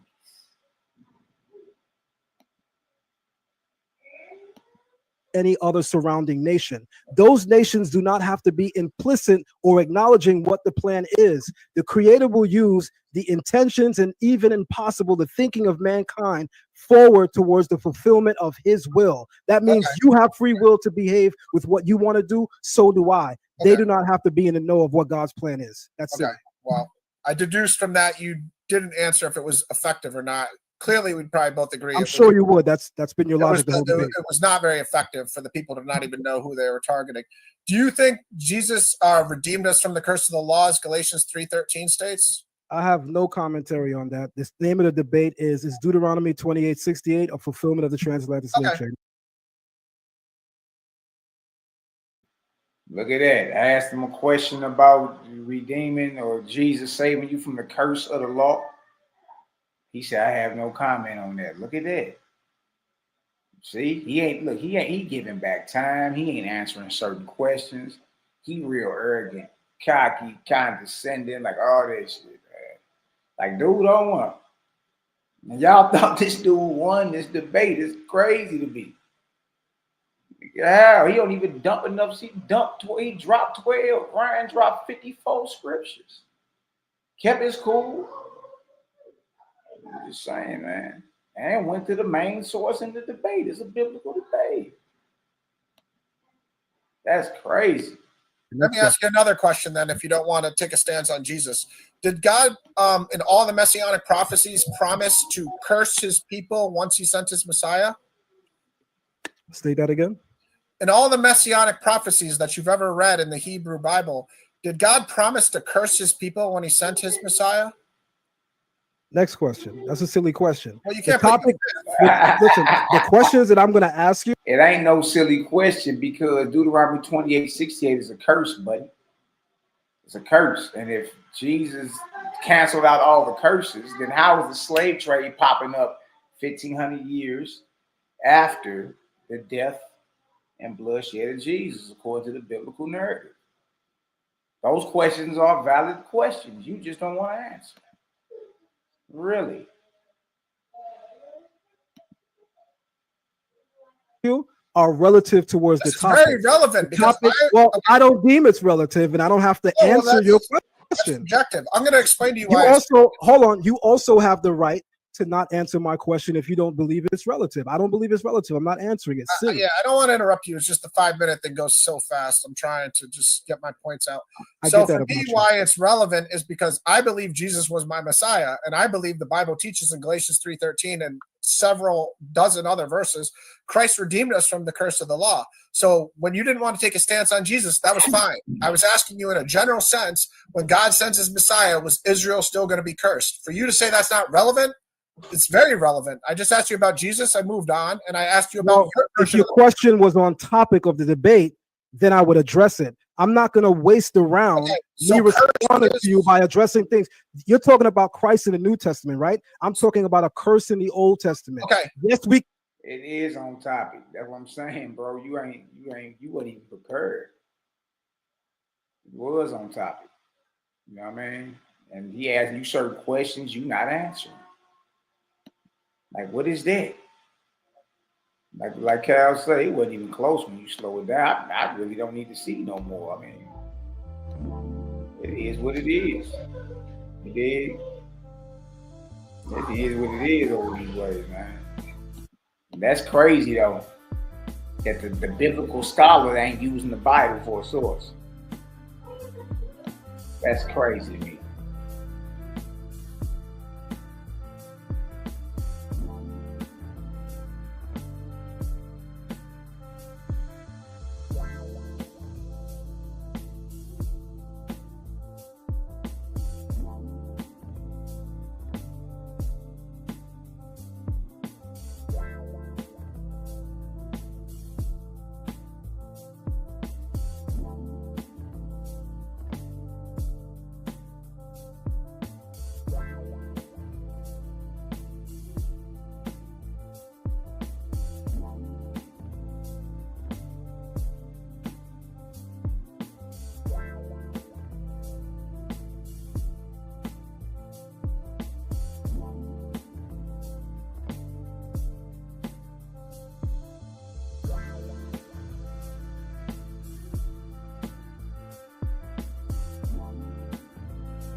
Mic check, can I be heard? Dang, I'm over here bubble by chops.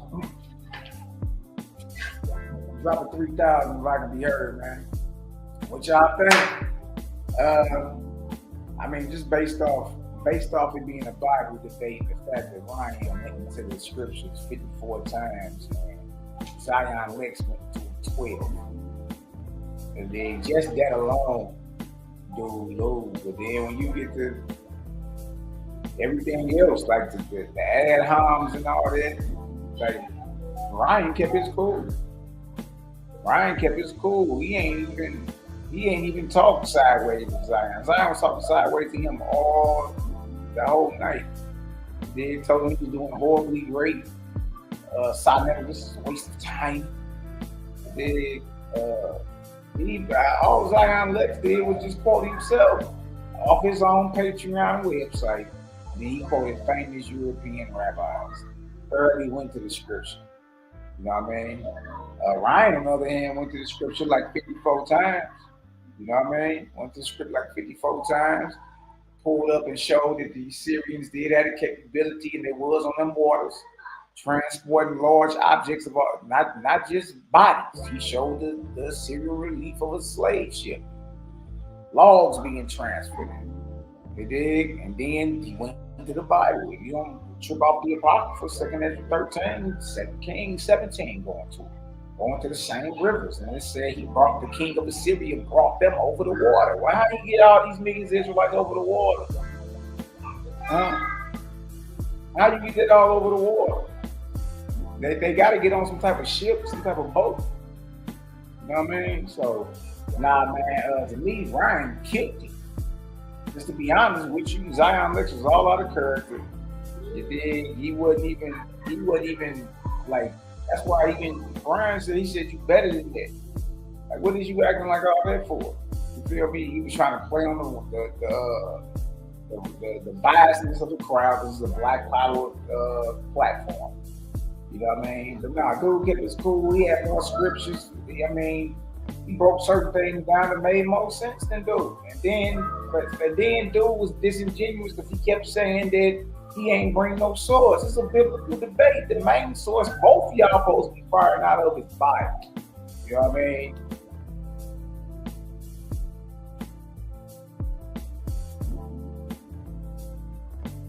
You know what I mean? So it's all good, man. Yeah. I got Ryan for the win. He really baby, dirty. Zion talked the whole time. That's all he did. That's the second debate we see before lately. He just getting punched on. We ain't forgot about that Sirach Shalom debate. You know what I mean? But I'm about to get up out of here, fam. I gotta chop it up with the short leggers. We've been on here about 5 hours going on. Gotta chop it up with the short leggers. Inmates about running the asylum, and we can't have that. But until the next time, family, love, light, balance to the whole fam. We're gonna ride out. You dig? And use this day to do something good for somebody, man. Yeah, this one needs to slow. When you slow it down, it's something different. CGG.